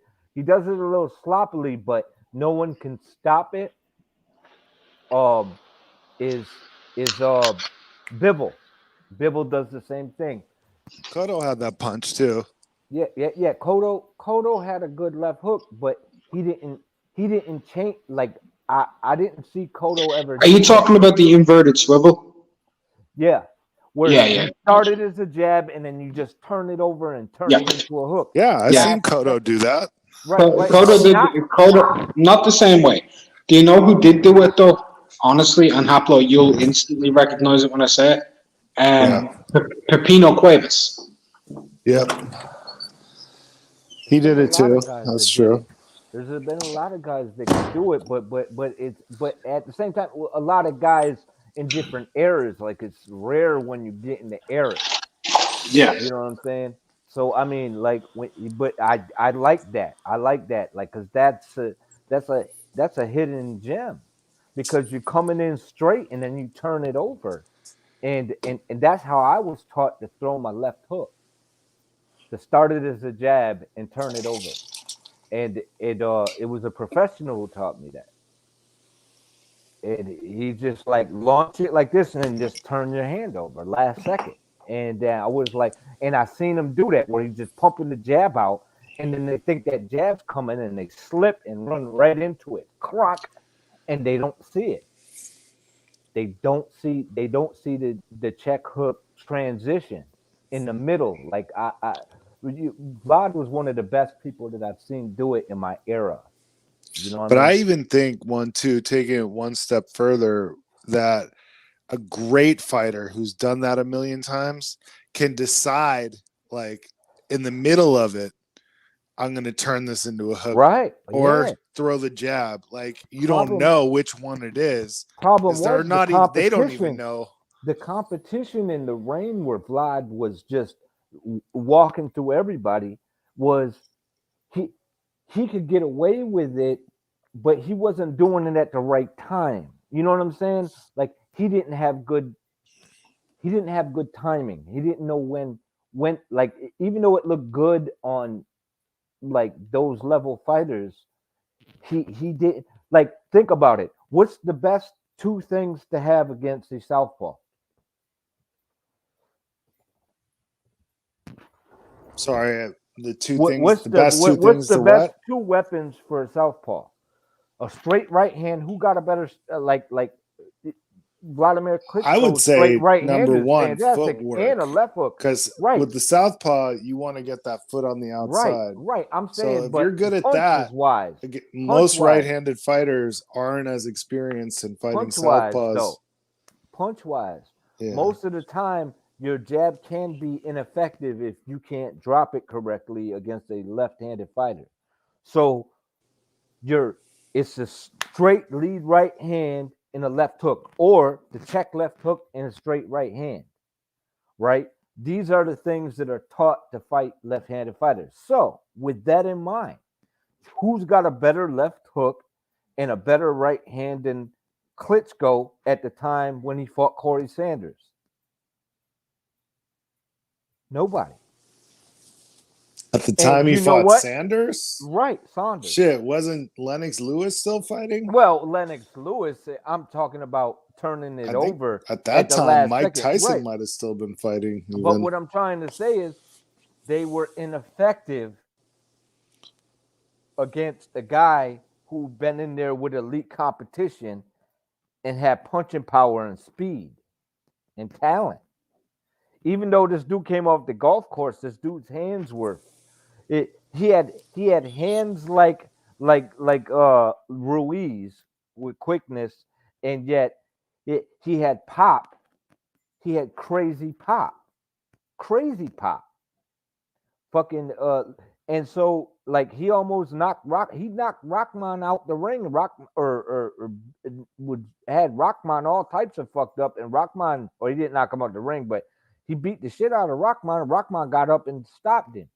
But that's why he couldn't apply it. He couldn't apply those two things when he needed them most. So I don't put Vladimir Klitschko up there as the top, because when he was raining down on guys, when he was going undefeated in Germany, under who was he beating? Even though these guys were ranked, I get it. They were the only guys around, but who was he beating? We never got him in Lennox. I mean, he defended his title a lot, and he had mandatories and shit. But what I mean, the Mandos, I get it. I totally. He beat David Hay. He beat. But David Hay was coming up though, bro. Come on, bro. He was coming up, bro. David Hay. Yeah, but David Hay wanted to fight. He was like hounding Klitschko. Yeah, but he signed his own deal. Wait, hold on. Right, with David Hay, I want to say this, right? We can say coming up on weight, whatever, right? David Hay actually he was following. David Hay was everywhere. I just want to respond to this, right? To me, right? David Hay was established at heavyweight. Can I give you my reason why? Okay, so when he fought, I don't think it was a bad. When he fought and lost to Vladimir Klitschko, he had actually fought at heavyweight. He had 5 fights total, because he fought Thomas Bonine before he fought Jean-Marc Mormec. He weighed 217 pounds. Then he beats Mormec and Macronelli. He then fights Barrett, Valuev, John Ruiz, and Audley Harrison. Now, Barrett, Valuev, and John Ruiz. Fuck Audley Harrison for a second, right? And then he has the Audley, and then he fights Vlad, right? So that's 5 or 4 fights, whatever way you want to look at it. Are you with me? Right? Usyk fought Anthony Joshua, had Witherspoon, Chisora, and then Anthony Joshua. 2 fights. Right. He was established, and he'd been in the division for just about 3 years. Right. But I'm sorry. No, but this, the point I'm trying to make is, I think that's fair.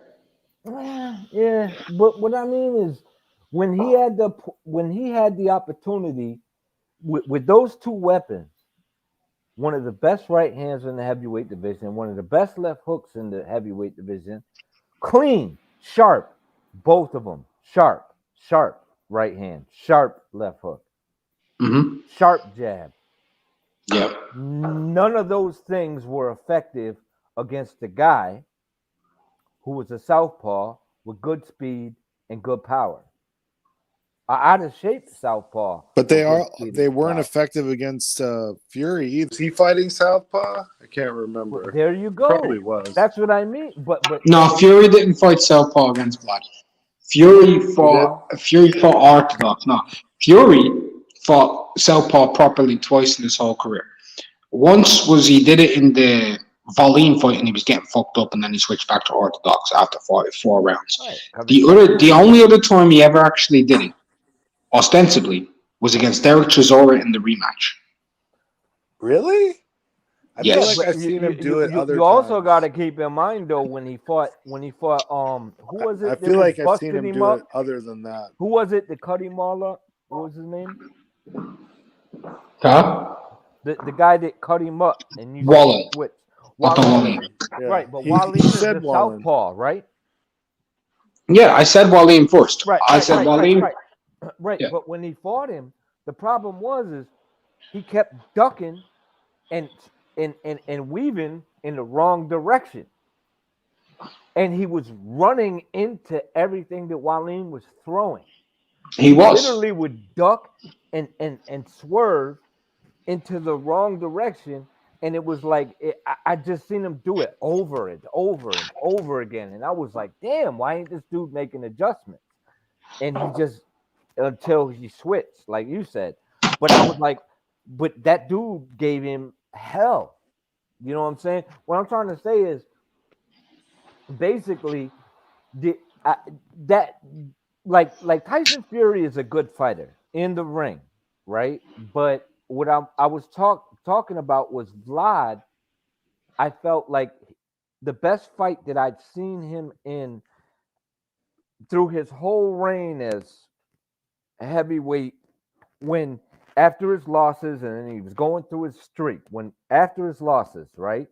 Up until he fought AJ, was the best he looked in years when he fought AJ. He just burnt out. He burnt out in that fight. He didn't have nothing left. Can I say something, Ubuntu, right? And this is just from my own point of view, and we can agree to disagree, right? You can make a case if you want to that he was burnt out, and when he fought AJ, he was much more hungry and had more desire than he did against Fury, right? And anyone can make that case, and I'm not going to knock. My other thing is Anthony Joshua, as good as he is, strong as he is very flawed, and styles make fights. No, let me say it. One, two. I want to finish my point. Well, right? I tried to for a while on my own panel, and I couldn't. But go ahead. I thought you said your point, right? No, I did that last one. But go ahead, continue.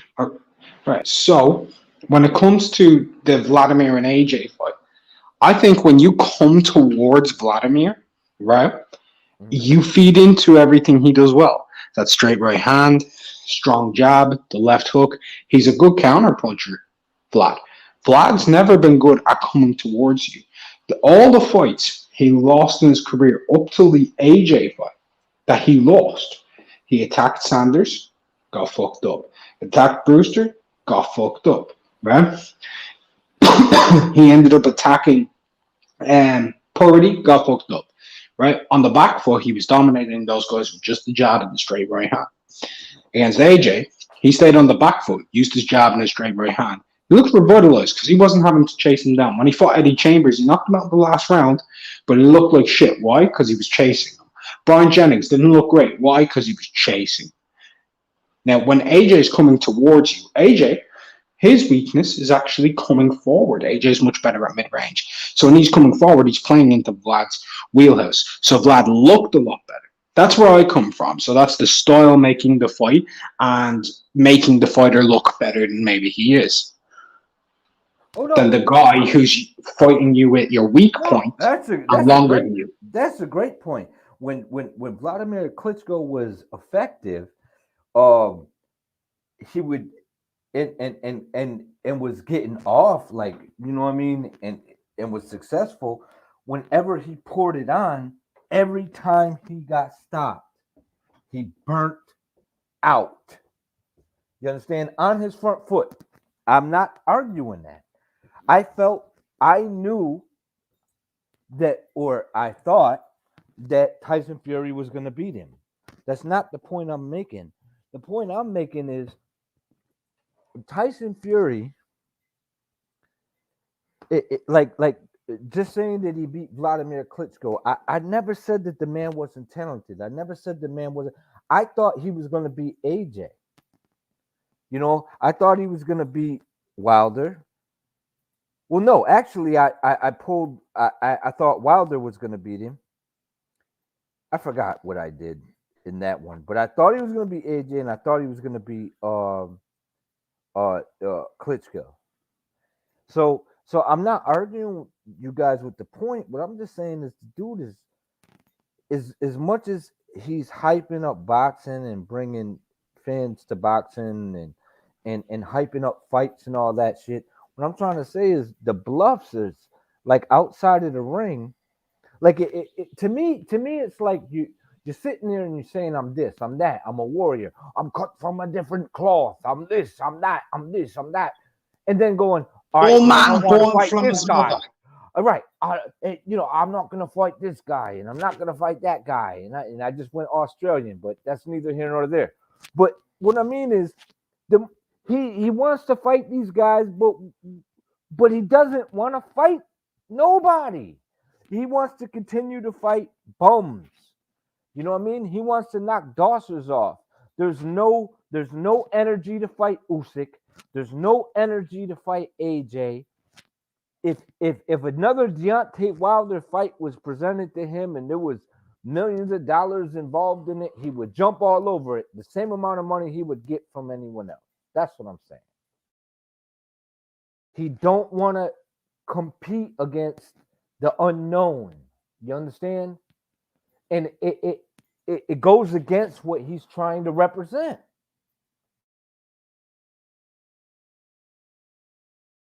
That's all I'm saying. I feel you. Can I give a little bit of my own philosophy on the sport one too? That I've kind of just come to recently over the last really last like 5-6 months, right? Like most people know, I've become much more inactive on YouTube. When I do come on, I troll the fuck out of anybody who fanboys for anybody. I just spend my entire time trolling now. Because I've no horses in the race in most places, unless your name is Chocolatico, because that's my fucking dude, right? But I want to say this. You know the way this situation is with Fury that you're explaining one too, right? Yeah. I came to this philosophy 6 months ago. Talk to me when his career is over, and I'll tell you if I agree. Because you can be right in the moment. But remember, it's not about the battle, it's about the war. So it's not about a 3, 4, 5 year situation, it's about the full 15, right? It's that full walk. So at the end of the day, whilst I do find it incredibly frustrating with a lot of situations, I'm going to win, let everything air out, and then when it comes time to judge is when each of these guys' career is over. I haven't, like with Manny, right? I remember there was many times I grew frustrated with certain fights that I wanted to see, or even Floyd, right? Or let's go with guys who aren't just considered as great as they are, but still very good fighters. And I grew frustrated with them throughout their careers, right? Like Junior Jones or Antonio Tarver. Like, very good fighters. I don't hold any of those resentments that I once held. And that's what I wait for. And I'm not saying don't talk about it, don't have those discussions, because without those discussions, we don't have the sport. But I will say, from just my own little perspective, Evander Holyfield and Mike Tyson should have fought in 1990. That's a fact, but that's the problem. Lennox Lewis and Riddick Bowe never fought. I don't hold that against Lennox, and believe it or not, I'm one of the only people who doesn't hold it against Bowe. They should have fought. They should have, most definitely. And maybe Bowe, he had that one of the greatest trilogies I've ever watched. They did actually fight in the Olympics. I know that, Haplo. We're talking about professional, right? I obviously I know they fought in the Olympics. 1988, right? The gold and silver medal match, US versus Canada, premature stoppage to Canada, right? The ref bailed them out. Anyway, they should have fought as professionals, and it would have been fantastic. And they never got that. We never got that 12-round epic. Who knows what would have happened? And I should hold it against them, but I don't. There were fights out there that I wish happened that never did. I don't hold it against Lennox, even though I probably should, and I did for years. For about 4 years, I was pissed that he didn't have that rematch with Vitaldo. I'm pissed to high heavens that Golovkin didn't get the Sergio Martinez fight. I still blame Martinez, but he went after the Cotto fight and he got money and all that jazz. Yeah. What I'm saying is whilst I get pissed off. I'll hold it against them when their careers are over and they don't right the wrong that should have been made. Right. But until then, I'm just going to sit back and watch this roller coaster of this shite era that has very good fighters, but they're not fighting enough to where it's a great era. They're just not. Not fighting each other. That's the point. There are some that are. There are listen. Tyson Fury didn't fight AJ. Then he just chose not to fight Usyk, or he's not fighting Usyk, and he's not fighting Dillian White. That's 3 in a row, bro. Listen, right? Dillian White. Not, oh, these 2 dudes should fight. No. It's like these 2 dudes should fight. You should probably fight this guy then. You should probably fight this guy then. No, this dude's Jamando. This dude will get you undisputed, and this dude will get you undisputed. No, the both Dawsons. I'll knock them spark out. I'm gonna beat them all up, but I'm not fighting this guy. I'm not fighting AJ. This dude's too small. This dude is a Dawser, and this dude is basically never gonna get to fight. He's not gonna fight Dillian White. Well, look, all I'll say is Joseph Parker versus Dillian White. Anthony Joshua versus Klitschko. Fury versus Klitschko. Fury versus Wilder 3 times. Usyk, AJ. AJ Povetkin. Andy Ruiz, AJ 1 and 2. Chisora White 1 and 2. It's a pretty solid era. And in lots of ways, whilst we don't have undisputed, whilst we don't have it, the 3-belt undisputed era, I'm going to be genuine. I'm going to be straightforward with you. Riddick Bowe versus Lennox Lewis, it didn't happen, right? It didn't happen. Mike Tyson and Lennox Lewis was a decade too fucking late. Evander Holyfield and Mike Tyson 1 and 2 were 5 years too late. We got good fights though. We got Mike Tyson versus Donovan Razor Riddick. We got the Holyfield Bowe trilogy. We got Lennox Lewis with a lot of defenses, and then beating guys like Hasim Rahman in the revenge match and the Fatali fight. And then the era just before this, there were fights that we should have got as well. Right? But there was a fight signed between Lennox Lewis and fucking and Riddick Bowe. And there was a fight Lewis got stopped. And there was a fight signed between Tyson Fury. And there was a fight between Tyson Fury and Anthony Joshua signed. And that fight got stopped by an arbitration. Yeah, either way. But the arbitration, he had to know. Maybe listen. Everybody else. Maybe he did, and maybe he didn't. I'm not going to cast judgment on that myself. All I know is that nearly every fight, bar a couple, have happened in this era. Just like in the last era, just like in the era before it, and the era before it, and the era before that. You know, Mike Tyson and David Tua never fought. No, they didn't, and that would have been a fantastic fight. It would have been. There was loads of fights Michael Douglas didn't have. You know, Joe Frazier, yeah, he's got the Ali wins. But Haplo can tell you just as much as I can. There's plenty of fights out there Joe Frazier didn't have. Right? It just falls into that paradigm. I'm not saying that these guys are on that level. They don't fight enough, right? And Jordan. I feel you. I feel you as well. I mean, we can't say it about Ali. We cannot say it about Ali because he actually did fight everybody in the top 10. Who is the guy that both of those guys didn't fight that Ali fought that was the danger? You give me the name. Are you going to say Norton? No, the hardest hitting heavyweight at that time. Ernie Shavers. Foreman didn't fight Shavers. Foreman fought Loyal, and Loyal fought Shavers. Right. And Loyal knocked out Shavers. Right. He knocked out Shavers, but he never been in there with Shavers. So that's your Dillian White. You know what I'm saying? I'm not saying that Dillian White punches hard as Shavers. I'm just saying he's a dangerous guy. He does have heavy hands. He can get a guy out with one shot. He's capable of doing that. He can box. You know what I'm saying? And these dudes can can probably whitewash the guy. But let the fight happen. And I get we don't get the fights, and it's been going on for years. But when do we get it right in boxing? When does boxing get it correct? When does boxing became like now it's just like we come up with excuses why these fights don't happen. Well, this didn't happen. Well, that fight didn't happen, so it's okay that this fight don't happen. But then we constantly doing that. Like this fight don't happen. This fight don't happen.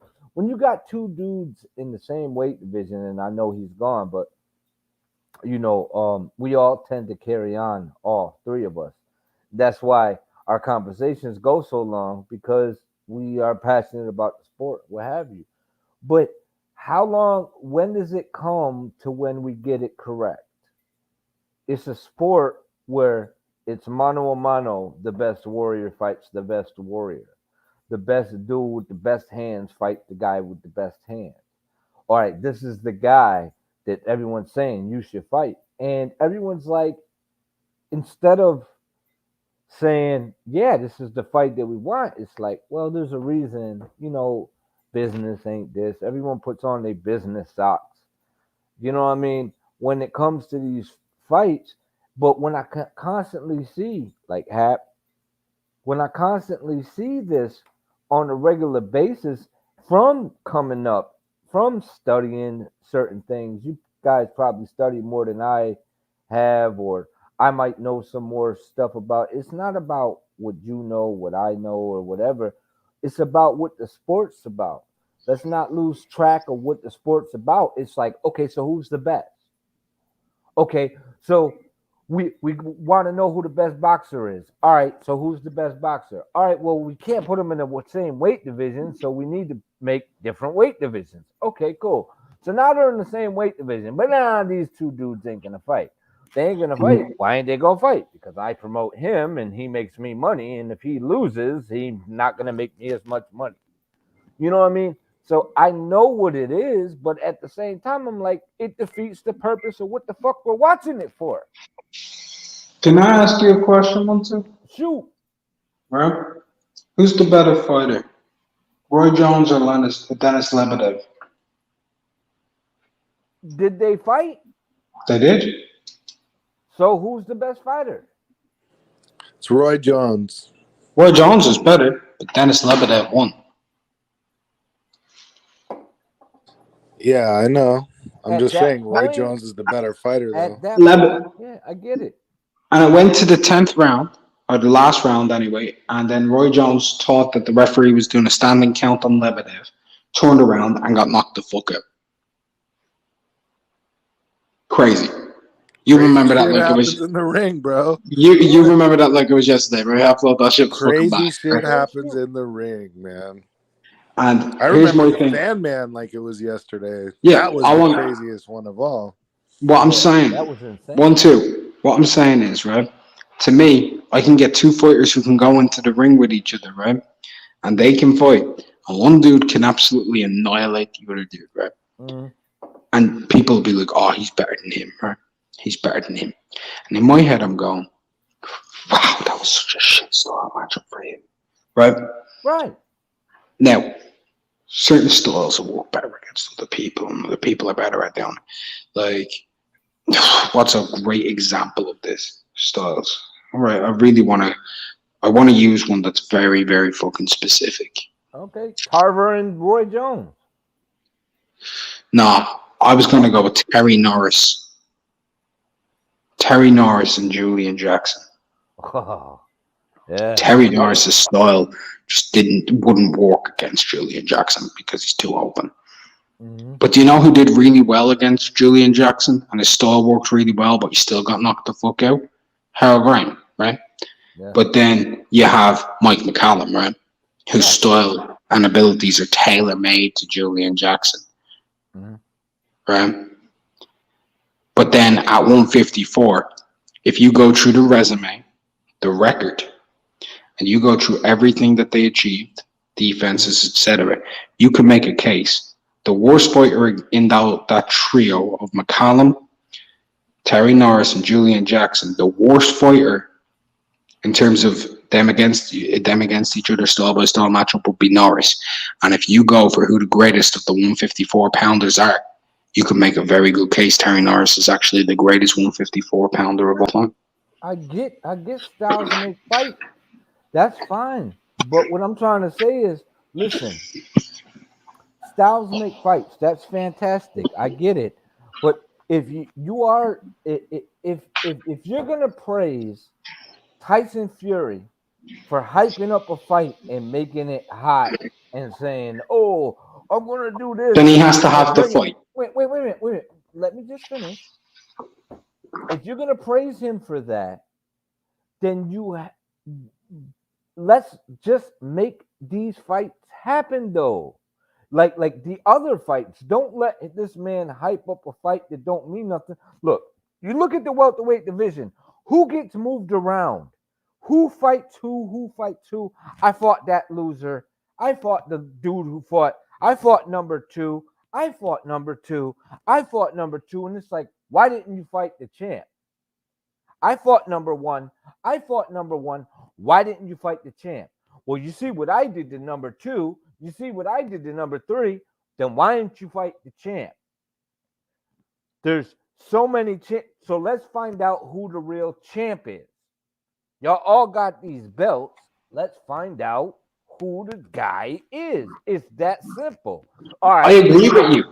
So you're gonna pass Sean Porter around. You're gonna pass like welterweight division, stacked division. I was talking about this earlier. Like 3 to 2 years ago, I was like, yo, we should be happy, y'all. It's a stacked division. Thurman was on top. Fucking Spence was coming in. You had Porter. You had Garcia. You had it was nice. Wait a minute. You had Bud Crawford coming in. Yeah, there was even some wild cards in there. You know what I mean? And you're just like, oh wow, you seen a guy just come in out of nowhere, come up to welterweight, knock Guerrero out in 2 fucking rounds. Nobody stopped Guerrero, including Thurman and fucking Mayweather. And this little ass guy just came up 2 weight classes and stopped them in like 2 or 3 rounds. And I'm like, wow, this is fun. You know what I mean? I'm like, I get you. But what I'm trying to say is, and then what happened? Someone would lose, and then they were like, all right, let's just pass him around and let's just stretch the game. All right, let's stretch this as far as we can take it. And it's like, well, when is Thurman going to fight Spence? When is Mayweather going to fight Thurman? Then it turned to, when is Bud going to fight Spence? When is Thurman going to fight either one of these guys? But Porter just seems to be, hey, we'll pass you over here. We'll pass you over here. Sometimes you win. Sometimes, and then, like, you know what? Let's make this fight happen. Porter and Garcia. Oh, and it's like, yo, these are the two. That was a very good fight. It was a great fight. Don't get me wrong with the great fight. But what I'm trying to say is, if you hype in the game, why ain't we getting Spence Thurman? Why ain't we getting Crawford Spence? Why ain't we getting Crawford Thurman? Why ain't we getting Thurman fucking? And then we finally get when fucking this is what I mean about boxing. Such a stacked division. We finally get a Manny Pacquiao, Keith Thurman. And I'm like, this is a low key, no, as big as they were, especially Manny Pacquiao, I'm like, it still went under the radar. And I'm like, as high as that fight was, it was like, but that wasn't the fight the fans wanted to see. But once it was announced, it was like, boom, styles make fights. When they introduced, I was at the fight live, Matisse and Provodnikov. That was a dream fight that I had. And I didn't know about it until a week prior, and then found out that the fight was happening in my town. And I was fucking there. and I worked my way to the front. Nobody was gonna stop me. I was like, I gotta watch this fight because these weren't guys that were the top guys, but like you said, styles make fights. But when can I get a Spence Crawford? Spence and Crawford will make enough money to pay both fighters, pay both networks. It will. People will come out for that. They will have a sold out crowd no matter where they go. If they go to Texas, if they go to Omaha, if they go to New York, if they go to Las Vegas, people California. It doesn't matter. Saudi Arabia, they're gonna. Mate, I'll be honest with you. They could do 20,000 seats at the 3 Arena here in Dublin. Right? They could. People know them here. They know that fight, and they want it. Right? And I agree with you completely. And if the fight doesn't happen, I will bitch and moan for a decade. Yo, listen. Before you finish, they can both easily make $10 to $11 million in that fight, and everyone will be happy. The reason why the fight is not going to be made because they don't want to stretch it. They don't want to. Someone's going to take a loss, and they want to stretch this bullshit for as long as they can. I'm talking about the promoters. I'm talking about the network. I agree completely. What I'm talking about, bro. I agree completely. What I'm talking about, man. I agree completely. This is what I don't like, bro. I feel you. I understand it, and I completely agree with you. And I'm in the same boat about. Look, right? Wilder Joshua should have happened, right? Should have. Fury versus Joshua should have happened. Right. Fury Wilder did happen, right? Money. White Wilder should have happened. White versus Fury should happen. Usyk versus Fury should happen, right? Usyk and AJ rematch gonna happen, right? Cool, whatever, right? Adonis Stevenson and Sergey Kovalev should have happened. Adonis Stevenson and Andre Ward should have happened. Right, but we should have got Andre Ward wanted that. Right? Let me keep on, right? Just let me wrap on this for a little bit, right? Because I need to. Mikey Garcia and Lomachenko should have happened, right? It should have happened. Breeders and Coley should be happy.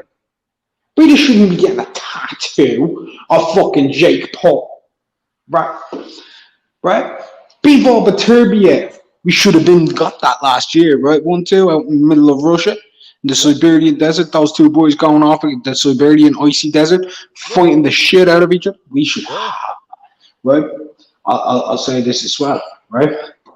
Rigo and Carl Frampton should have happened, right? But I know why Bivol and Beterbiev didn't happen though.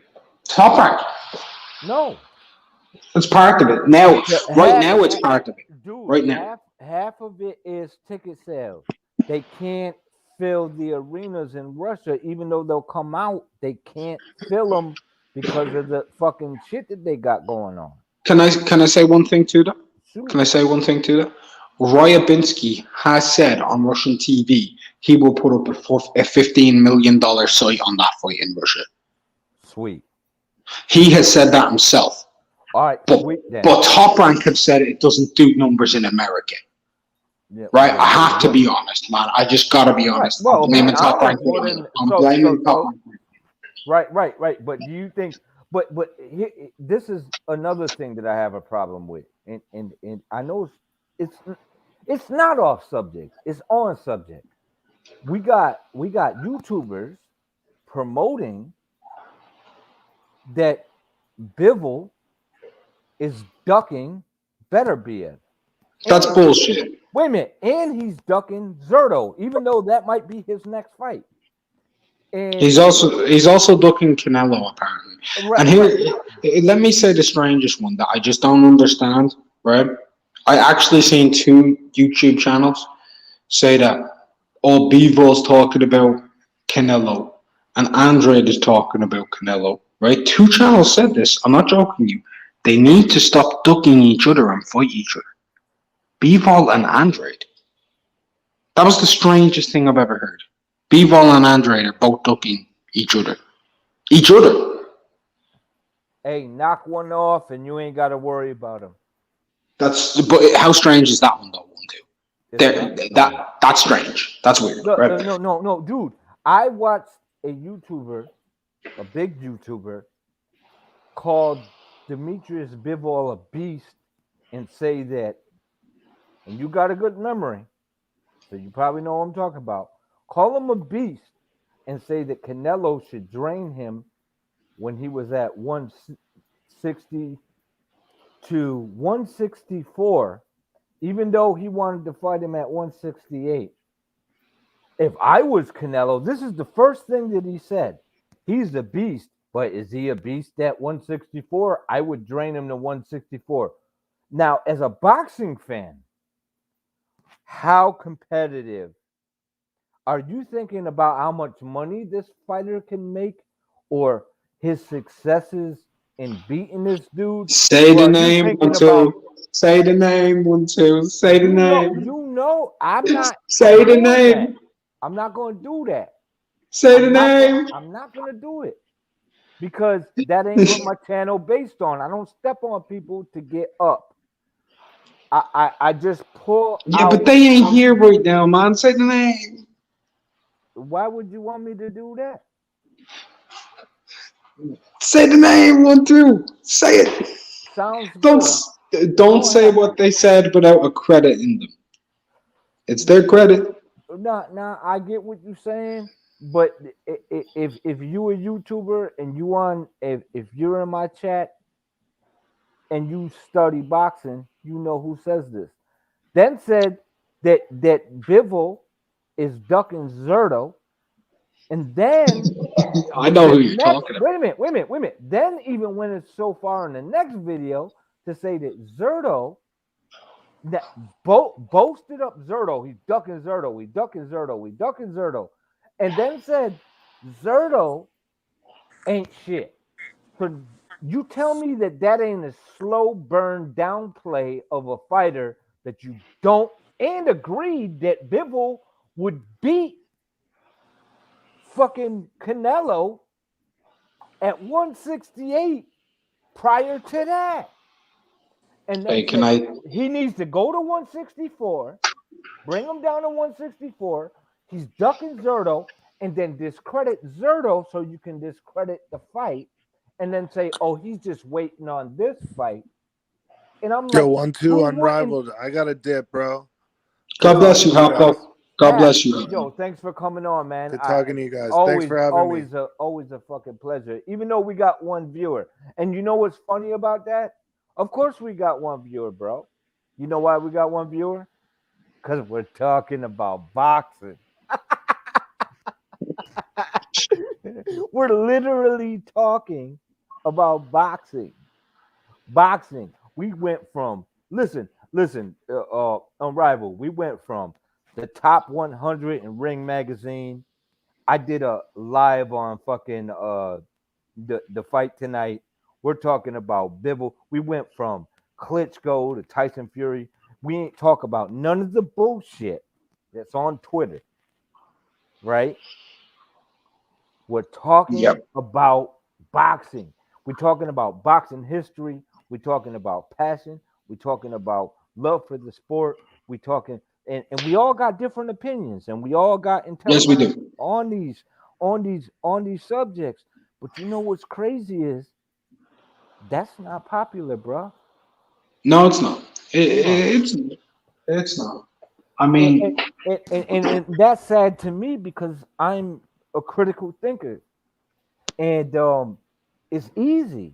It's easy for you. You can literally like I know you're an intelligent individual, but dude, I can't sleep at night if I'm just pumping out bullshit. I don't. I make decent money.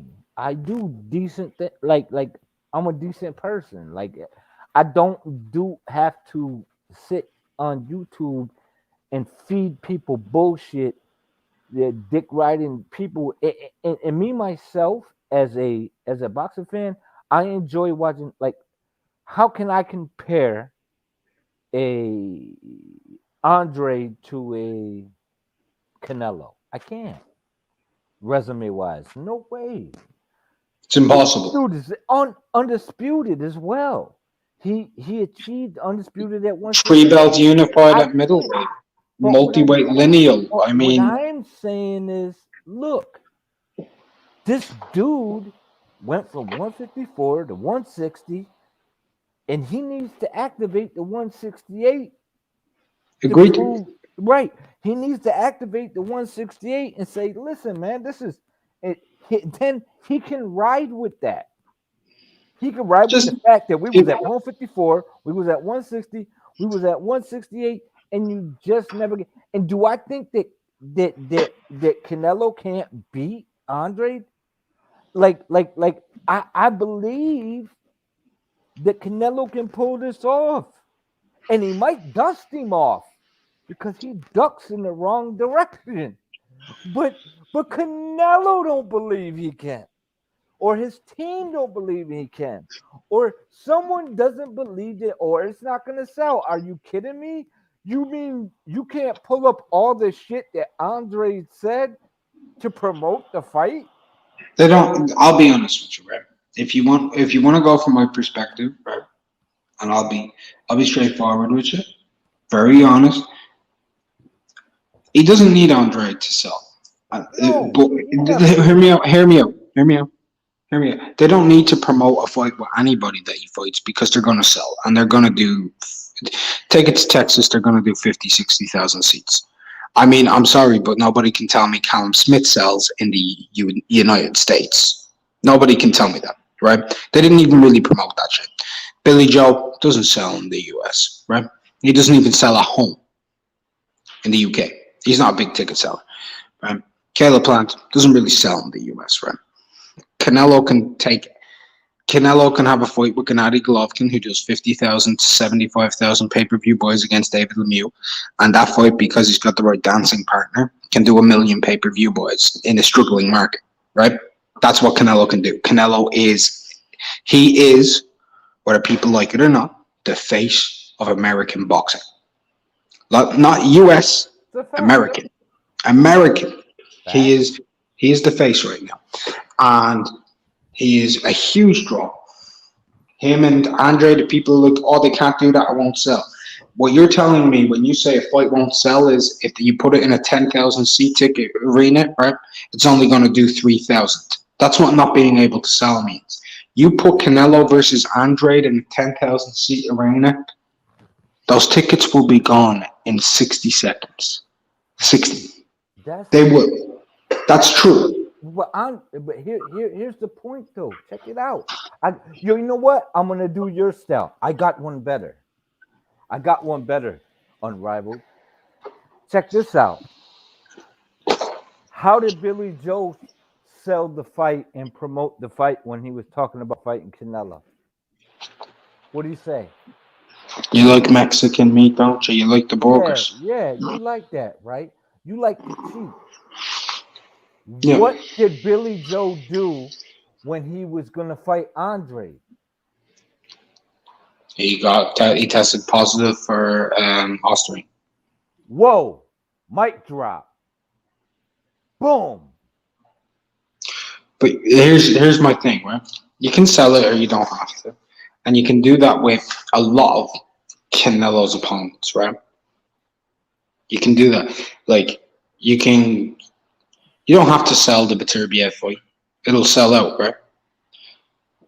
It'll sell out. Sell out with Canelo. B-Ball will sell out. Yeah, it is. Zach Parker, he can sell out. Andrade, he can sell out. Jamal Charlo, that's going to sell out, especially in Texas. That'll be big. Maccabi, he'll sell out. You know what'll sell out in Texas? You know what would be a fantastic fight that would just blow my mind? Like Ugas, right? Ugas, he's fighting dude is fighting Ugas, right? And Spence. You know they're fighting it. Spencer's fighting him, and you know they're fighting in Texas. Yeah. Right? Who would be the biggest Texas fight in the welterweight division? Spence and Virgil Ortiz. Boom! Be huge. Massive. Do But 60,000 seats they're probably. They're building Ortiz. Spence is already established. This fight won't happen. You know what I'm saying? I feel you. Won't happen. The fight won't happen. You know what? Fucking you got fucking Boots. Boots is ranked in all of these divisions. No Spence and no Bud. No one's talking about that fight. That's a interesting fight. But all of these fights are interesting, but they are not going to happen. And that to me is driving me batshit. Yo, fuck it. Yo, fucking Thurman and fucking Boots. Think about it. Can I be honest with you, And maybe I'm a man alone on an island. I don't give a fuck about Keith Thurman right now against anybody. And I probably won't give a fuck about Keith Thurman unless he shows me something it shows me something, right? Because to me, that dude hasn't fought since the Manny fight. He had the Josecito fight, and he hadn't fought 2 years previously to that. He's fought twice in half a decade. Right. He's more inactive than Sergio Martinez, who retired like 8 years ago. And you know what's funny? Who's more exciting in the welterweight division right now since Manny left? If you take their body of work and you watch their fights, who's more exciting to Keith Thurman? Right now? Yeah. You might be able to you might be able to pull 2 or 3 out your ass, but I can pull out a few right now. Like I'll be dead ass. Because to be honest, he hasn't been exciting other than once in the last 5 years. Okay, so now I really want you to think about what you're saying. Think about what you're saying.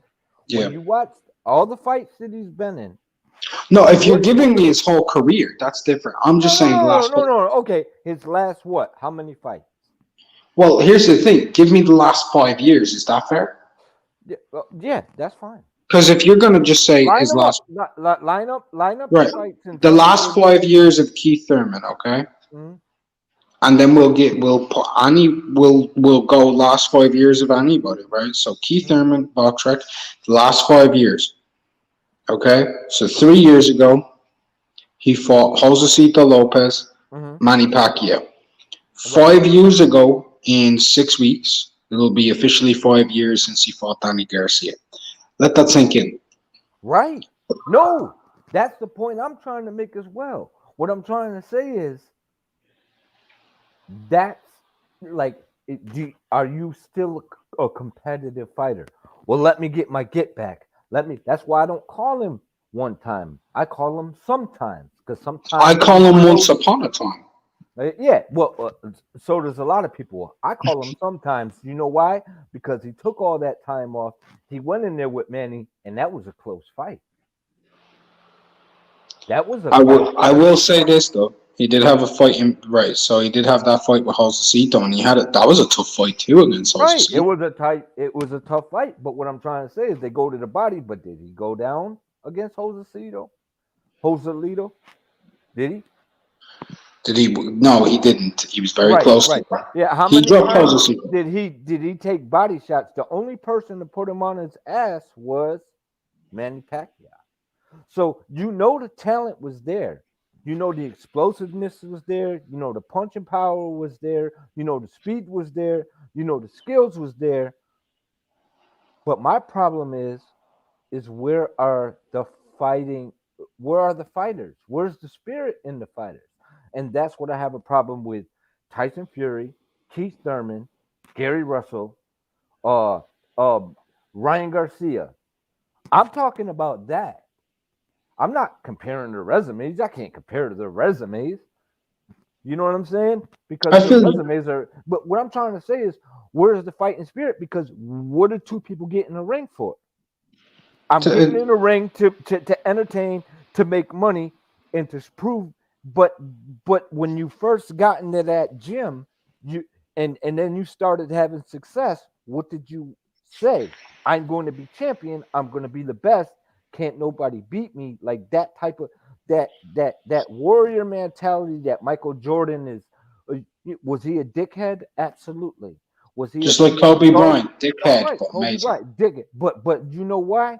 Because it brought it, and so was fucking Larry Bird. He was one of the biggest assholes in there. But I mean, Who's in the shooting for NBA, seconds? but he brought everybody up. Like Dominique Wilkins talked about Larry Bird and was like, when I went in there, I was like, oh, it was my first time in the Garden. I went up, I tried to shake his hand. He put both his hands behind his back and was like, man, listen, what you doing? And then he called him like bro or You know, something. no, I'll tell you what he called him. You ain't made for this league, Holmes. He Yeah, called me Holmes. yeah, he called him Holmes. He was like, you ain't made for this league, Holmes. Then when he dunked on him, he was like, I got respect for you, but he still ain't shake his hand. He was like, but I'm still gonna drop 30 on you. No, it was, I'm still going to drop 50 on you. And Dominique said, well, he got 48. Close enough. But what I I'm trying know. to, but Yeah, what I'm, but it brought Wilkins to another level. You know what I'm it did. saying? And what I'm Absolutely. trying to say is, but it was a competitive spirit, and this is boxing. These dudes are punching each other in the head. Where is the competitive spirit? Like, I'm not gonna fight Dillian White. I'm not gonna fight AJ. I'm not gonna fight Usyk. But yet you're keeping their names in your mouth to promote yourself. The same way Tank keeps fucking Canelo. Oh, he's like me at light heavyweight. And it's like, what are you talking about? And No, then Tank's Canelo nowhere saying, near Canelo. Nowhere near right, Canelo. but then you hear Canelo saying things like, well, he'll never go and get the fight. And he just wants a payday. And I'm like, I don't like this energy that I'm getting from these fighters, because it's like, man, dude, yo, look, what happened? For as much as I dislike some energy that Roy Jones had for years, when Antonio Tarver said, "What do I got to do to get the fight? Piss on your mother." He was like, "We're fighting. Now we're gonna fight." I He said, remember "I'm that. gonna beat your ass." He said, "I'm gonna That beat shit your was ass." fucking scary too. He said, But What do I have to do? Piss on your moms?" And this motherfucker was like, "What did you just say to me?" And then he was like, "Is that what I gotta do to get a fucking shot with you?"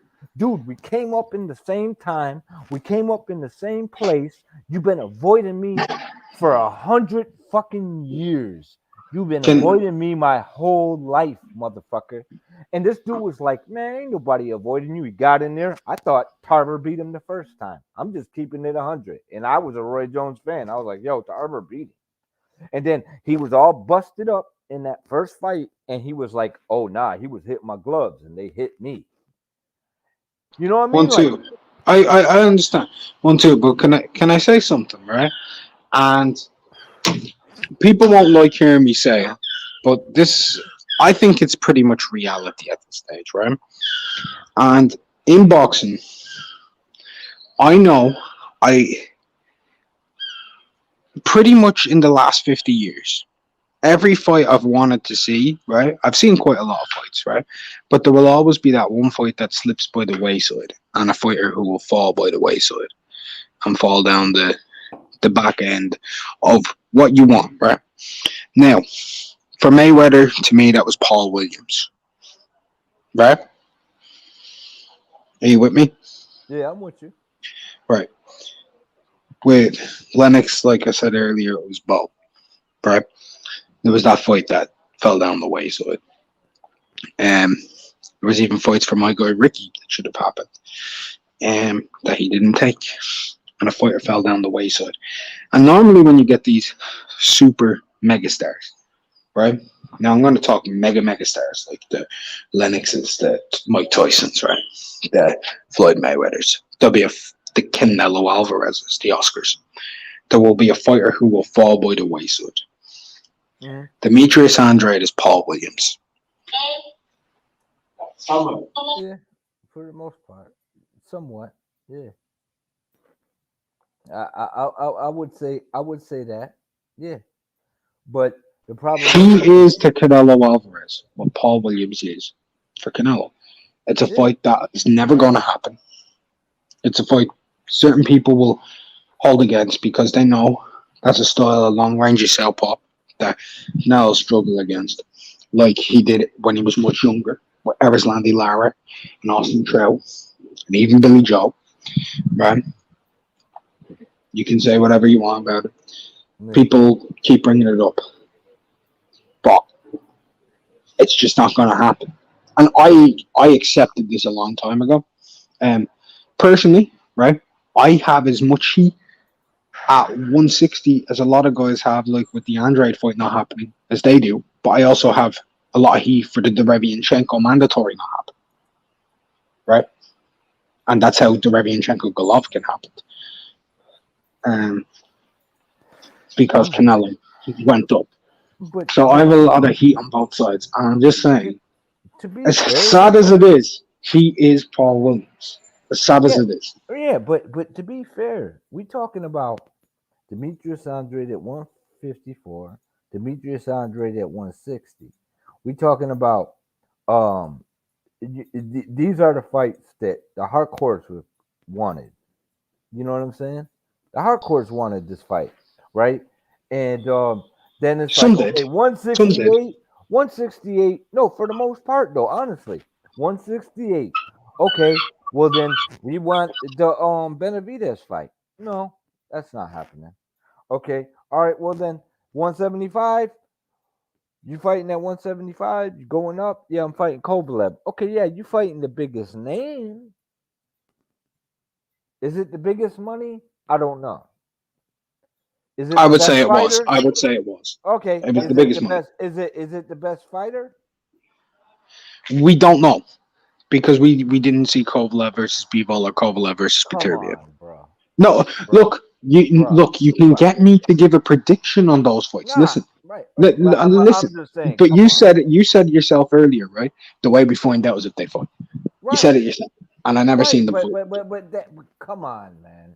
Do you think I just see Kid Galahad get knocked out by Kiko Martinez. Boxing straight. Shit happens.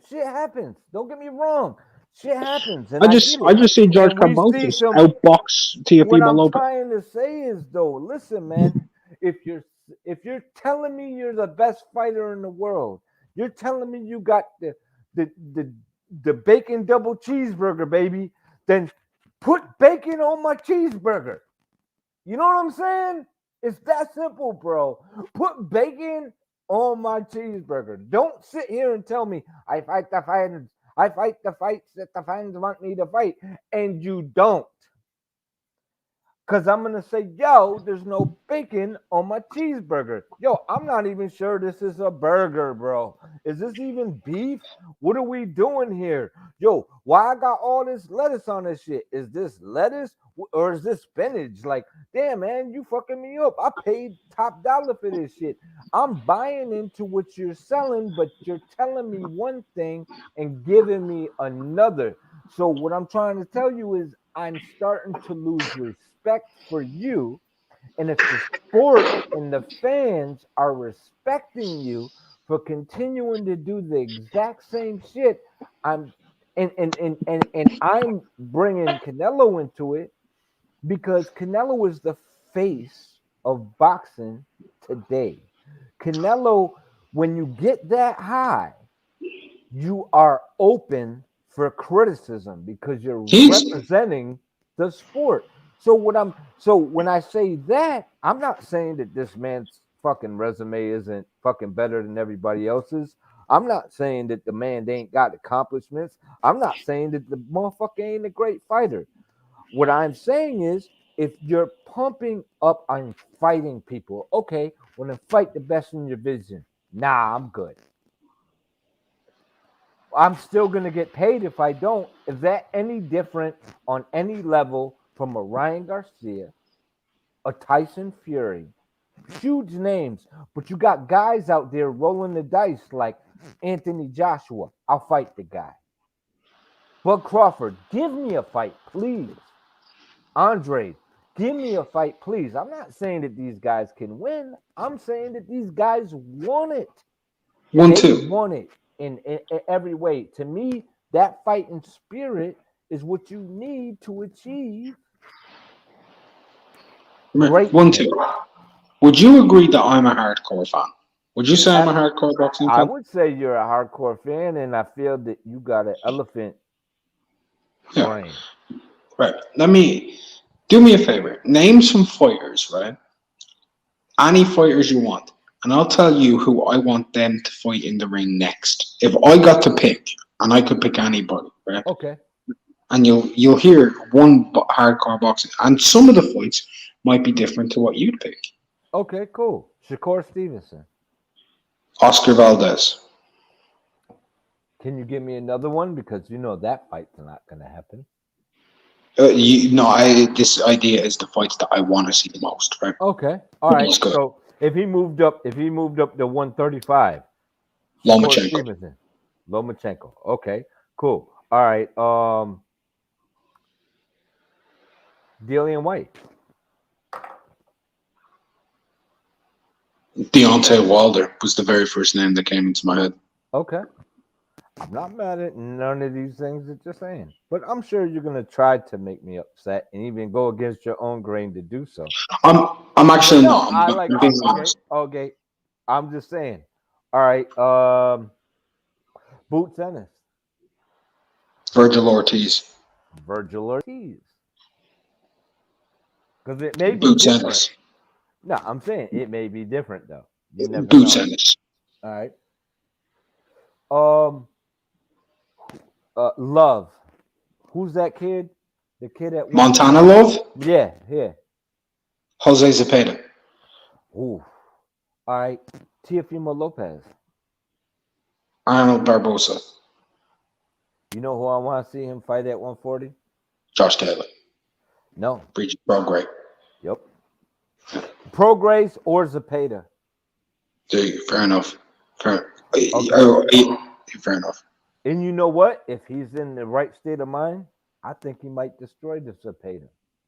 I want to see Arnold Barbosa have an opportunity as well. I like him. I'm actually a fan of Arnold, so that's why I said Teofimo. Okay. Let me think. Lomachenko.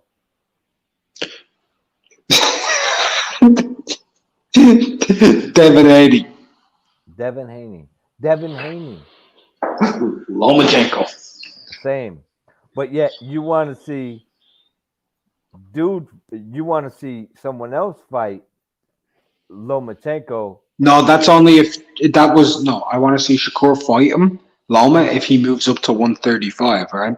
I'd love to see him fight. No. But this makes my point though, because I said in the middle, but you may want this guy to fight this guy, but the guy that you want him to fight, you may want him to fight someone else more. That makes no. I want Devin Haney and Loma more than I want Shakur Loma. And but I want Valdez versus Shakur. No, I want Valdez versus Shakur more than I want Valdez Shakur versus Loma. I did say, but I gotta give you that because I said 135. Yeah. Right. But I honestly see Shakur beating all of them. Well, we'll see how he goes.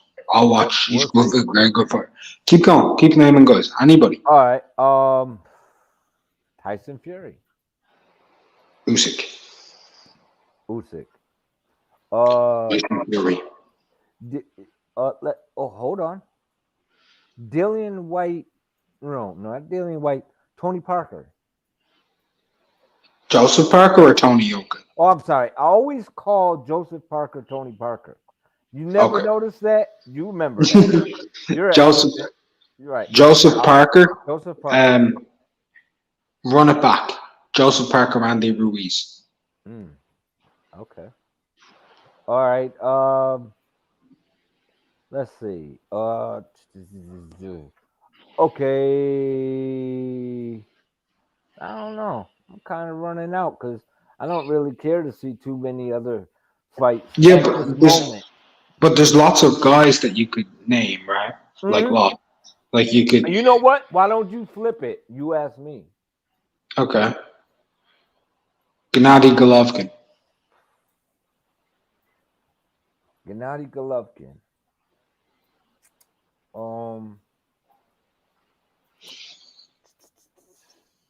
I would like to see Gennady Golovkin fight. You can pick anybody that you want. This is the fight you want him in. So you get to pick.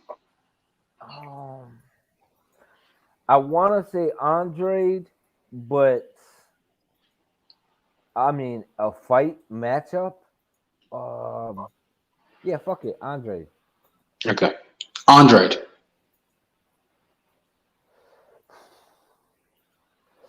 Munguia. Okay. Bivol.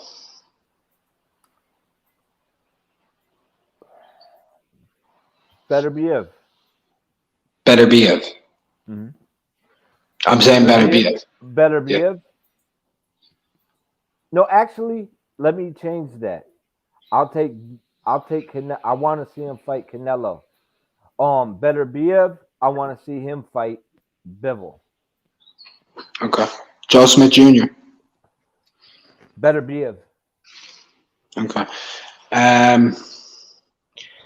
Maris Bradis.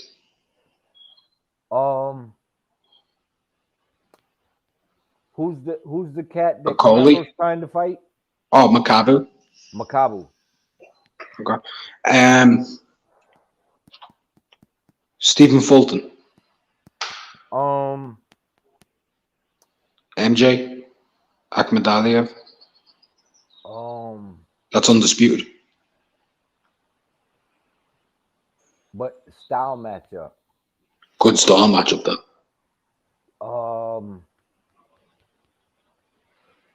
Second guy you said. Akhmadaliev. Marjan Akhmadaliev. Yeah. Because I think it sets up the other fight even better. Well, that is the undisputed fight. Right. That is but I'm saying it still sets up a good matchup. Go ahead, though. Casemiro. It's bantamweight.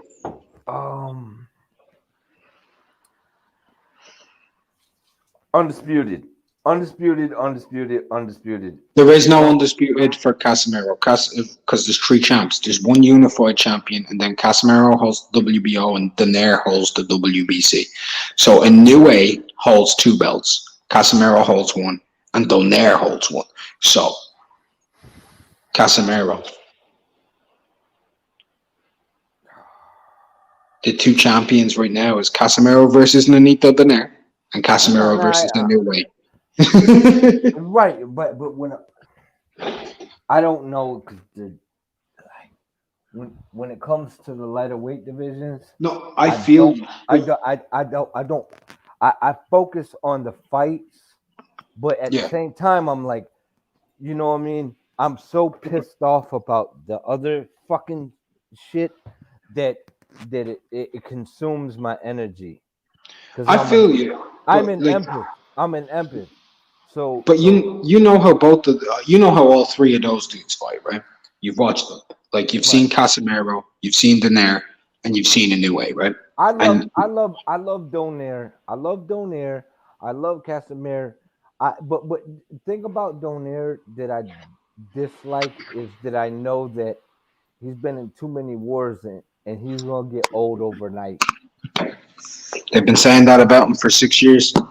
Yeah, but right, I know. I never thought Manny was gonna get old overnight, though. And I'm usually right about careers. So I just feel like I always liked him. I like his mentality. I knew he was gonna lose against no, I knew he was gonna lose against the Cuban.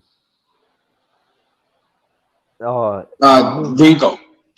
Yeah, I called that fight. I won a lot of money on that fight, but and it wasn't because I don't think Donaire could have won. It's that I thought Donaire he just looked past him. He looked past him. Can I do one thing? Not real quick, taking away from my man's. I'm just saying, he just he just way looked past him. He wasn't even prepared. He wasn't ready. Neither was Bob Arum. The same way he wasn't with Lomachenko when he fought Teal. 1-2. Can I say something real quick? Just real quick. I just want to say a big God bless and a shout out to Ronald Finkley.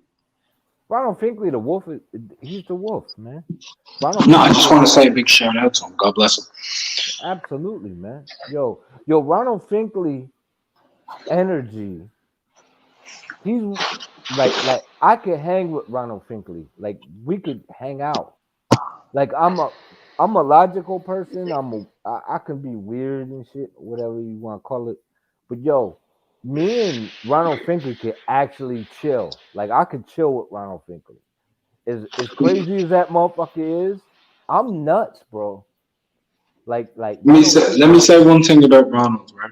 Ronald motivated me last season because I wasn't playing in the prediction league, and I love Ronald, right? But that motherfucker is like the worst predictor of all time, and I just wasn't playing properly because I was just too busy. And I was just sending in whatever picks. And after 8 weeks, I noticed that this motherfucker was ahead of me, right? And I was way too low. So he just being below Ronald motivated me. And I got like first place 2 weeks in a row, just because of that, motherfucker.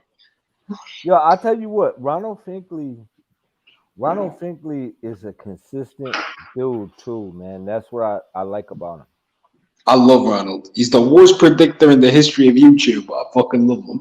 Nah, I like his passion for the sport, and he loves the sport. No. It's also his warrior passion. Like, yo, I'll even be copping for somebody like, yo, this dude, and he'd be like, man, fuck that dude. You know what I'm saying? But he knows where I'm coming from, so I appreciate that. But yo, I could literally not just chill. Be at an event with a motherfucker, but me and Ronald Finkley, I don't think he realizes it. But I could chill with that dude. Like we could just hang out. You know what I'm saying? Like I could hang out. Let me say this one too, right? Ronald Finkley. Years ago, Ronald was still chilling with the LDBC, right? And he was right. That was a big thing. Years ago, that's when I met Ronald, right? Let me say this. Well, all those other guys were harping on and saying, like, let's not, we don't want this fight. Oh, no, don't fight him. All this shit, right? This is why I loved Ronald. While the UK and American rivalry was going on, nah, fuck the Brits, they don't matter. Ronald's like, nah, yeah, fuck the Brits. US versus America, US versus the UK in a big, massive boxing tournament. And he kept talking about that shit. And I'm like, I would watch the fuck out of that. You know, he was talking about all these mad fights no one would think of, right? And I'm just like, I love Ronald, man. Ronald wants to see fights. You see, Ronald's not about separating the fighters from each other. Ronald wanted to just see fights. And he aligned with Team USA, right? But he wanted those guys to fight the UK guys. And he had as much pressure for them as anybody else. So I have a lot of love for Ronald. I really do. And I've known Ronald. Ronald, how long has it been now? 5 years? 5 years? 2016 maybe? Back end of 2016? Ronald for almost 2017? Almost 3. I think he when I came to the UGC, he started checking me out. But here, I got something for y'all. Style matchup today. Don't ask me because I'm just curious to what y'all got to say. Style matchup. Any weight division. Who do you want to see fight? Are you talking like a style matchup pound for pound? Fuck the titles. Fuck the titles. Fuck everything. No, not pound for pound. Style matchup in the same weight division, or maybe one up, one down. But okay, close. I got you. Pure style matchup, right? Yeah. I think you know this about me once too. I'm a huge fan of a slobber knocker fight, right? Right. Back and forth, rock them, punch each other up. Because of the way this dude fights and the way this other dude fights, when you attack Jose Zepeda, he is amazing, right? Now, if he has to chase you, he's shit. So this guy is gonna chase him and attack Jose Zepeda. He's got a big chin and he hits like an animal. Are you ready? Yeah. Jose Zepeda versus Subriel Matias. Oh, Yeah, you my just God. fucking jizzed in your pants. That's how you know I'm a boxing fan. Yo, dude, you want it, It's crazy, easily isn't it? 5 years unrivaled. That's what Ronald Finkley said. Listen, 5 years. yeah, Fuck. well, it's so coincidental. I could give you one that's not even in my top 10, but it's still a good fight. And they're gonna make each other fight, and they're gonna make each other let their hands fucking go. Believe it or not, 147, right? And I was like, this fight I'll watch. The, with the same anticipation, believe it or not, after I say it, I want you to style matchup. I want you to think about it, right? With the same anticipation as Matisse and Provodnikov, and I know this is gonna sound awful, Mikey Garcia and Danny Garcia at 147.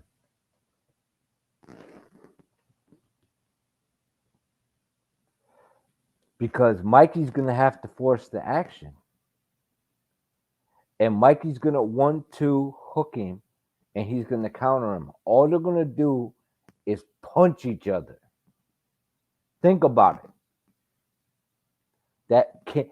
As boring as they can be sometimes in the fight, they can't be boring in that fight, and they got to bring out their best all the time. Because one thing Mikey can do at 147, 140, 135 is punch. Mikey can punch. I don't know, man. I think that's not a boring fight. I think that's a good, fun fight because he's going to be all up on him. He's going to jump right on him. Mikey, first he's going to stand back, and then they're going to be like, oh, well, we got to fight because they're going to force each other to fight. And they both got a solid fucking punch. And it doesn't matter if it's the left hook, the right hand, both of these guys could crack. And Danny gonna look at Mikey like, you smaller. I gotta get you out of there. And Mikey got a chin. And Danny got a chin. Think about it. Mikey and Danny both against Earl, right? Fuck the winners fighting the losers. Let the losers fight each other because the style matchup will be. Come on, man. Like styles make fights. I think that's a great fight. I said Mikey and Danny, this motherfucker switched, bounced, disappeared because it don't sound good on paper. Don't sound good to crowd. But I'm telling you, that would be a great fight. And it would make money. Mexico, Puerto Rico. They both got pop. But the thing is, Danny moving up to 144, 154. But tell me, how can Danny move up to 154 and compete? It doesn't make sense to me because he has problems with jabs and everybody there is taller and longer than him. He's a counter puncher, so he needs to be within mid and close range to get off his hooks and all his style. Otherwise, he's just way back. You can't be way back with a guy with a short reach, so they'd have to fucking fight. They would have to just release the beast on one another. I think that's a good fight. I also wanted to see Danny and AB. Two guys that sometimes you're like, damn, they didn't let their hands go. They can't not let their hands go if no one's letting their hands go. It's not going to be a boring fight. They're going to have to let go. You know what I'm saying? They're going to have to entertain the crowd because the crowd's going to be booing them. And both of these dudes got egos bigger than themselves. So they're going to be like, fuck it. And they're going to let it go. So these ain't bad fights. And they money-making fights. And these could be fights that people will remember. Believe it or not. Mikey versus Garcia, AB versus Danny were missed great opportunities. I think about it though, Ronald Finkley. Like think about these two. Now this is number 11 on my list, but I'm just saying like these are low on my list. But I'm just saying they're fights that people won't think will be great, but they will. They will. They would be great fights, and they wouldn't be like you don't gotta throw them to. But I don't know. They both kind of divas. That's what's fucked up about it. You know what I mean? No one's gonna watch the pay-per-view,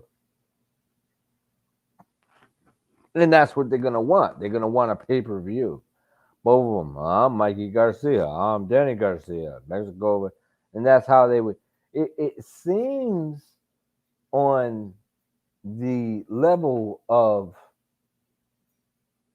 popularity that it would be an overhyped fight, but I guarantee you it would be a good fight. It'd be a good fight. I don't understand why PBC would make. Yeah, let me just start pulling them up.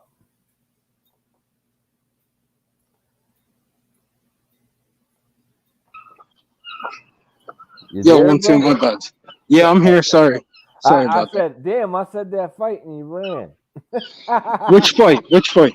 I said Mikey and Danny. Mikey versus Danny? They would have to fight, though. Both of them would let their hands go. Look, maybe they would, or maybe they'd both be happy to do a Rancis Barthélemy and Robert Easter and just make the money. I think they're both mercenaries. I think they're both mercenaries. Bro. Now, honestly, I think their ego is too big to not throw punches. Yeah, I'd agree if I didn't just see Mikey Garcia spend the entire fight not fucking throwing any punches. Right, and you could say that about Danny as well, but what I'm trying to say is, listen, Danny's bigger, right? Or was it assumed he was bigger? You think Danny will attack him like he did Adrian Granados? Yes. And I think Mikey would attack him like he did AB.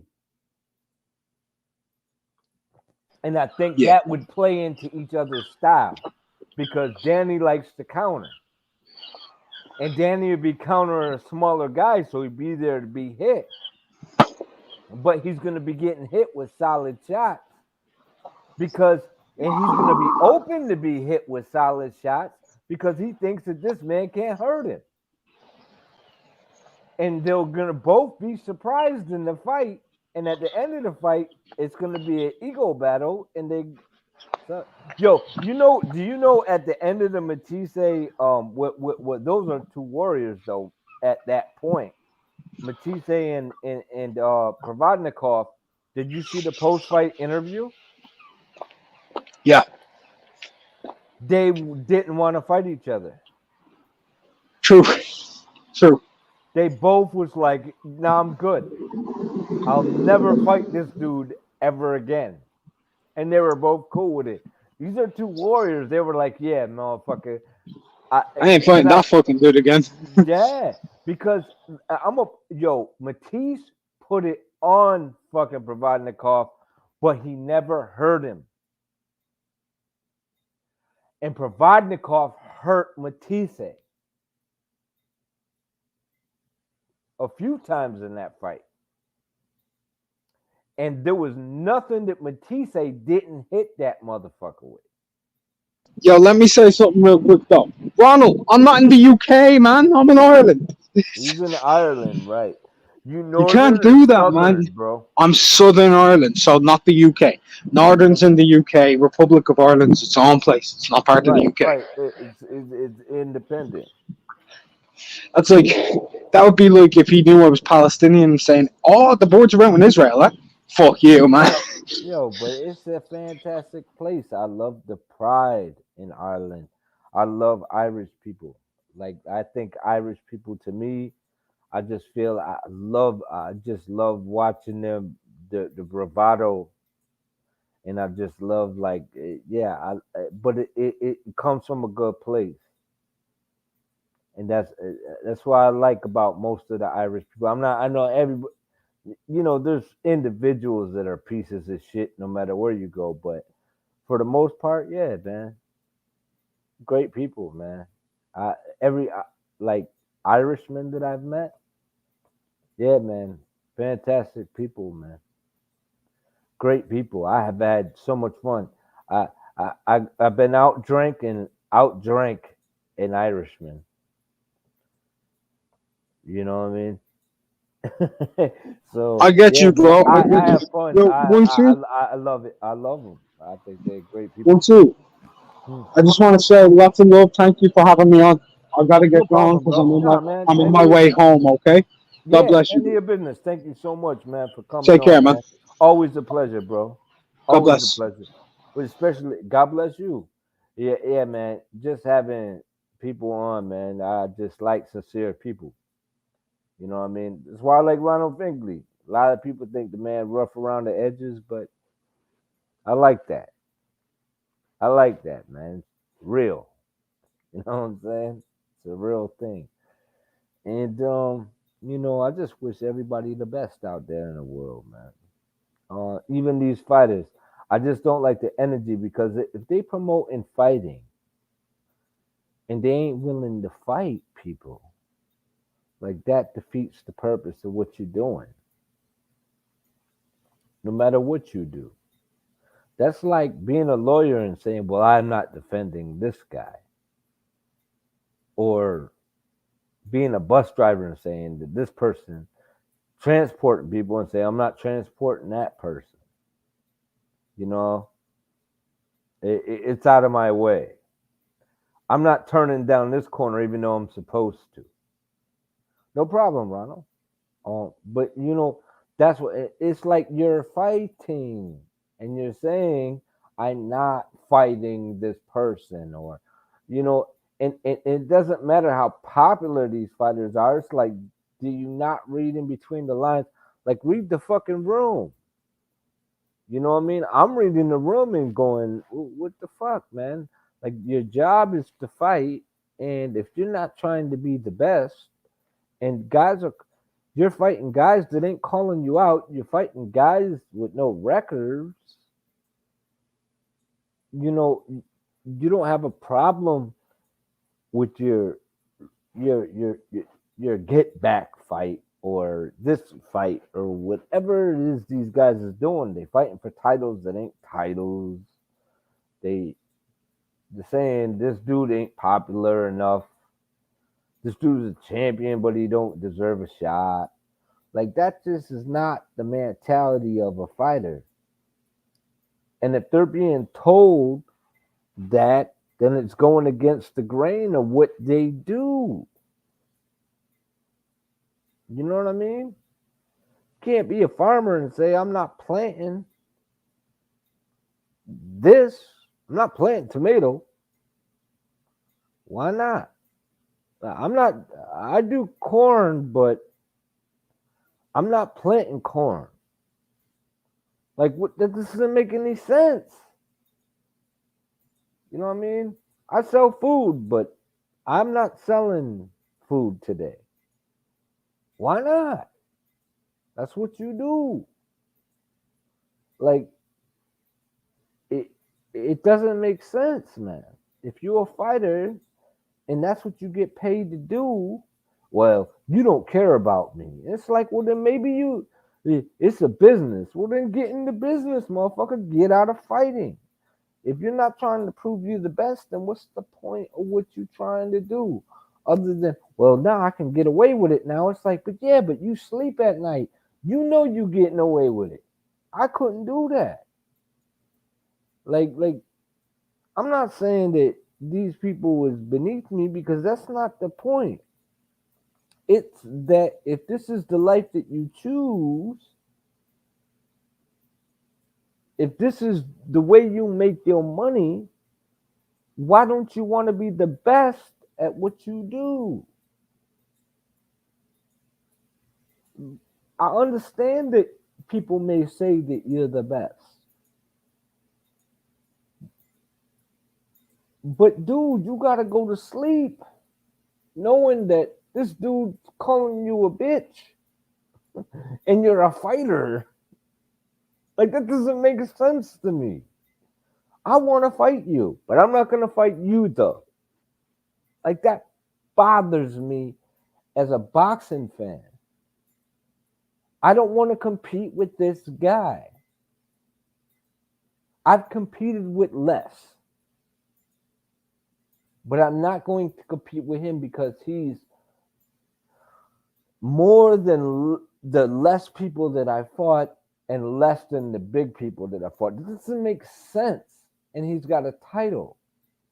Well, titles don't matter. It's like, damn, man, you come up with anything. Well, he just wants a payday. He's on the wrong side of the street. I'm like, damn, what are you in the business for, bro? And I understand you in the business. But you have a job to do. Why ain't you doing your job, bro? Like, that is what it always comes down to me. And I'm not perfect. I make mistakes as well. So I'm not judging. I'm just saying I'm calling it as I see it, man. And it don't matter how many viewers I get. I'm going to call that shit out, bro. I'm going to call it out. I'm going to call that shit out because it's not fun. It's not fun when you love something, a sport, and the best don't play the best. The best don't fight the best. The best don't compete with the best. The best don't compete with the guy or the team that ain't lost and then go, oh, well, you ain't fought nobody.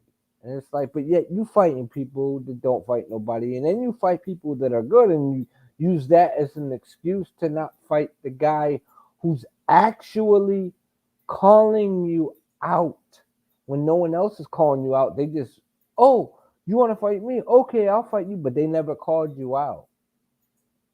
But these motherfuckers is like, I want to fight you, motherfucker. You.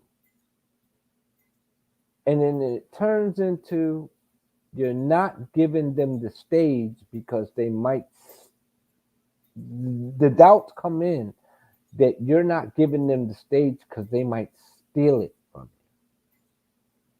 Which means you're not the best. The promotion don't believe that you're the best. Your team don't believe that you're the best. And if you agree to it, then you don't believe you're the best. And it's okay if you don't feel that you're the best. But what I am saying is when you got guys that say, one of the best lines I've ever heard came from a fighter that said, I'm not the best. I'm just here to fight the best. And all those who claim to be the best. I'll fight any man. I don't fear anyone. Was the best line I heard from a fighter ever. Ever. I'm not the best. I'm just here to fight the best. And all those who claim to be the best. You know what? I'm going to pull it up. Just so y'all know what the 1-2 kid as a boxing fan feels is the best thing that a fighter said, and it was authentic. It wasn't just random shit. You know what I mean? It wasn't just random shit. Uh, and it was in the post fight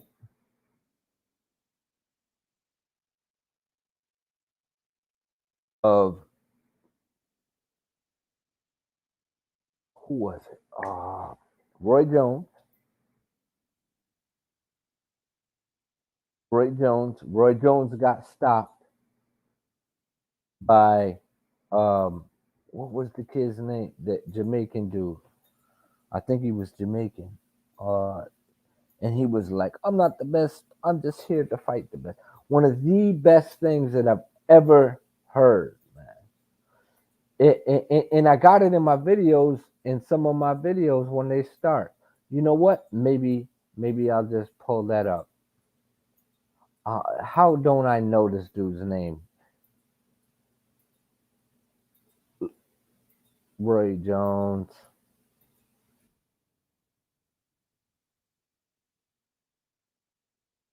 Verse.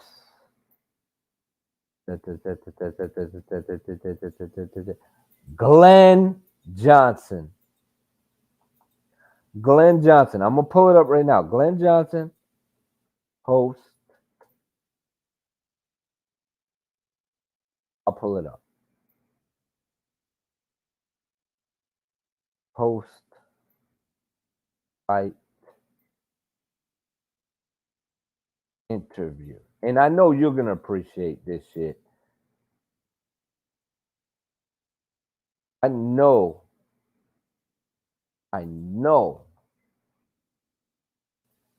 Ronald Finkley gonna appreciate this shit. Every post fight interview that he's ever been in has been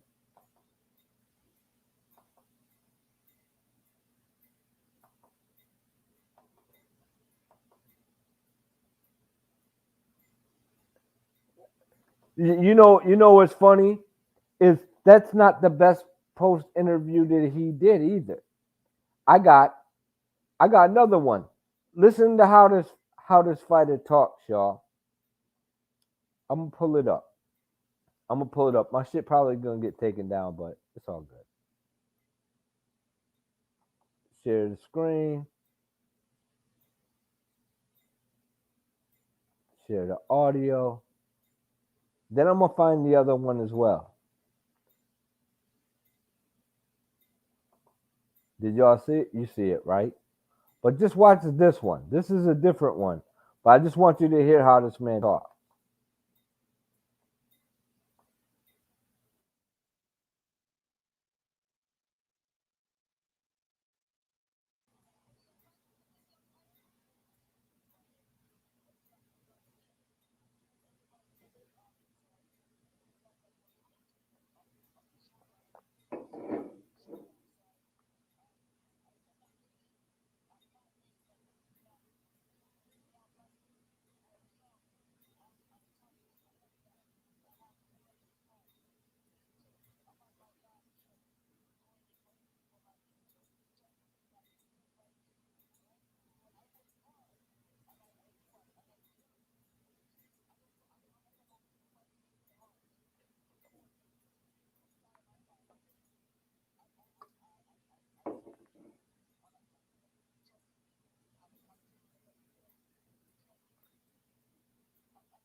Fucking dog.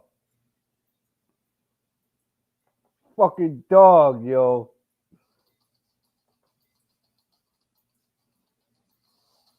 Yo. You tell me, Ronald Finkley, that man ain't a boss. And that ain't even the interview I was talking about. That's the type of shit that I miss, bro. Did you see it? Oh, you didn't see it, bro? You didn't see what I just dropped? Yo, Finkley, you didn't see that?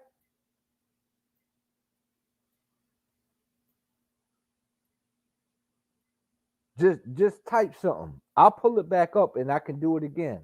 I'll do it the right way if you ain't see it. You ain't see it? Okay. I'll pull it up. Fuck that.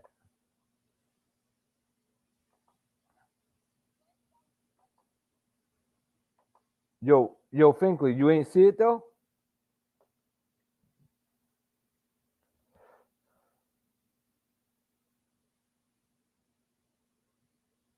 Oh man.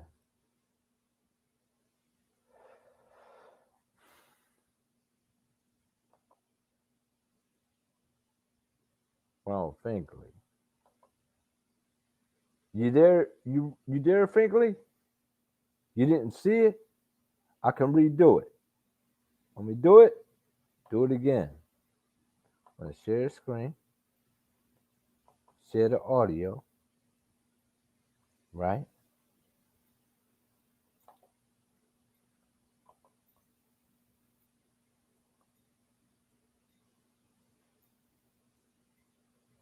Boom. You there, Finkley? All right. I'm gonna share it. Add the stream. You there, bro? Watch this. Tremendous fight. Congratulations to you. You look better than a lot of 39-year-olds out there. What did you think of the young champion? I know we have said that you're the dean of the division. Were you impressed with this young fighter? He's a good fighter, but he's not good enough to beat me. Everybody here in the audience saw it. Everybody that's watching HBO, Showtime, I'm sorry, Showtime saw it. And I cannot believe at my age, at 39, they would rip me off like this for a young and talented young guy that have a world in his hands in the future. I'm on my last leg, going in for working for my future, trying to pay my bills just like he do, right? But I work hard and I win the fight and I deserve it. It is I don't understand how people find it in their heart to do what they did to me time and time again. I love people and I continue putting trust in people and they continue to let me down. The judges, America need to protest what's going on in boxing. If this is how it has to be for people to be successful, it's not about boxing and using your skills and win the fight. It's about politics and who you know. It should be abolished. All right. Well, then do you want a rematch? Of course I want a rematch. They won't give it. But I shouldn't have to get a rematch on this side of the fence. I should have gotten the rematch on the side of a winner because that's what I deserve. And he know, his promoter know. I tell everybody, I tell Showtime that if I win the fight, I give him a rematch like that because I'm afraid of nobody. I fight every man in the world, and I never duck or hide from anyone. I fight my horse. My look how flat it is. No, I fight it all off. No, you did. I fight it all off, and I fought my heart out, and they still have the heart to rip me off. He should protest it. All right, well, I want to get... Fucking boss.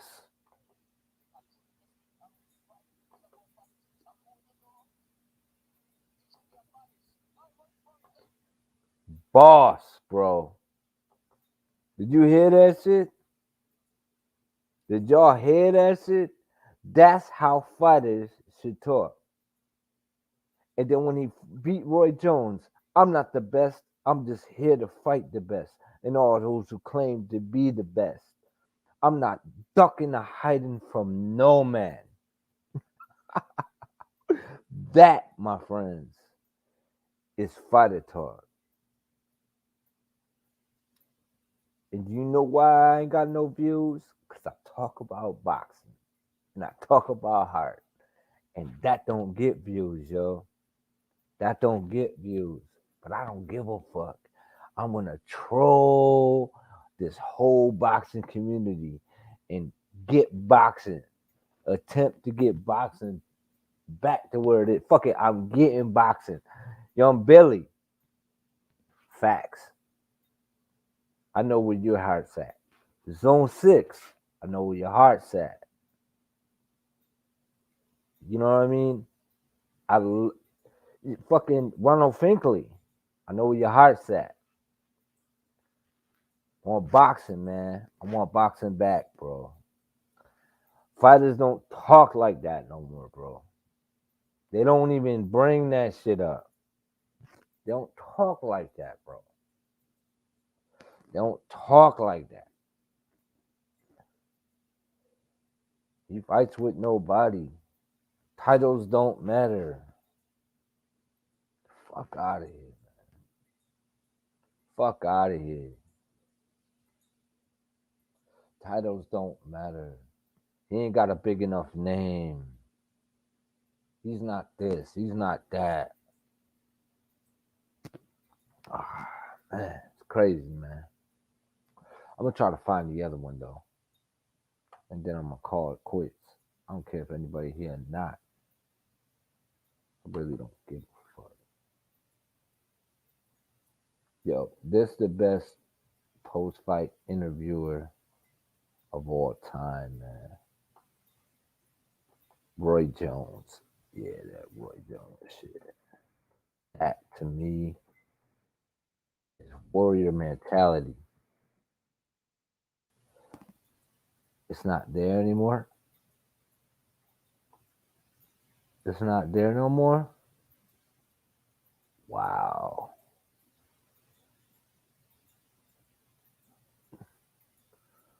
Wow.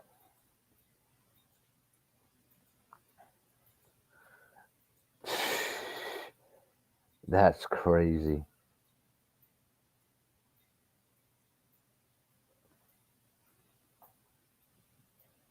You know what? Let me pull this up real quick, and then I'll catch the end of the fight.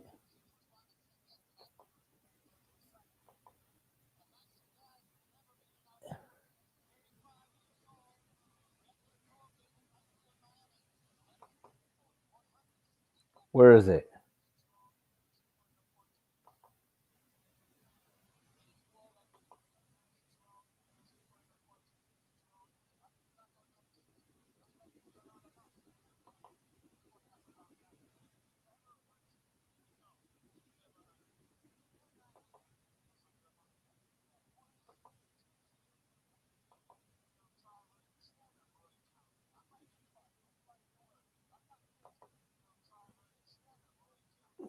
Right here. This is it, y'all. This is the part. This is the shit. And I'm about to drop this shit. I want y'all. I hope I'm going to refer everybody to the end of my live to drop this shit right here. Just so that you know. We're going to share this. We're going to share the screen. Right? This is what I'm talking about.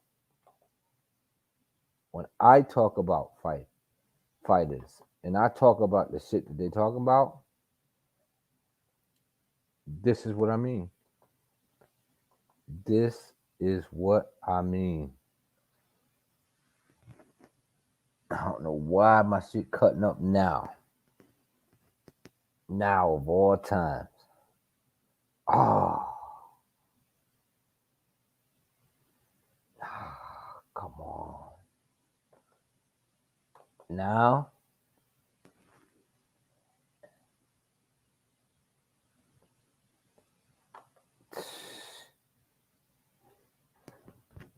Fuck out of here.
It ain't over, motherfuckers.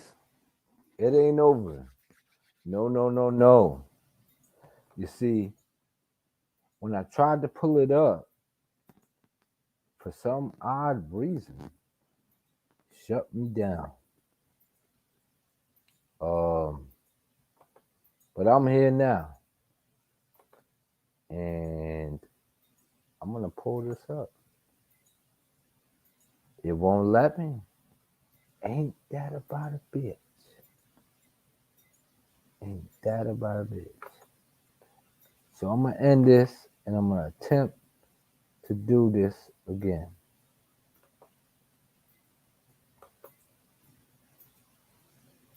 Oh, wait a minute. Not yet. See, it attempted to do it.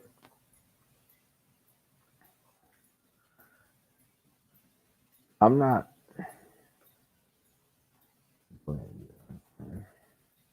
Hold up, y'all. I got y'all. See, y'all.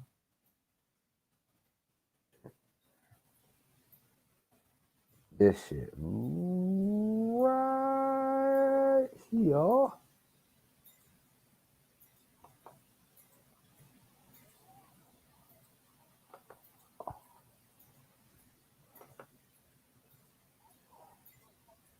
Let me find.